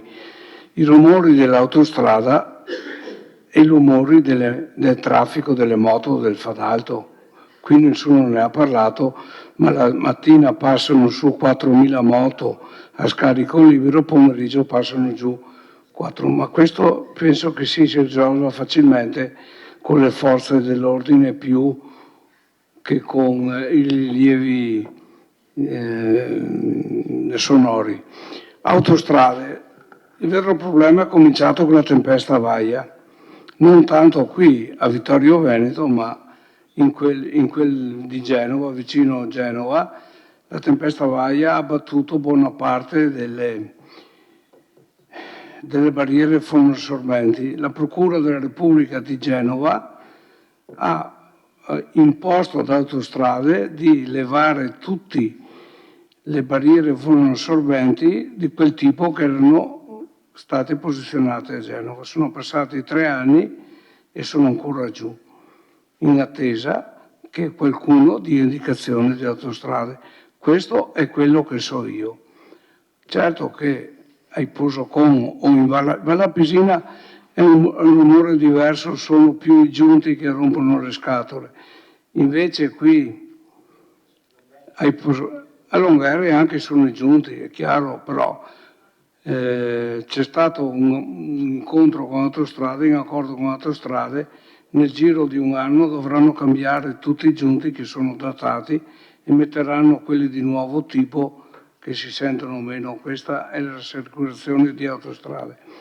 Però io attendo sempre che la Procura della Repubblica di Genova si esprima e che vengano posizionate di nuovo le barriere fonoassorbenti. Ecco quello che posso dire di rumori di Autostrade. Grazie Assessore. Consigliere Denardi. Grazie Presidente. Abbiamo detto che è un piano complesso e anche un piano importante e credo che parte della motivazione per la quale la minoranza questa sera ha rilevato tutta una serie di questioni sia anche legato all'importanza di questa approvazione, l'approvazione di questa delibera. E non è un caso che io prima abbia chiesto all'ingegnere Curti che effetti abbia tra i privati l'approvazione di questa delibera. Non è che l'abbia detto perché devo far finta di non sapere le cose che so o quant'altro. Capisco che è facile e è divertente, sono 4 anni che va avanti sto mantra, fare le battute sul lavoro che faccio. Comincerò a fare anche io le battute su tutti i lavori e attività professionali ciascuno. Ingegner Curti, lei ne abbiamo, il fatto è che è costante e da parte di tutti, e ormai comincia a stufare sta cosa sinceramente. Questo piano, come in qualche modo faceva capire l'ingegner Curti, e a me sarebbe piaciuto che fosse stato spiegato fin dall'inizio, entra nella vita delle persone. Nell'articolo 1 del regolamento, che racconta, disciplina l'ambito di applicazione, disciplina anche quelle cose che sono escluse. Quindi prima che a chi è a casa passi un messaggio sbagliato, è forse opportuno dire che cosa non rientra in questo piano. Tutti i comportamenti rumorosi non riconducibili a attività produttive, commerciali, professionali, perché sono causati ad esempio da schiamazzi derivanti da attività antropiche, strepiti di animali, radio, TV, uso di strumenti musicali per diletto, giochi di bambini, attività domestiche o emissioni prodotte da sorgenti di rumore occasionali, non ripetibili, imprevedibili. Quindi se io a casa mia suono il violino il consigliere ha detto no, suona bene il flauto, io meglio che evitiamo, mi metto a suonare il violino e disturbo il condomino che sta sopra o sotto di me, è un altro ragionamento. È per quello che dicevo quale è il risultato. Ben diverso è se appunto la ditta che va a fare le manutenzioni sulla strada davanti a casa mia si mette a lavorare alle 6:15 del mattino con la ruspa, svegliando tutto il condominio. Per cui è bene anche che le persone capiscano di cosa stiamo parlando. Nell'articolo 6 e l'articolo 7 si definiscono le attività temporanee e si prevede la possibilità di autorizzare in deroga le attività temporanee rispetto ai limiti che sono previsti dal regolamento stesso, prevedendo che l'autorizzazione in deroga possa prevedere dei limiti e delle indicazioni sui limiti del livello sonoro, prescrizioni di natura tecnica, lo diceva di fatto prima anche l'ingegnere. Ad esempio, se uno stando qui a ragionare sul testo, magari sarebbe stato anche interessante capire che limiti diamo alla possibilità di derogare, cioè al di là di quelli che sono i limiti assoluti normativi, che ne so, l'impossibilità di fare eccessivo rumore vicino all'ospedale, faccio un esempio, o in prossimità delle scuole, riteniamo che sia tutto derogabile senza fissare dei paletti prima, è una cosa sulla quale probabilmente avremmo potuto ragionare tutti insieme. Prima il consigliere Rosset e il consigliere Laserra interloquivano sul ragionamento relativo alla deroga dei 30 giorni, no? Il limite di 30 giorni. Di fatto però sappiamo che in linea puramente teorica c'è una configurazione tale in alcune aree della città per la quale questo limite di 30 giorni potrebbe essere surrettiziamente aggirato, perché se io mi ritrovo nella stessa strada 3 locali, 30 giorni all'uno diventano 90, magari si mettono d'accordo, non ci sono pochi luoghi a Vittorio Veneto che abbiano locali anche posizionati ben più cioè in ben meno di 100 metri. No? Per cui probabilmente anche questi 30 giorni potevano essere in qualche modo condivisi, ragionati e individuate modalità per, se lo riteniamo opportuno, evitare la possibilità di aggirare questo meccanismo. Ovviamente ragionando e lavorando secondo le modalità che sono state individuate è difficile e è difficoltoso che emergano tutte queste questioni.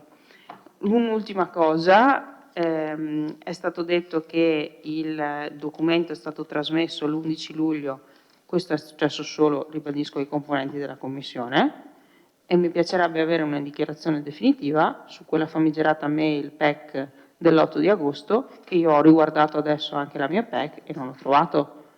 Quindi mi piacerebbe capire, perché se io non l'ho ricevuta vuol dire che a me non è stata inviata, oppure che c'è qualche problema con la PEC del Comune.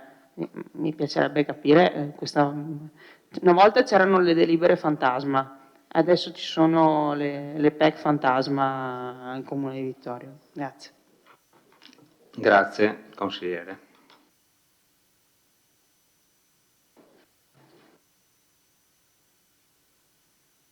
Se ci sono interventi, passiamo a vedere gli emendamenti. Sì, passiamo a vedere gli emendamenti. Allora, lascio la parola all'ingegner Curti che li leggerà uno ad uno e noi li voteremo uno ad uno.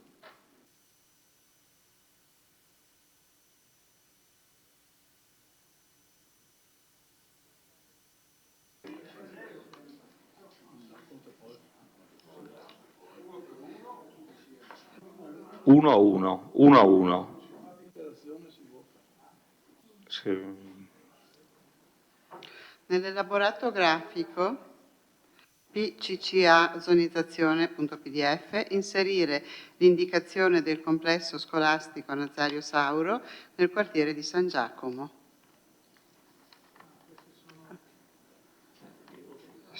Sì, queste sono le correzioni sull'elaborato grafico. Ammissibile. Ammissibile per me, poi va votato. Sì, scusate, non necessita di parere perché effettivamente è un'osservazione tecnica. Quindi... Aperta la votazione.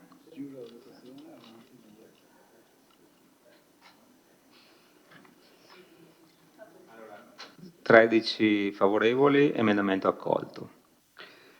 Emendamento numero 2. Eliminare nell'elaborato grafico PCCA zonizzazione PDF l'indicazione complesso scolastico o scuola dell'immobile ex scuola Zanette.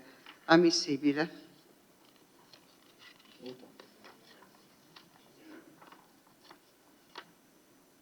Apro la votazione.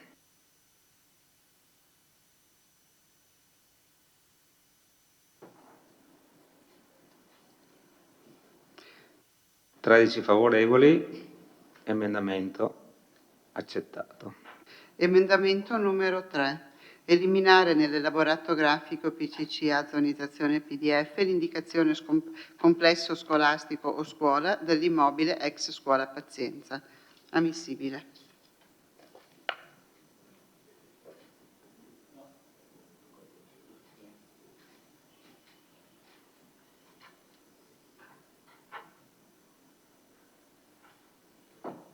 Favorevoli 13, emendamento accettato. Scusate, mi sono persa il numero. Emendamento numero 4, aspetta perché qua non c'è scritto, lo segno. Allora sì, li ho invertiti, scusate, perché una volta, scusatemi, allora questo.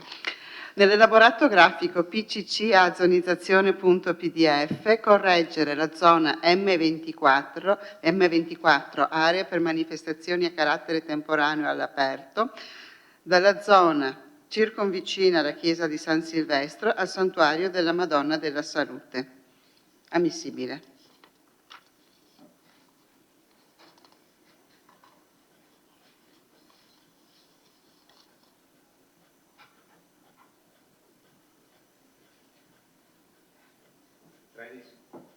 (13 favorevoli), emendamento approvato. Emendamento numero 5. Nell'elaborato rapporto ambientale preliminare, a pagina 27, eliminare il punto 5.4.4, zona VP, Villa Trieste de Benedetti, Savonarola e Villa Contarini. Ammissibile. Ci siamo allargati. Sì. 13 favorevoli, emendamento accettato. Emendamento numero 6. Nell'elaborato regolamento acustico a pagina 1 dell'allegato 1, spostare Stadio Comunale Bariso, via Buonarroti, M7, da Vittorio Veneto a Costa Meschio. Ammissibile.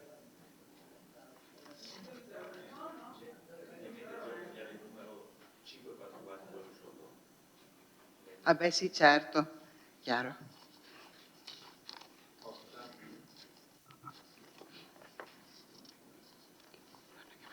(13 favorevoli), emendamento approvato.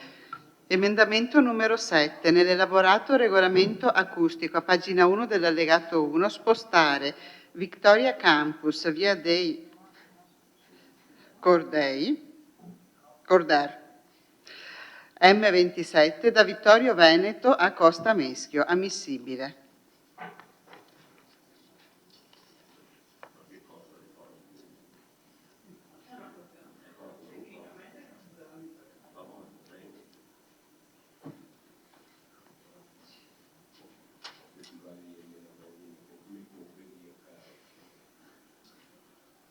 (13 favorevoli), emendamento accettato. Emendamento numero 8.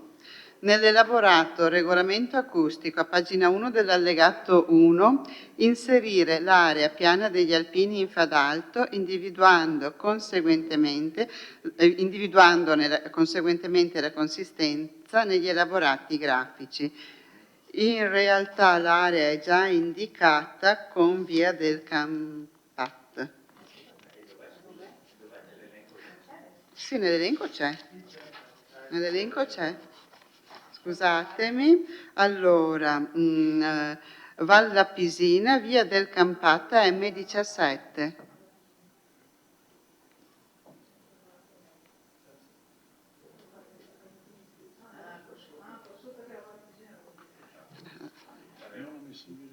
Quindi questo si può ritirare?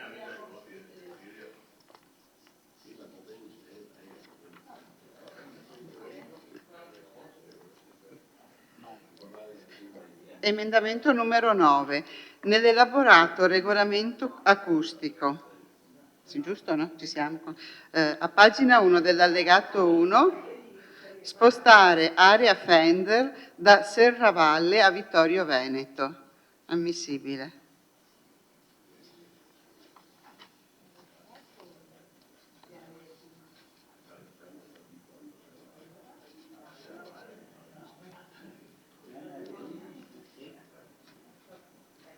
Favorevoli 13, emendamento accettato. Emendamento numero 10. Nell'elaborato regolamento acustico, a pagina 1 dell'allegato 1, inserire area Rossi, individuando conseguentemente la relativa consistenza negli elaborati grafici. Emendamento ammissibile.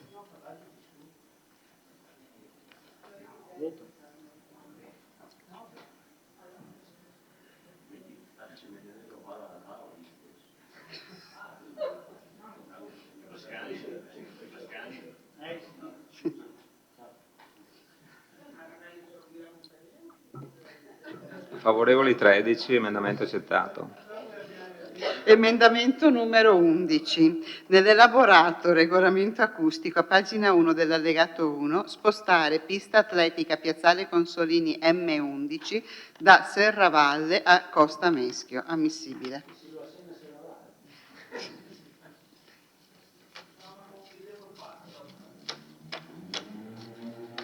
No, è la stessa. Favorevoli 13, emendamento accettato. Il segretario, così a tutti i testi.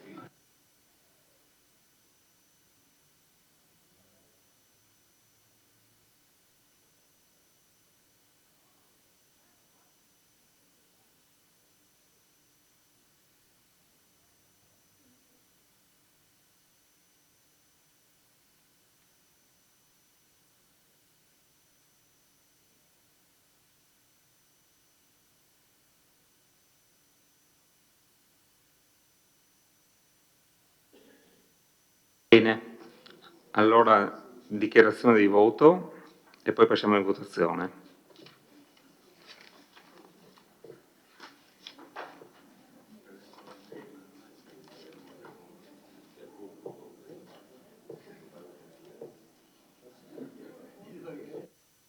Nessuna dichiarazione di voto? Passiamo alla votazione. Per la delibera in oggetto, favorevoli?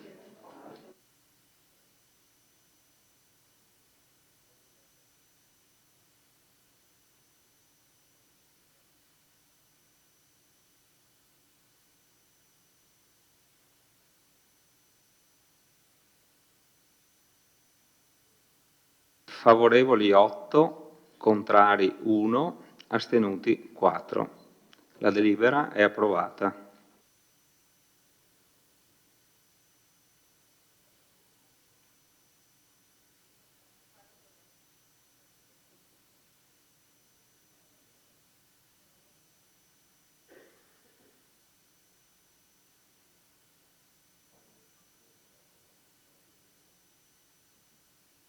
Passiamo al punto numero 5, approvazione e modifica del piano delle alienazioni dei beni immobili di proprietà comunale. Lascio la parola all'assessore Antiga al patrimonio. Sì, un attimo. Sì. Ah.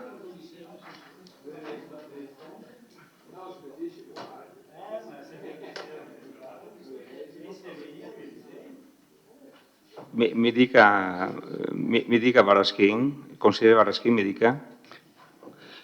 Grazie Presidente, chiedo la parola per fatto personale. Vabbè, le lascio la parola, prego. Grazie. È con grande disagio che comunico questa sera la scelta di lasciare il gruppo consigliare a cui appartengo, la lista Toni Miato Sindaco, ed andare a formare il gruppo misto. In questi 4 anni ho sempre cercato di dare il mio apporto al massimo delle mie possibilità, sempre collaborando con chiunque me lo chiedesse o ne avesse bisogno, nel rispetto dei ruoli di ognuno. Ma molte decisioni noi consiglieri le abbiamo conosciute dai giornali. Abbiamo visto uscite eclatanti sulla stampa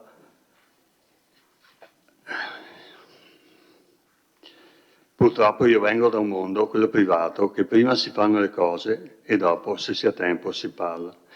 Invece qua si enunciano progetti mirabolanti che non vedranno mai la luce, con perdite di tempo enormi per gli uffici, che avrebbero potuto fare quello di cui c'è bisogno.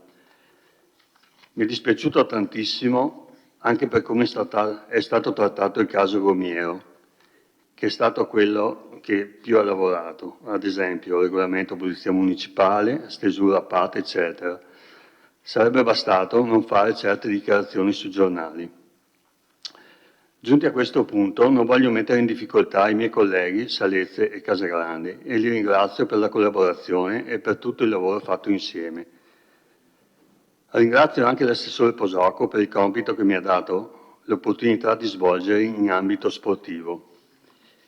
I cittadini ci hanno incaricato e ci hanno chiesto risposte che in modo particolare in un assessorato, quello più importante, non siamo stati in grado di dare. In coerenza con il sostegno da me dato alla coalizione di centrodestra alle elezioni comunali del 2019, nella quale sono stato candidato e per la quale ho chiesto il voto dei miei elettori, continuerò il mio sostegno alla coalizione di centrodestra, che guida il Comune dal 2019, precisando però che d'ora in poi esso avverrà nella forma di sostegno esterno. Grazie.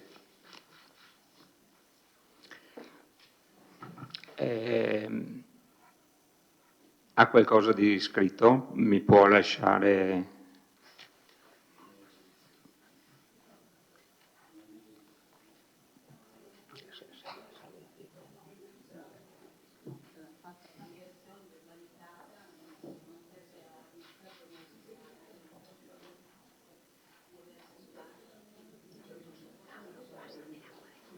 Va bene. Comunicazione al Consiglio, quindi non serve. Ecco.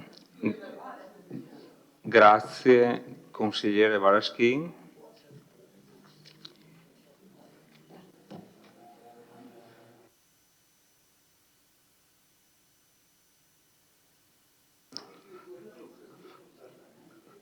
Lascio la parola all'assessore Antiga per l'illustrazione della delibera.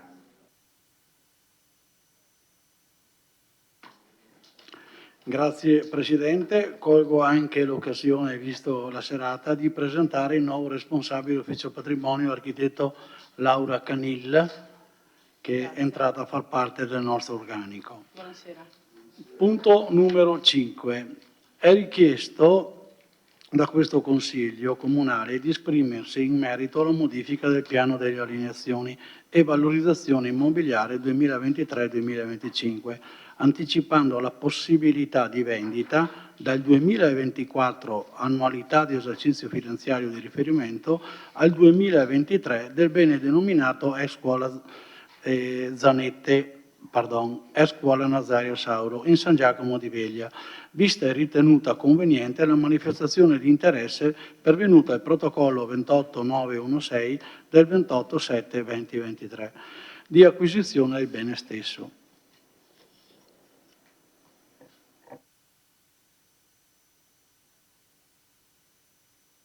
Grazie, Assessore. Apriamo la discussione.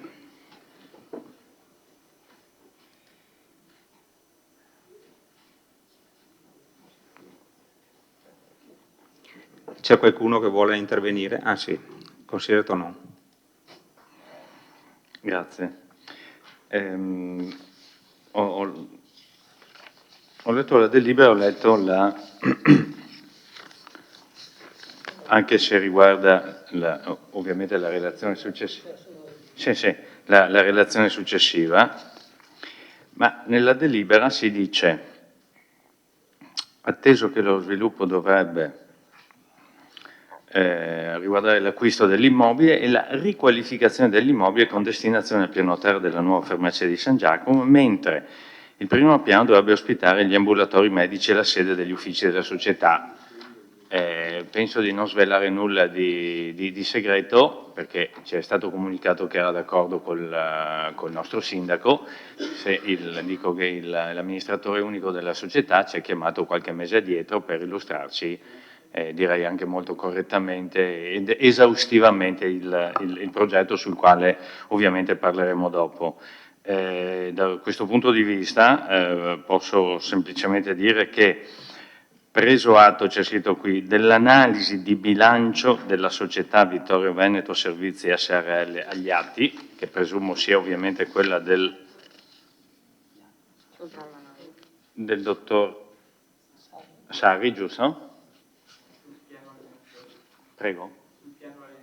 Sì. Non è questa? E qual è, scusi?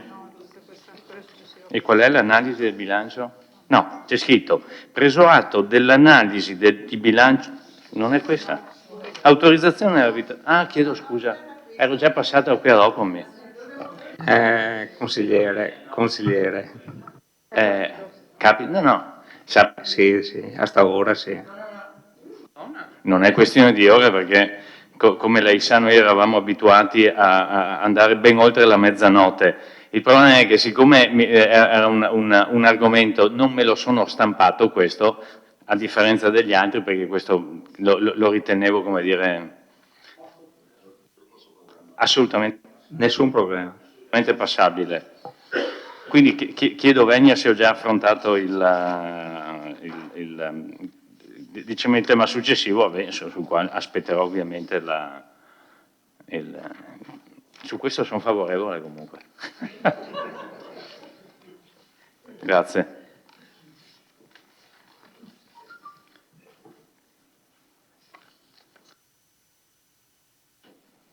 Sì, anche in Commissione sono intervenuto su questo argomento, in quanto nel dispositivo ho letto alcuni passaggi che secondo me non corrispondono a quello che effettivamente è quello che oggi noi dobbiamo deliberare. Cioè noi oggi, con questa delibera, poi ce ne saranno delle altre, oggi deliberiamo semplicemente, per fare una battuta, il cambio di colore. Cioè nel piano delle alienazioni c'era un colore, non mi ricordo che, perché prevedeva appunto che questo bene potesse essere messo in vendita nel 2024. Oggi, a fronte di questa manifestazione di interesse che è pervenuta dalla Vittorio Veneto Servizi, decidiamo di inserirlo nel 2023. Quindi questa delibera si limita a fare questo, cioè ci è riportato un punto che secondo me non rispetta quello che noi effettivamente facciamo, perché al punto 2 della delibera si dice, e qui chiedo aiuto al segretario, di ritenere conveniente la manifestazione di interesse pervenuta al protocollo, eccetera, per l'acquisizione dell'ex scuola militare Nassauro e pertanto di procedere all'anticipazione dell'alienazione della medesima annualità al 23. Cioè, secondo me, mi sembra di ritenere interessante, perché conveniente non siamo entrati nel merito, ritenere interessante. E poi noi procediamo all'inserimento del bene nell'elenco di quelli alienabili nel corso del 2023.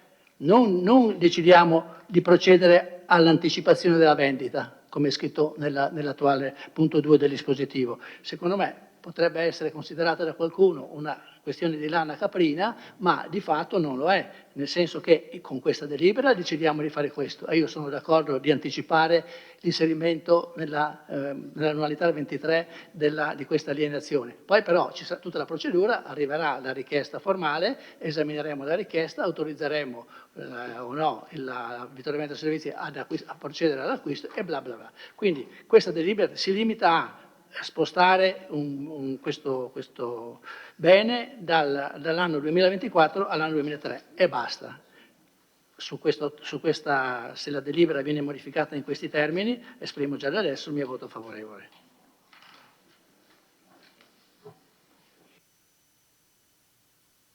Consigliere Bagliana? No, sì, solo una curiosità. Sul deliberato, al punto 4, di dare atto che tra gli immobili inseriti nel piano vi sono alcune tipologie di beni per i quali la competente sovrintendenza deve dichiarare o già dichiarato l'eventuale esistenza di vincoli. In tal caso dovrà essere richiesta. Voglio chiedere se è questo il caso della... non c'è, ok, grazie.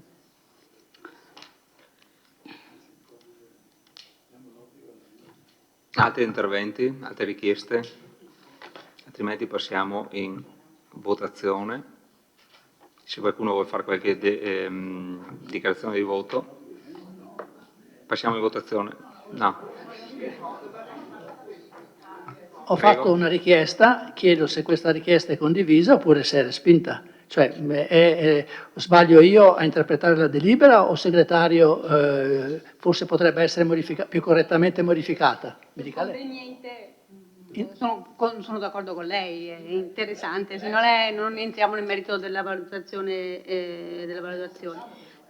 Sul resto in realtà si riferisce ad anticipare il bando, no, alle alienazioni, perché le alienazioni è quello il senso. Comunque se non è chiaro lo chiariamo. Una volta fatto il piano delle alienazioni escono i bandi di quanto si pone all'asta e si riferiva all'anticipazione a quest'anno di quel bando, probabilmente si riferiva a quello.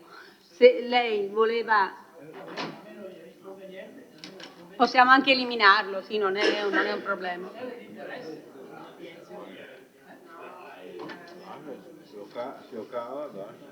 E pertanto procedere all'anticipazione lo togliamo, non è un problema. Poi sia la stessa società, la nostra partecipante, eccetera, è una cosa, però è conveniente, non si fa niente, va bene. Lasciamo anticipando nella programmazione. Sì, è da dire. Esattamente, è quello che stavo dicendo. La poniamo in questo modo, di anticipare e per...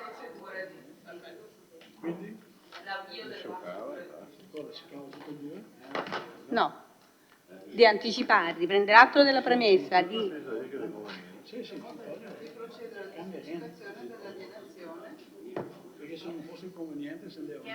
procedere all'alienazione nell'anno 2023, ritenuta interessante la proposta, sì.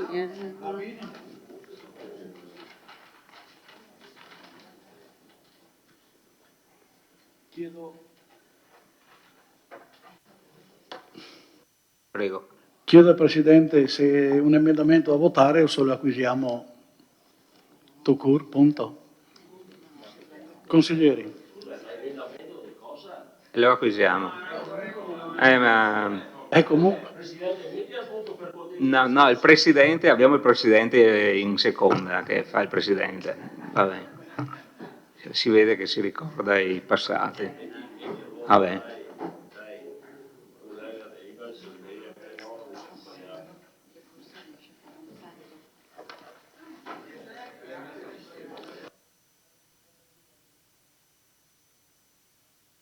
Poniamo al voto la delibera.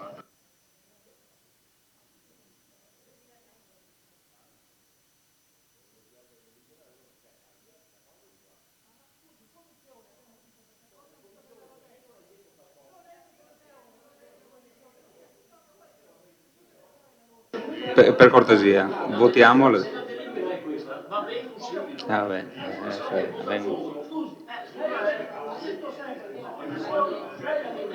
Allora, votiamo cortesemente la delibera. Votiamo.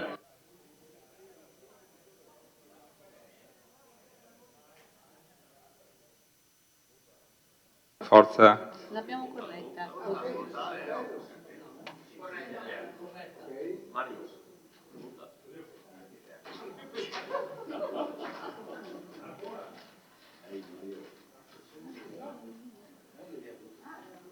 C'è la votazione, sì.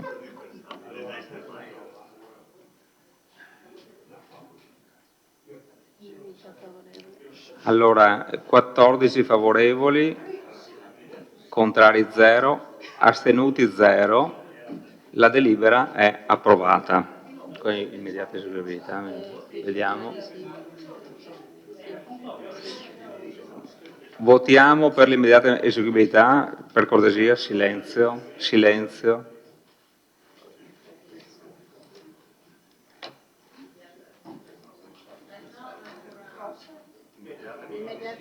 Immediata eseguibilità.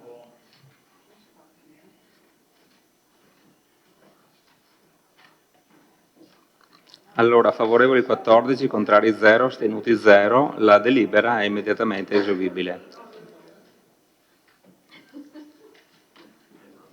Passiamo al punto numero 6, autorizzazione alla società Vittorio Veneto Servizi all'acquisto di un immobile. Lascio la parola all'assessore Antiga. Grazie Presidente. Punto numero 6. In questo punto del Consiglio Comunale viene chiesto di esprimersi in atti proposti dalla società Vittorio Veneto Servizio in merito all'acquisizione di un immobile denominato ex Scuola Sauro in San Giacomo di Veglia, Piazza Fiume, per un importo pari ad euro 490.000 euro. Considerato che rientra nel programma pluriennale della società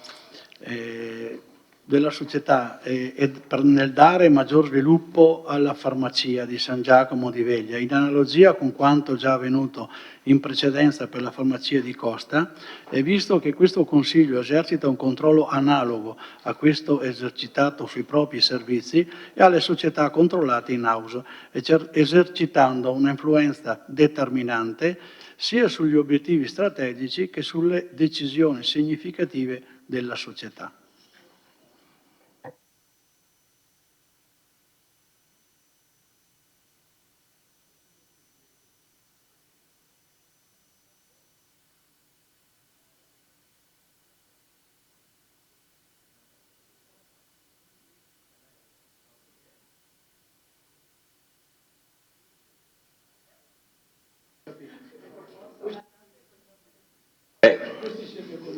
Allora, se l'assessore ha finito, apriamo la discussione e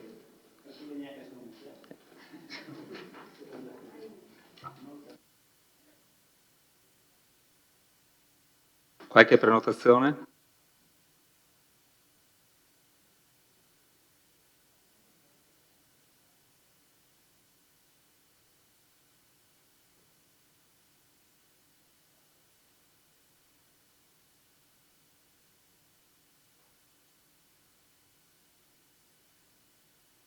No. Grazie.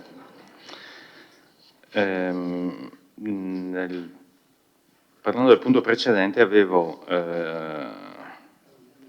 ricordato che ci è stata spiegata dal dottor Bitz qual era la strada che intendeva percorrere quale amministratore unico della Vittorio Veneto Servizi SRL per addivenire all'acquisizione dell'immobile ex Scuola Sauro di San Giacomo e la riqualificazione del medesimo al fine di allocare in un edificio più adatto l'attuale farmacia di San Giacomo.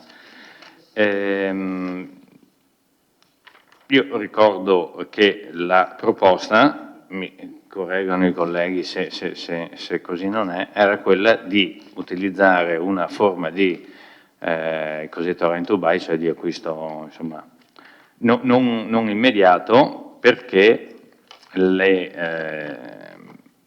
la consistenza, diciamo meglio, la capacità del bilancio sarebbe stata più conforme a quelle che erano le aspettative anche dell'amministratore della società, cioè è conveniente per la società questo tipo di acquisto. Mentre invece adesso vedo, leggendo la relazione del dottor Sarri, che si parla di un acquisto integrale fatto subito cash di 490.000 euro per l'acquisto di detta scuola. Infatti in tale lettera viene precisato, la lettera del, non so la data, comunque numero 28916 del 2013, viene chiesta l'autorizzazione all'acquisto e in tale lettera, non so appunto di quando sia, viene precisato che l'acquisto avrebbe luogo con fondi propri della società. Il dottor Sari poi nella sua relazione fa un'analisi in base ad alcuni parametri sulla capacità della società e fra l'altro indica anche per quanto riguarda l'indice di liquidità e l'indice di disponibilità soprattutto, l'ultimo secondo me è meno indicativo, ma per i primi due indica anche quali sono le medie Ateco rispetto alle capacità che ha la Vittorio Veneto Servizi, evidenziando come gli indici della nostra società vittoriese siano migliori rispetto a quelli medi. E qui, fin qui tutto bene. Il problema, secondo me, emerge a spanne ovviamente, perché io non ho visto alcun preventivo, emerge nella seconda fase, perché l'acquisto ovviamente è la prima fase, dopo l'acquisto si parla, perché è citato nelle premesse della delibera, atteso che tale sviluppo dovrebbe articolarsi attraverso 1. L'acquisto dell'immobile ex Scuola Sauro, 2. La riqualificazione dell'immobile con destinazione piano terra della nuova farmacia di San Giacomo di Veglia, mentre il primo piano dovrebbe ospitare gli ambulatori medici e la sede degli uffici della società. Quindi a una prima fase di acquisto dell'immobile così com'è segue inevitabilmente, perché questo è lo scopo, la ristrutturazione integrale dell'immobile. Non so se sia, senza far polemica ovviamente, se sia miglioramento o adeguamento sismico, ma è ovvio che poi anche da un punto di vista della sistemazione energetica dell'edificio ci saranno investimenti molto importanti. Il mio dubbio nasce qui. Cioè il motivo per cui ci sia la relazione del dottor Sari relativa, a meno che non mi dica che poi ne seguirà un'altra, relativa semplicemente, esclusivamente diciamo all'acquisto e non alla seconda fase, anche perché, ripeto sempre a spanne, la seconda fase è di gran lunga più impegnativa della prima. Credo che andiamo a 1:4 a spanne. Cioè se investiamo 500.000, non credo che 2 milioni, saremmo molto lontani dai 2 milioni nel ristrutturato di tutto l'immobile, sempre che si intenda ristrutturare tutto l'immobile, perché primo piano, secondo, sì vabbè, piano terra, mettiamo come vogliamo, primo piano della parte cosiddetta storica, poi c'è anche l'ala che va sul retro. Quindi la domanda è intanto perché viene fatta esclusivamente una relazione relativa alle capacità della Vittorio Veneto Servizi di acquistare cash, tanto per essere molto chiari, cioè con denaro consonante l'immobile, e non si fa alcun riferimento alla seconda parte, che sarà immediata ovviamente, penso, cioè quella relativa ai lavori di ristrutturazione. Perché dico questo? Perché se è sicuramente da sposare, perché è sempre stato fatto, il progetto di ampliare, ammodernare, rendere più efficiente ed efficace il punto vendita di San Giacomo, perché oggi rispetto alle esigenze, rispetto a 25 anni fa circa ormai, quando è stata fatta la sede di San Giacomo, sono cambiate anche le esigenze. Mi chiedo se un investimento di tale portata, se non sono sbagliati i numeri, sia condivisibile anche da parte del Comune rispetto a quello che è il risultato.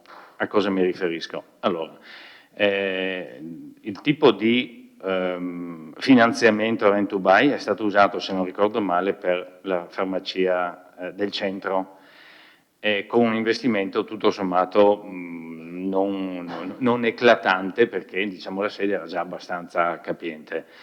Un investimento minimale, direi, da questo punto di vista, è stato fatto per la farmacia di Costa rispetto al risultato, perché le condizioni erano diverse ovviamente. Un investimento invece rilevantissimo rispetto agli altri due viene fatto qui, cioè io se non ricordo male non arriviamo a $500.000 a Costa, tutto finito. Sì, con i 60.000 che la società ha pagato e che il proprietario ha girato al comune, fra l'altro, quindi non arriviamo a 500.000. Mentre qua andiamo a 4-5 volte tanto, per un risultato non straordinario, cioè abbiamo 200 metri di farmacia e presumo 200 metri di studi medici e la sede. La domanda è, il Comune, se fa una relazione, visto che è una società, parliamo di controllo analogo per quanto riguarda l'acquisto, ritiene opportuno, lo farà, non è tenuta, ritiene di non farlo, un'analisi anche sul resto? Punto di domanda, grazie. Grazie consigliere. Consigliere D'Antoni.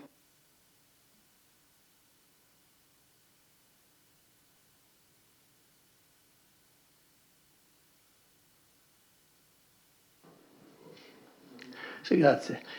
Io sono d'accordo sul fatto di procedere alla realizzazione di una nuova farmacia a San Giacomo, questo è il punto di partenza. Sulle modalità che sono state qui proposte, qualche riserva la vorrei esprimere. Anch'io ricordo quanto ci ha detto l'amministratore unico, non ripeto le cose che ha già detto il consigliere Tonon, in quella sede ci ha parlato di investimenti, sia per l'acquisto dell'immobile, sia per i lavori di ristrutturazione dell'edificio, che in questa fase sono, se ho capito bene, limitati solo alla porzione fronte strada, nella quale oltre alla farmacia e al magazzino della farmacia deposito, insomma, si prevede la realizzazione al primo piano uffici della società, poi cos'altro c'era, gli uffici della società, gli ambulatori medici, ha già detto dal consigliere Tonon.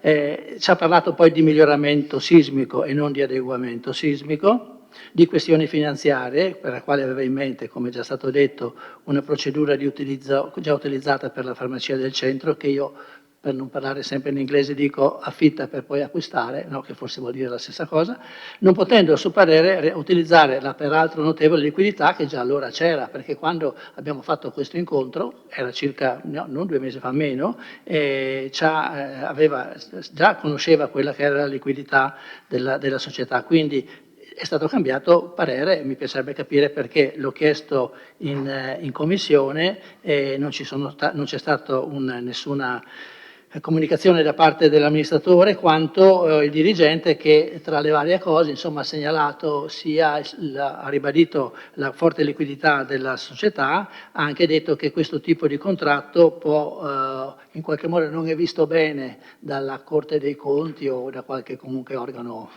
statale e che ci poteva sempre essere il problema che facendo un accordo tra due soggetti, in qualche modo uno dei due soggetti poi non rispettasse l'accordo. Io ho detto, ma siccome i due soggetti sono la stessa, perché da un lato c'è il comune, dall'altro c'è la Vittorio Veneto Servizi, che è a totale partecipazione del Comune, è difficile che questo non succeda. Certo, potrebbe esserci una situazione di difficoltà economiche future da parte delle Vittorio Veneto Servizi, facciamo le corna, e quindi diceva il dottor Sali, beh, se però in qualche modo la Vittorio Veneto Servizi fosse in difficoltà, questo patto poi è difficile da rispettare. Allora, io torno a dire che sull'iniziativa sono d'accordo, però secondo me cerchiamo di fare le cose bene, cioè ribadiamo con questa delibera di Consiglio Comunale che vogliamo realizzare quest'opera. Diamo mandato all'amministratore di predisporre e approfondire uno studio di fattibilità con tutte le verifiche necessarie, con sovrintendenza, genio civile e quanti altri enti devono essere coinvolti. Una volta che le cose sono state chiarite e quindi sappiamo anche più con maggiore precisione quale può essere il costo del progetto, della realizzazione del progetto, possiamo intervenire sulle modalità di finanziamento. A questo punto, come si diceva prima, esaminiamo le capacità di indebitamento e la liquidità della società per fare l'intervento nel suo complesso, cioè 500 mila euro circa per acquistare l'immobile, 1 milione, io ho capito l'altra sera 1.800.000 per realizzare i lavori, se non sbaglio mi corregga, e quindi abbiamo di fronte il quadro complessivo e quindi non partiamo a pezzi senza sapere quello che succederà dopo. Mi è stato detto che per quanto riguarda Vittorio Veneto Servizi è importante avere la proprietà dell'immobile perché in questo modo quando va al tavolo con la sovrintendenza o col genio civile dice beh io sono il proprietario e quindi chiedo queste cose con maggiore forza. Su questo mi permetto di dire che non è tanto fondata questa osservazione perché comunque tutti sanno che l'amministratore unico rappresenta la Vittorio Veneto Servizi che ha totale partecipazione del Comune, quindi in qualche modo sono la stessa cosa. Quindi non è che ci sia un grosso vantaggio. Il vantaggio secondo me per noi consiglieri è quello di conoscere il progetto nel suo complesso, acquisto, lavori, vendita dell'attuale sede, perché inseriamo anche questo, non è la vendita della sede, ci è stato detto che verrà fatta, e a questo punto affrontiamo il problema complessivo, perché in questo caso potremo anche individuare quali sono le modalità per rendere disponibile il bene alla Vittorio Veneto Servizi. C'è la possibilità di venderlo, c'è la possibilità di conferirlo, c'è la possibilità di concederlo, di darlo in concessione e quindi la Vittorio Servizi può poi operare con immobile di sua proprietà o concesso in uso o conferito. Cioè a me sembra onestamente che questa delibera è un po' affrettata e non giustificata secondo me se non dalla necessità, volontà dell'amministrazione di fare cassa, l'amministrazione comunale, non della società.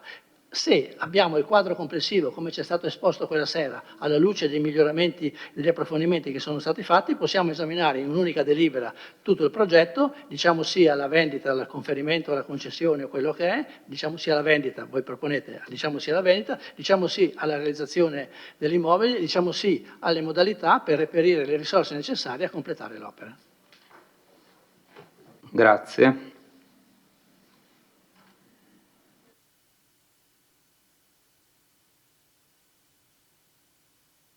Altri interventi?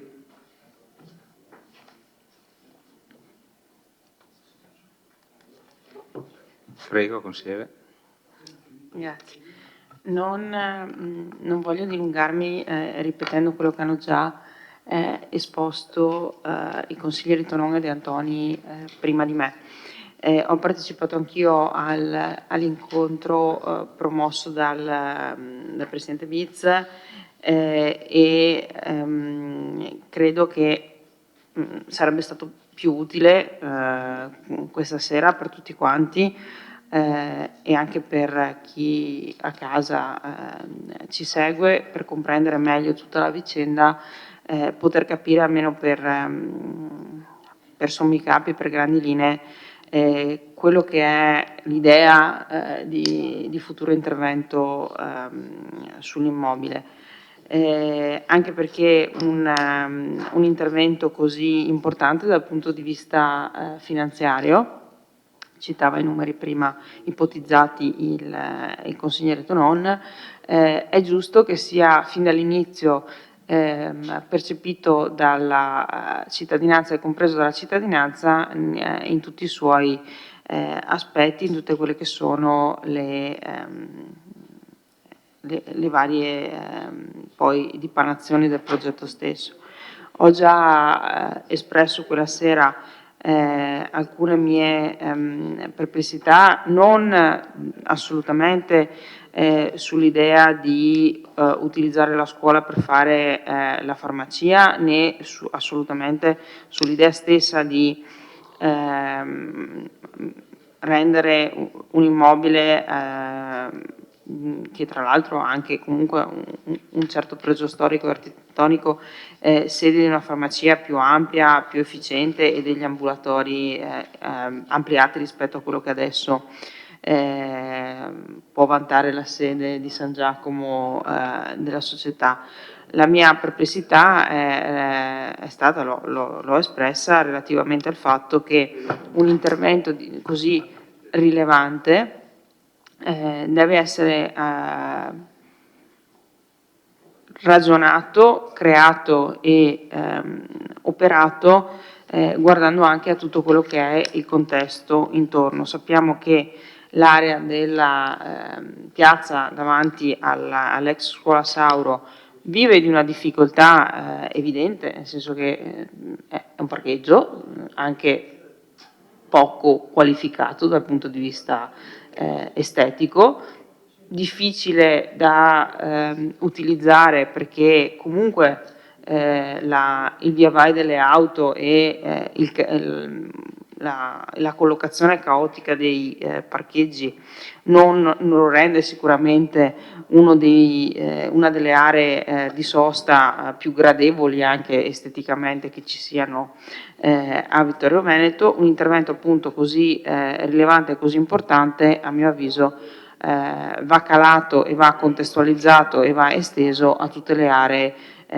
circonvicine con un ragionamento complessivo serio che vada anche possibilmente a risolvere, se possibile o comunque a migliorare le problematiche, per cui mi sarebbe piaciuto anche che venisse illustrato meglio.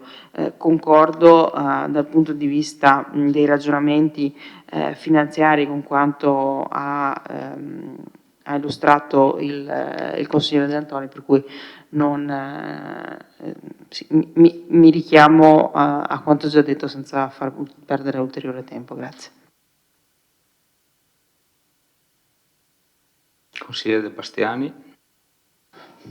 Brevemente, non ripeto quello che hanno detto i miei colleghi prima. L'operazione della nuova farmacia a San Giacomo penso sia condivisa da tutti, però volevo ricordare una cosa, che San Giacomo da tanti o troppi anni sta aspettando altre cose importanti. Rossetto, non serve che io guardi lei, perché lo sa meglio di me. Dalla Piazza Fiume, dalla famosa e famigerata palestra, che se ne parla dai tempi, no? E non mi inoltro su questo argomento perché è tremendo, alla situazione di grande pericolo di via Isonzo, una delle strade sicuramente più pericolose a Vittorio Veneto e che più di altre ha bisogno di un intervento, come diceva qualche altro collega, cioè non aspettiamo che succedano cose gravi prima di intervenire. Quindi io auspico, non posso proporlo perché so che non può rientrare in questa proposta, auspico che quei 490.000 euro che il Comune incasserà vengano reinvestiti nel quartiere di Ceneda, di San Giacomo, nel quartiere di San Giacomo, che appunto per quanto ho detto prima merita e ha necessità di interventi che non è il caso di procrastinare per ancora, come è stato fatto in tanti anni. Grazie.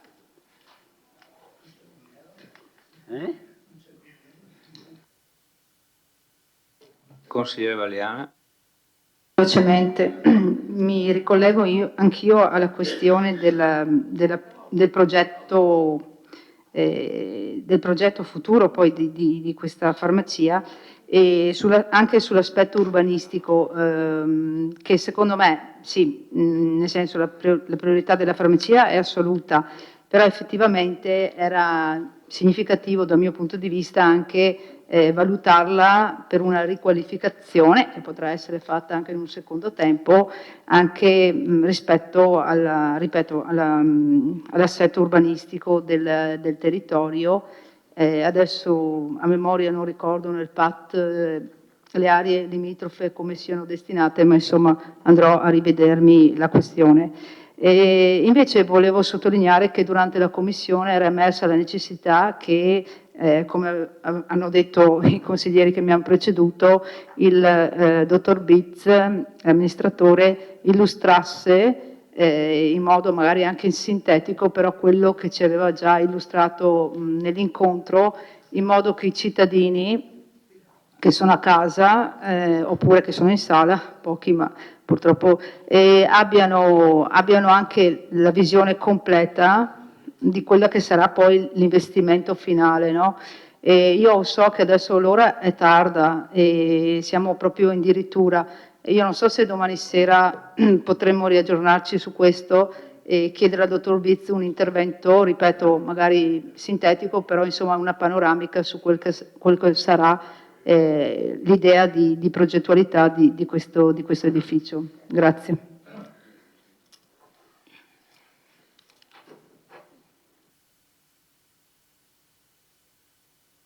Qualche altro intervento? Passiamo alle dichiarazioni di voto. Ok.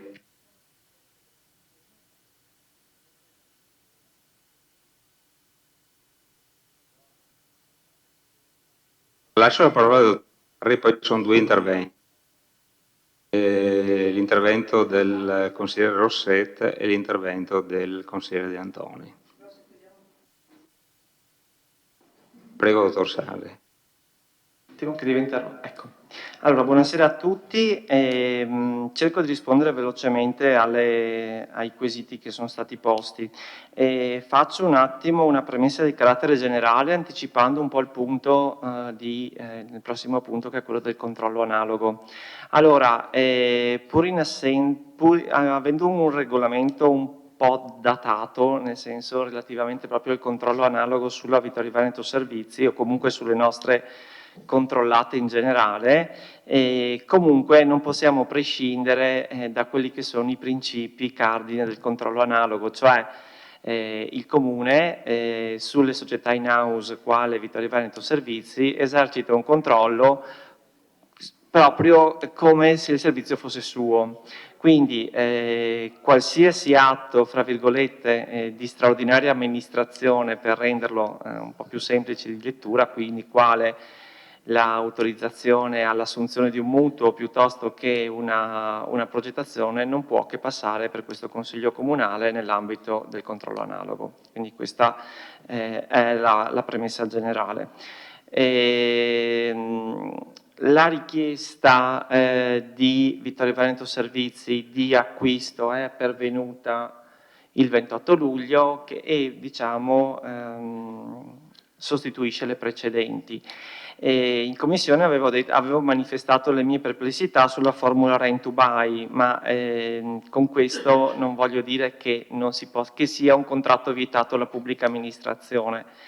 Più che altro non soggiace al codice appalti, quindi al nostro codice appalti, presuppone una procedura di evidenza pubblica e soprattutto non è un'alienazione, nel senso che potremmo definirlo un mix tra un preliminare di vendita e una locazione, insomma, ecco, ferma restando la facoltà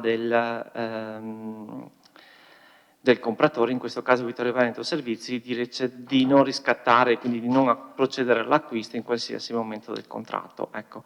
Quindi non dico che non sia possibile, sicuramente non è un'alienazione, quindi l'amministrazione, anziché iscriverlo nell'annualità 2023, come è stato appena deliberato, o nel 2024, avrebbe dovuto di fatto toglierlo e fare scelte diverse, insomma, ecco, perché non si realizza l'alienazione se non al termine della cessione del contratto, forse, ferma restando la facoltà. Quindi, e naturalmente è un contratto appunto che va comunque attenzionato, perché è un contratto di fatto atipico.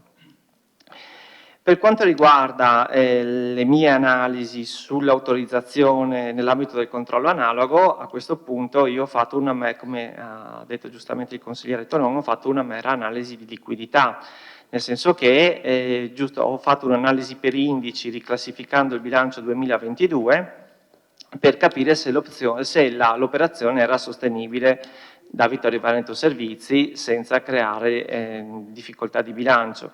Gli indici di bilancio sono più che positivi e quelli che ho indicato sono in caso di un eventuale acquisto dell'immobile, quindi rimangono positivi anche dopo l'acquisto, e questo è dovuto fondamentalmente da un saldo di cassa importante ai quali si aggiunge una posta del patrimonio netto, cioè le riserve disponibili altrettanto importanti.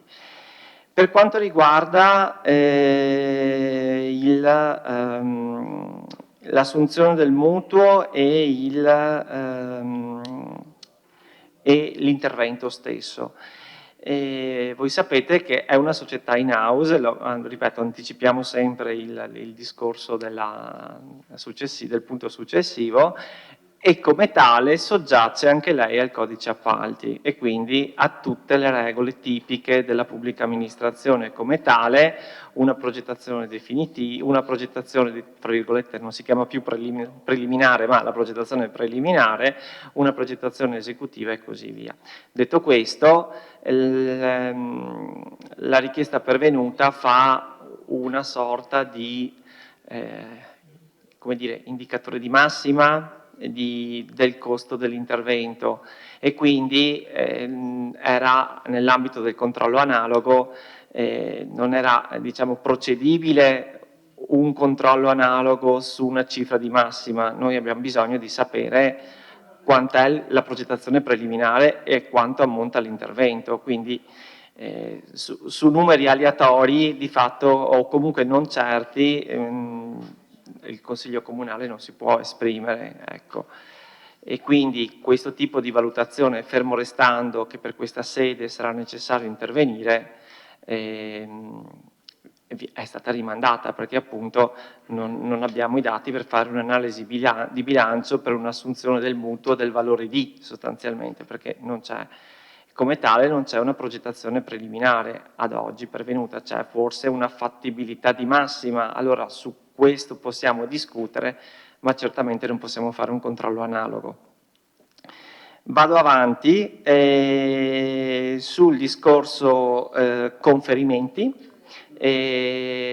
L'ipotesi, l'abbiamo detto anche in commissione, di un conferimento non è che è stata scartata a priori, sicuramente però l'ipotesi del conferimento viene fatta nel momento in cui il conferimento di fatto presuppone un aumento del capitale sociale e viene fatto generalmente quando la società è piuttosto in difficoltà e quindi i soci conferiscono fanno il proprio apporto o in denaro o in natura, in questo caso in denaro conferendo un bene, ma non è il caso della società, nel senso che la società fa utili e quindi sta bene. Quindi l'ipotesi del conferimento io ho qualche perplessità, insomma, fermo restando che la richiesta ultima pervenuta di Vittorio Veneto è quella di un acquisto, non certo di un conferimento.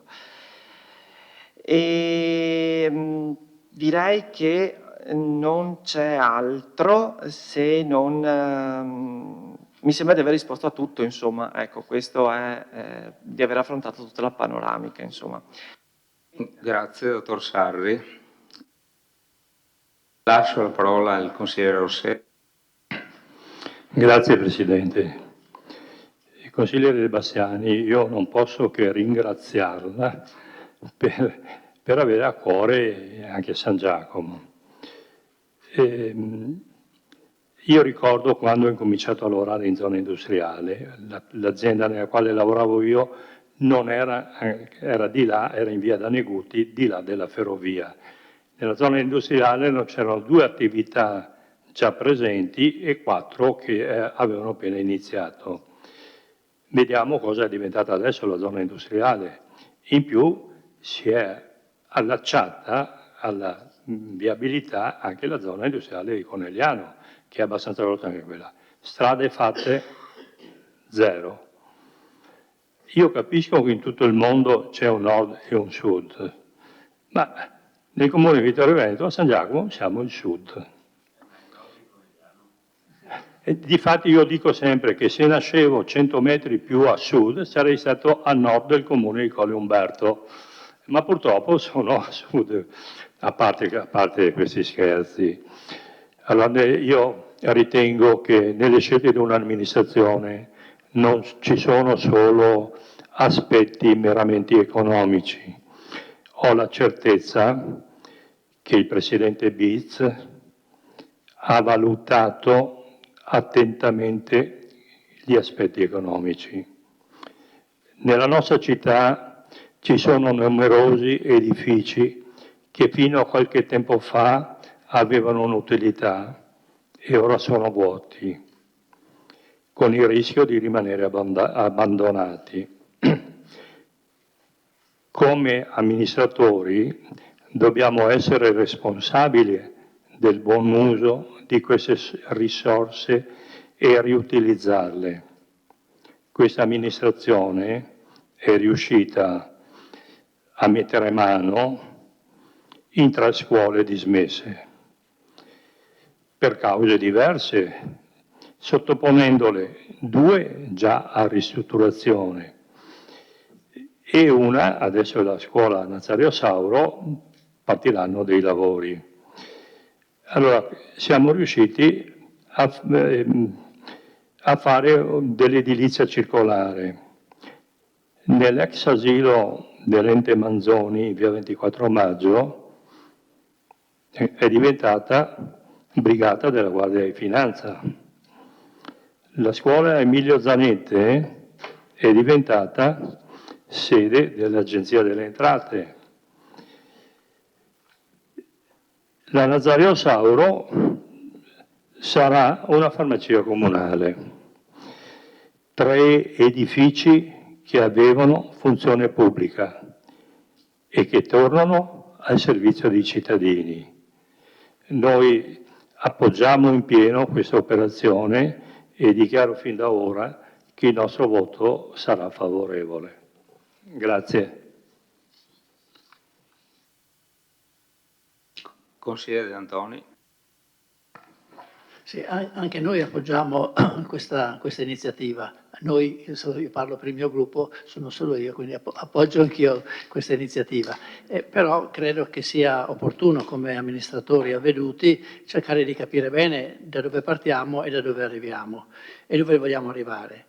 Io ho molto apprezzato il lavoro che è stato fatto dagli uffici per quanto riguarda il controllo analogo, la scheda di verifica, le relazioni sulla liquidità, però diciamo, l'analisi che è stata fatta dall'ufficio si è limitata al problema che aveva davanti. Il problema è l'acquisto o la vendita, a seconda da che parte vogliamo vedere, di questo fabbricato che è stato valutato a 490.000 euro.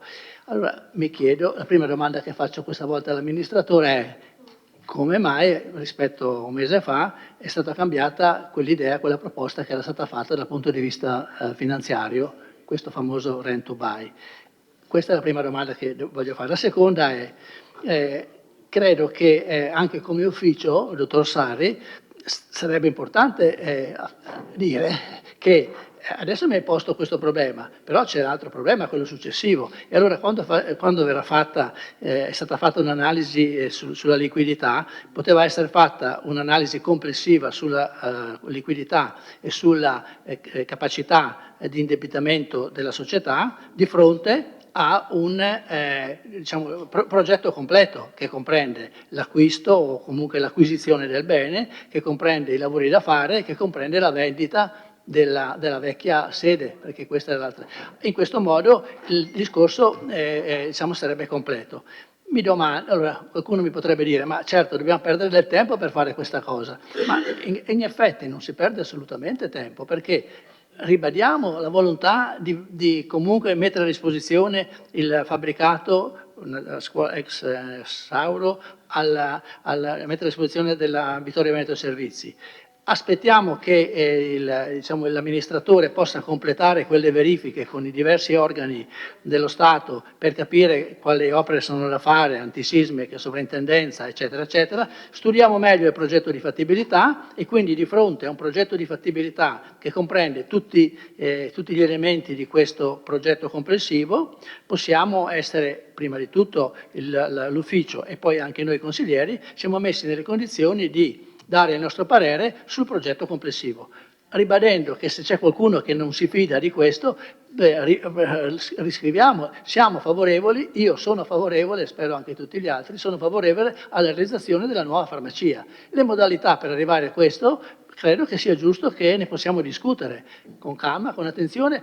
L'importante è che non si fermi la procedura non si ferma se oggi lei, fatemi passare il termine, acquisisce il bene oppure l'autorizzazione ad acquistare il bene. Non è che acceleri la procedura può andare avanti anche se Vittorio Veneto Servizi non è proprietaria del bene.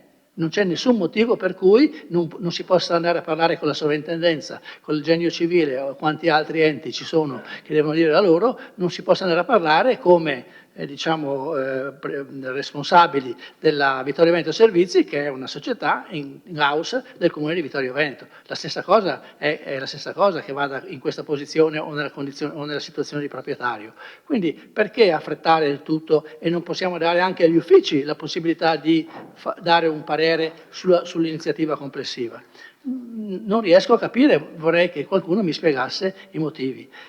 L'ultima cosa, richiamavo anche il Presidente della Commissione, quando ci siamo incontrati in Commissione avevamo concordato, Varaschin, no? Che nella seduta del Consiglio Comunale in cui si esaminava questo argomento l'amministratore ci illustrasse il progetto così come l'aveva fatto l'altra volta. Sbaglio? Avevamo detto così. Quindi anche questo mi aspettavo che fosse la prima cosa che veniva fatta, penso che si possa fare ancora, insomma, ecco. Anche se l'ora è tarda, ma insomma l'importante è che le cose possano andare avanti. Grazie.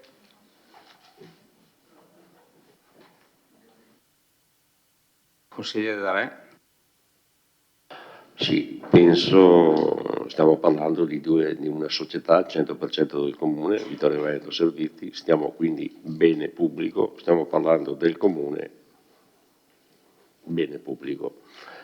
Credo che riqualificare quell'edificio sia finalmente aver trovato una soluzione è stato sia per l'amministrazione d'area sia per l'amministrazione Tonon messa nell'elenco dei beni del comune in vendita. Le acquisizioni non ci sono state tante idee, ma diciamo cose concrete non ce ne sono state. Arriva una cosa concreta che è la Vittorio Veneto Servizi con un piano di recupero dell'intera area, del parcheggio che c'è dietro, quindi una riqualificazione urbana credo necessaria per Piazza Fiume. Non possiamo che essere favorevoli. Poi sul piano finanziario l'amministratore cercherà di trovare le soluzioni, anche perché le proprietà e qualche proprietà è in corpo alle Vittorio Veneto Servizi, e quindi credo che mettere mano su quell'edificio che è nella zona San Giacomo è giusto. L'unica opera pubblica è stata fatta, il piazzale e la chiesa, che avete fatta l'amministrazione Tonon, e concordata col parroco, o il parroco concordata col comune, non so adesso i termini e le quantificazioni. Il parroco credo poco, e quindi credo che non possiamo che essere favorevoli su questa cosa.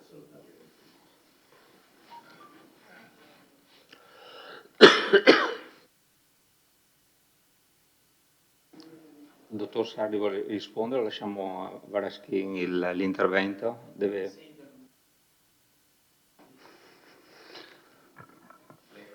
consigliere. Grazie. Niente, consigliere De Antoni, non siamo in Russia, non posso obbligare il Presidente. Penso che quando sarà pronto, senz'altro, fornirà tutto quello che abbiamo richiesto, molto probabilmente questa sera non era pronto.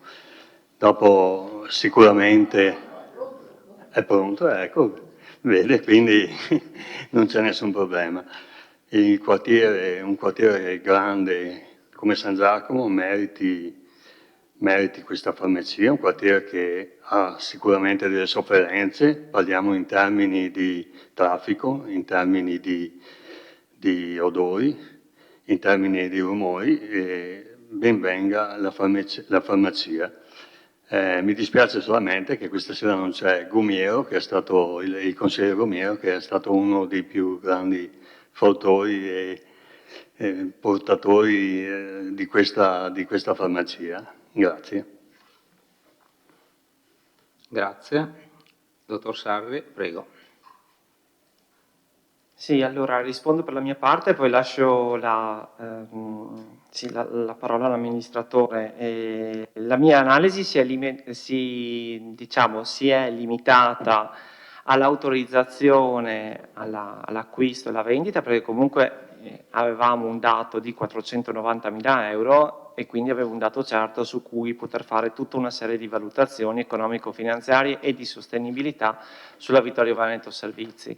Logico che dopodiché, se vogliamo, un conto è aprire un dibattito in Consiglio Comunale sulla progettazione, su quello che potrebbe essere l'impegno economico, un altro conto è portare una deliberazione che autorizza Vittorio Veneto Servizi ad assumere un contratto di mutuo piuttosto che approvare un progetto di fattibilità tecnico-economica, insomma, ecco, o di alternativa progettuale. Ecco, quindi questo è il motivo per cui io mi sono limitato solo al discorso dell'autorizzazione all'acquisto della scuola Sauro, insomma. Per quanto riguarda, ripeto, tutto il dibattito sull'intervento quindi successivo, lascio la parola all'amministratore, insomma, anche perché, ripeto, ad oggi abbiamo solo delle richieste, abbiamo una progettazione, tra virgolette, di massima, quindi il Consiglio Comunale non si può esprimere su un dato di massima, ecco, questa è la ragione, insomma, ecco, questo e basta. Grazie.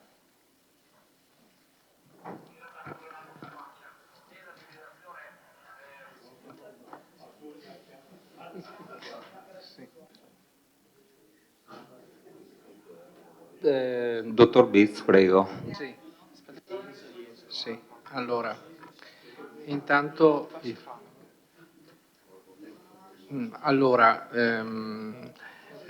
giusto, mentre adesso vediamo alcune slide che ho portato sulla progettualità. Allora, mi è stato chiesto perché giustamente siamo passati da un'ipotesi di rent to buy a un'ipotesi di acquisto. Nell'economia esiste una fase di contrattazione. Chiaro che io avrei preferito un rent to buy, ma come ha fatto presente il dirigente Sarri, mi sono state poste quelle problematiche legate proprio all'opportunità di fare una cosa del genere. Quindi si è proceduto, si è visto che la condizione era quella di giungere ad una acquisizione, la via che potevamo percorrere. Allora, io adesso vi faccio un attimo una breve panoramica di quello che è qui ho portato, chiaramente vedete dall'alto quella che è la situazione. Puoi passare quello dopo. Allora, ecco, qui vedete la situazione vista dall'alto.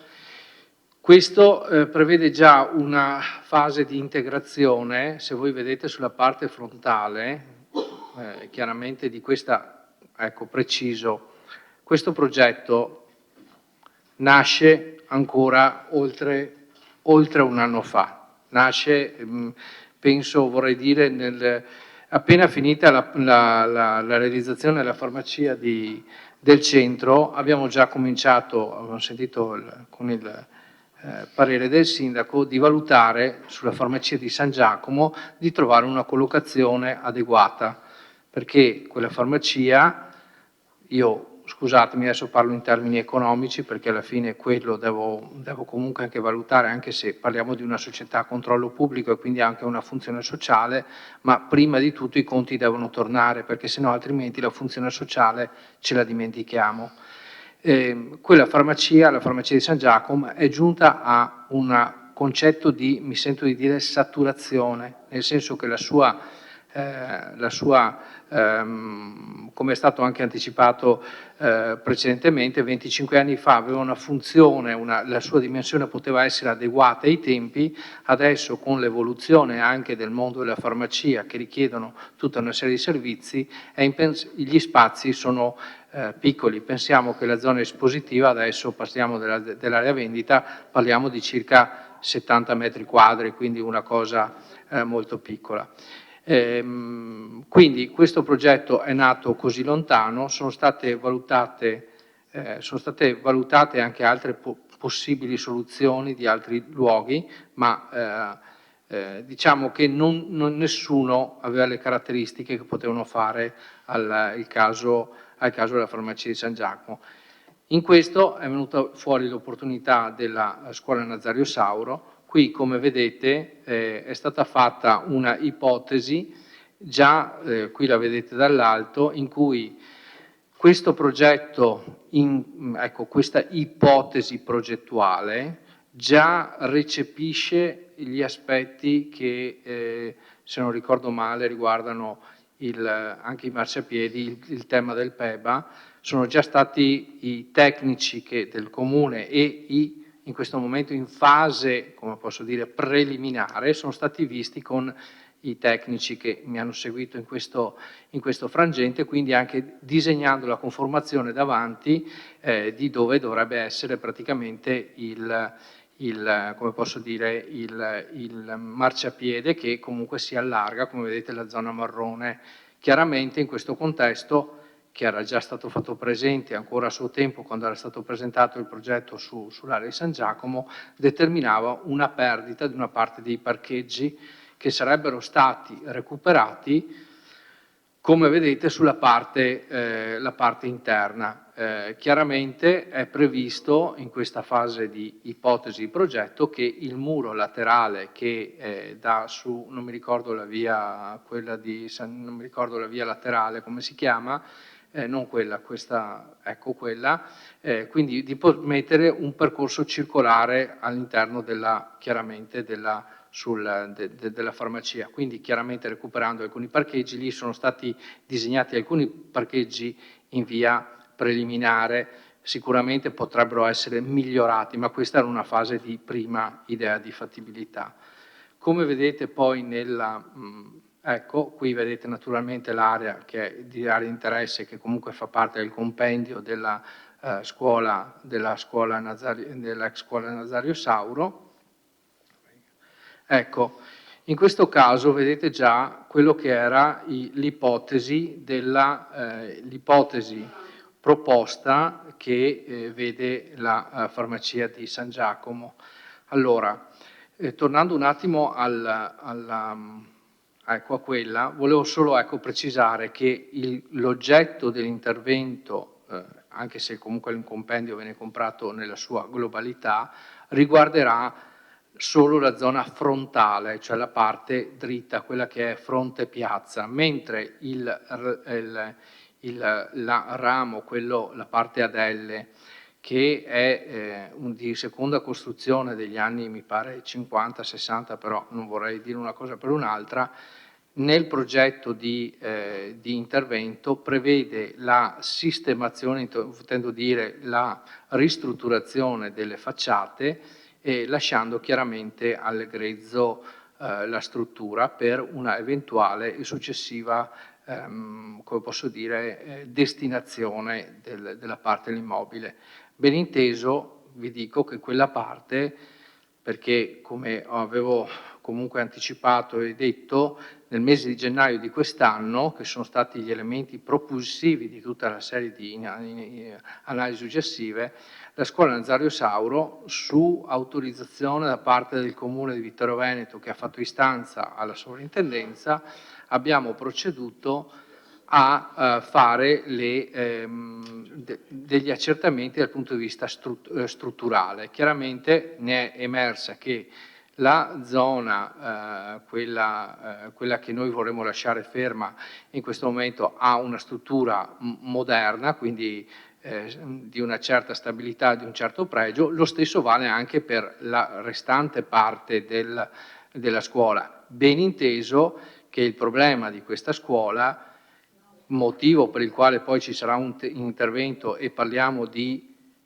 miglioramento sismico, io ogni tanto mi perdo su miglioramento di momento, ma parliamo di miglioramento, è che il comparto, cioè la parte frontale alla piazza rispetto alla parte ad L che si addentra nella parte interna, viene di fatto staccata, nel senso che verrà fatto quello che si chiama in gergo un giunto tecnico proprio per dividere le due aree. Quindi noi facciamo un intervento di recupero di quello che è, perché la parte di pregio più importante della scuola è assolutamente la parte frontale, quindi anche le interlocuzioni che verranno avviate, che sono state avviate in via informale con la sovrintendenza, portano a una riqualificazione dell'immobile, quindi al suo ripristino nello stato dell'arte.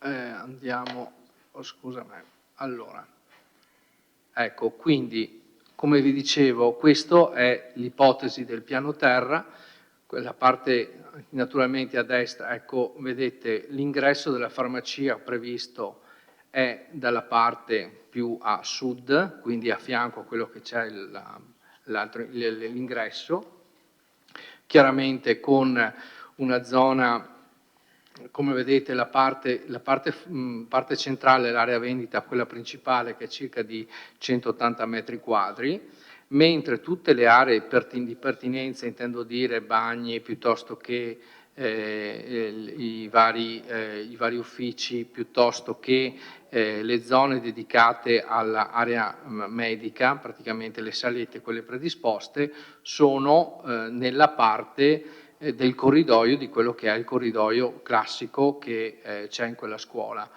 Sono previste alcune, come vedete, alcuni muri sono stati, nell'ipotesi, vengono abbattuti, pur naturalmente rispettando quelli che sono tutti gli aspetti che riguardano la staticità, e ripristinati, perché ci sono alcune aule, se voi lo vedete dal fronte strada, vedete che alcune finestre sono a metà, cioè sono state risuddivise, alcune finestre si trovano praticamente, sono a metà in un'ala, a metà in un'altra, quindi noi andiamo a ripristinare il tutto.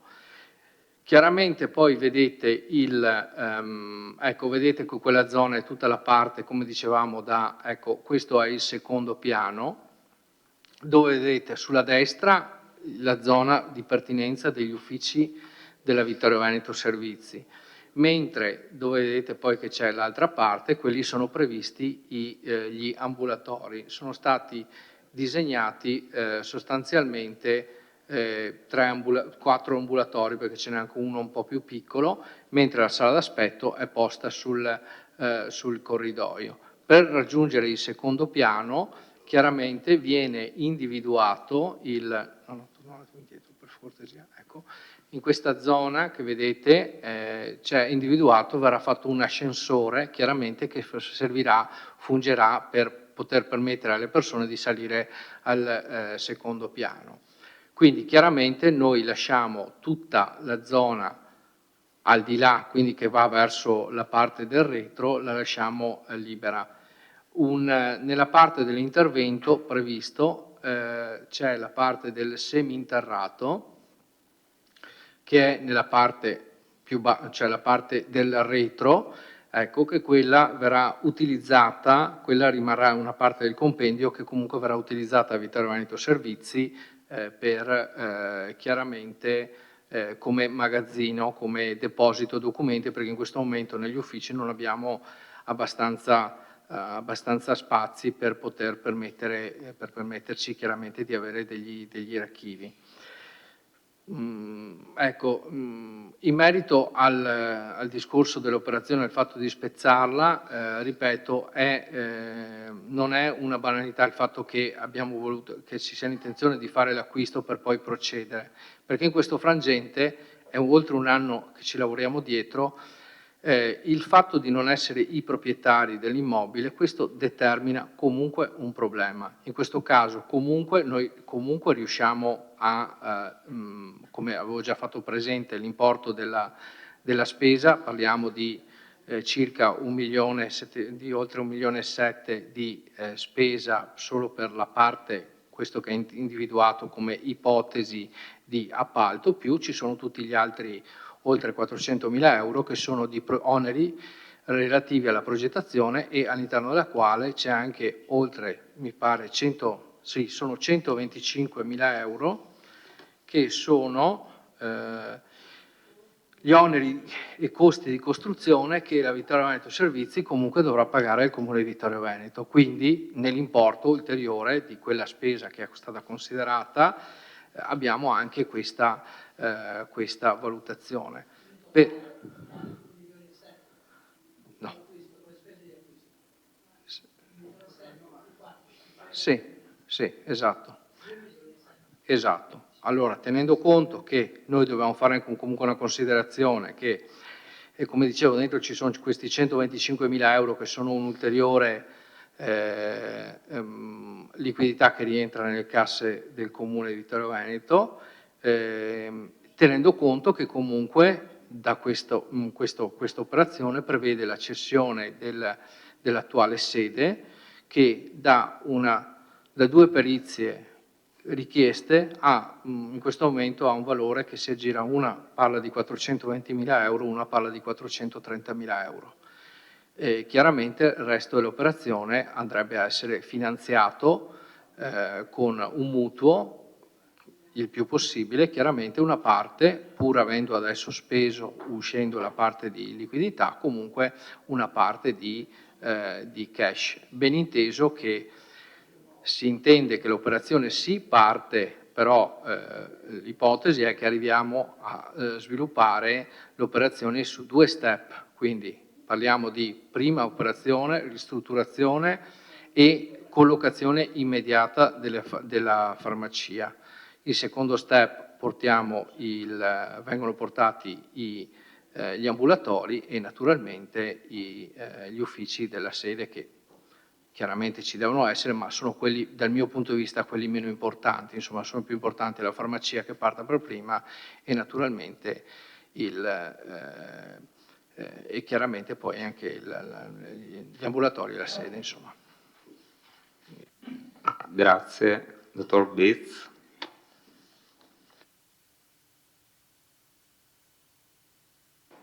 Consigliere Tonon, prego.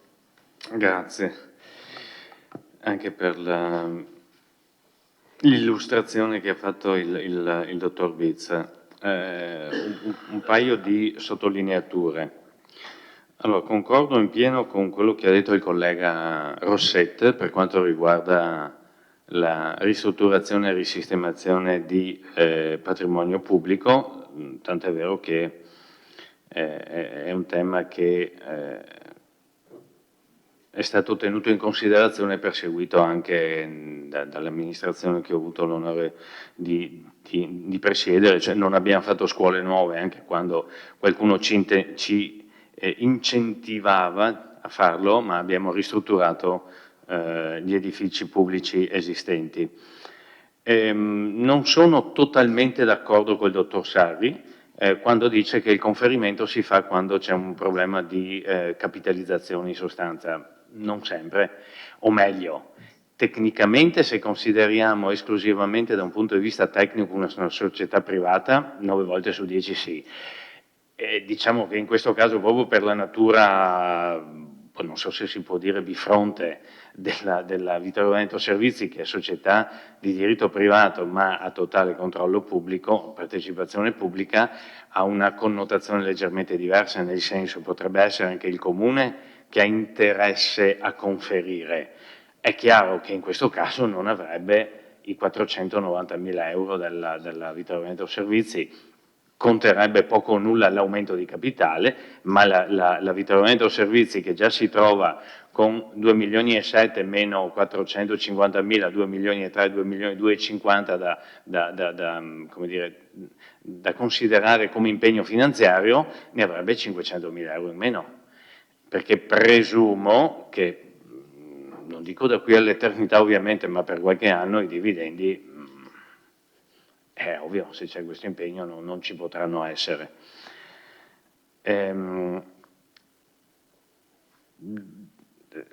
Solo un appunto, perché ogni tanto veniva fuori il problema della scuola. L'assessore Fasan se lo ricorda di sicuro, perché quella pareva fosse una scuola che assolutamente bisognava vendere, perché la Regione aveva finanziato parte della scuola Sauro, quella attuale, quella in via Caldelivera, e ogni volta si rimandava. L'eventuale conferimento, da quanto mi sono informato, non inficerebbe questo tipo Appunto non c'è più, ma quindi non ci sarebbe nessun problema, si potrebbe fare. Ho, confesso, qualche perplessità rispetto alla viabilità. Quando, credo 6-7 anni fa, abbiamo risistemato, cioè aperto in sostanza il cortile della scuola dismessa per fare il parcheggio, mi ricordo che l'accesso carrabile avveniva solo dal retro, diciamo, non dalla piazza, proprio per evitare che ci fossero connessioni con la piazza, che è già abbastanza, come è stato rilevato da più di uno, abbastanza frequentata da automobili, biciclette, gente a piedi, eccetera. Adesso, se non c'erano indicazioni, ma vedendo dall'alto la planimetria, come venivano calati i parcheggi, con l'apertura a nord della scuola, ovviamente da lì si potrebbe, presumo, solo o entrare e uscire, una delle due, perché quella strada è a senso unico, inevitabilmente, perché è proprio stretta, e siccome si esce solo, diventa, insomma, da attenzionare, diciamo così, il tipo di viabilità che si crea. È vero che tutto sommato noi non credo che cambino di molto il numero di parcheggi, nel senso che si tolgono tutti quelli davanti alla scuola, credo siano 15-20 oggi, forse 18 se non ricordo male, e forse ne faremo 2-4 in più, non credo molti di più nel retro. Cioè, non si aggiungono parcheggi molti rispetto alla situazione attuale. È bene ovviamente salvaguardare il fronte della strada per i pedoni, per i ciclisti, eccetera, e quindi salvaguardare la mobilità debole, diciamo, piuttosto che quella automobilistica, ma da un punto di vista dell'utilizzo, quindi della disponibilità di parcheggi, non è che aumentino di molto. Ripeto, secondo me uno studio da questo punto di vista sugli accessi e recessi sarà non utile, doveroso farla. Grazie.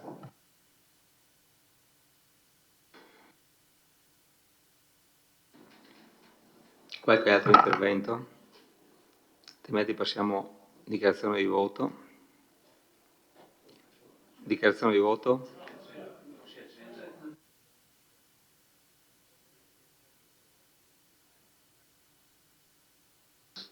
Grazie Presidente. BIT, le devo fare delle richieste in fase di ristrutturazione della scuola e parlo in particolar modo della facciata fronte strada. Forse anche ora di chiudere quei buchi fatti da una mitragliata nella Seconda Guerra Mondiale. E quindi vedete da quanti anni siamo indietro a San Giacomo. Però non toccatemi assolutamente i due elementi decorativi sopra le due porte d'entrata. perché sono l'identità storica e culturale che da sempre costituiscono un elemento di forza della comunità sangiacomese. Allora, lì sopra ci sono i 2 stemmi del comune e sotto non ci sono né fronde di alloro né di ginepro, ci sono dei rappanelli, se andate a guardare. E quindi questo è il nostro simbolo identificativo della comunità. E un giorno magari vi dirò anche perché ci chiamano i ravanei.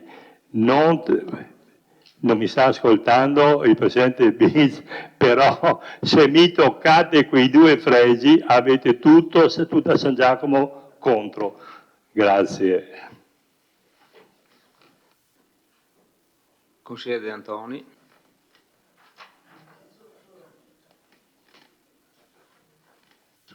Solo per ribadire, alla luce anche dei numeri che ci sono stati dati sull'investimento complessivo, di ribadire la mia proposta, che è appunto quella di poter, anche dal punto di vista finanziario, esaminare, dare all'ufficio, esaminare il progetto nella sua globalità, quindi dall'acquisto alla realizzazione, alla vendita degli appartamenti dove adesso è la sede della società, e quindi poter dare un vero parere sulla validità dell'iniziativa anche dal punto di vista finanziario, utilizzo di risorse proprie, mutuo, eventuale conferimento. A me sembra che non riesco a capire quali siano i motivi per cui non si possa procedere in questo senso.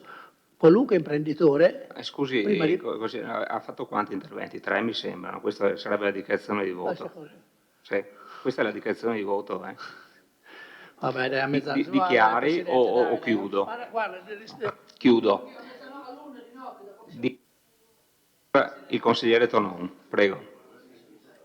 Sì, grazie. In realtà, vabbè, aggiungo alla dichiarazione di voto una sottolineatura che mi ero dimenticato prima al dottor Sari. Lei ha ragione quando dice che lei i calcoli può farli solo, ho i 4,90, lì posso dirvi come sta la situazione, ma avrebbe potuto farlo anche al contrario. Cioè, considerando il bilancio, dico, fino a questa cifra, fra virgolette, la società è in salvaguardia, oltre rischia. Mi spiego perché noi consiglieri che leggiamo il bilancio, ma insomma non è il nostro unico mestiere, avremmo potuto più facilmente capire qual è il limite spingendosi oltre il quale si sarebbe rischiato, appunto. Ma, ripeto, non per insegnare il mestiere, ma perché lei aiuti noi a capire i numeri.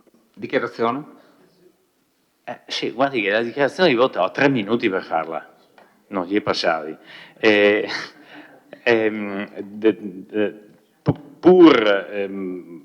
Allora, siccome questo riguarda di fatto solo l'acquisto, noi siamo favorevoli all'operazione, attendendo ovviamente non solo, e sottolineo 3 volte, sposo in pieno quello che è l'intervento che ha fatto il collega Rossell sulla salvaguardia. Mi viene in mente la famosa frase di un grandissimo compositore che corrisponde al nome di Mahler a proposito del fuoco e delle ceneri. In questo caso è fuoco, non ceneri, la salvaguardia di quei simboli. Mi aspetto ovviamente, strada facendo, non come è successo per il piano di classificazione, che sì, bisogna approvarlo domani perché scade tutto, che col tempo ci venga illustrato in maniera dettagliata e per tempo quello che sarà la procedura dei lavori. Grazie. Grazie. Consigliere Bagliana.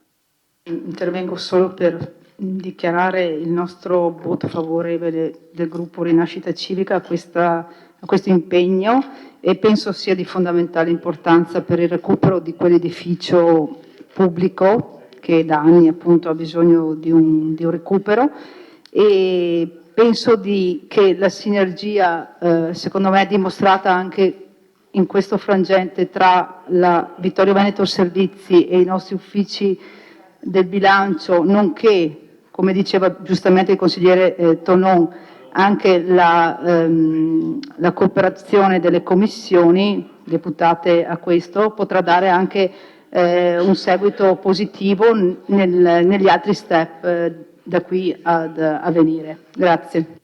Grazie. Passiamo al voto.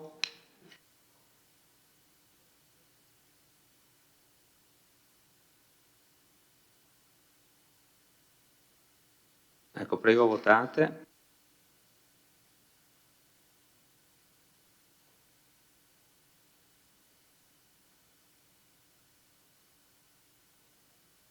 La delibera è approvata con favorevoli 12, contrari 0, astenuti 1. Votiamo ora per la immediata eseguibilità.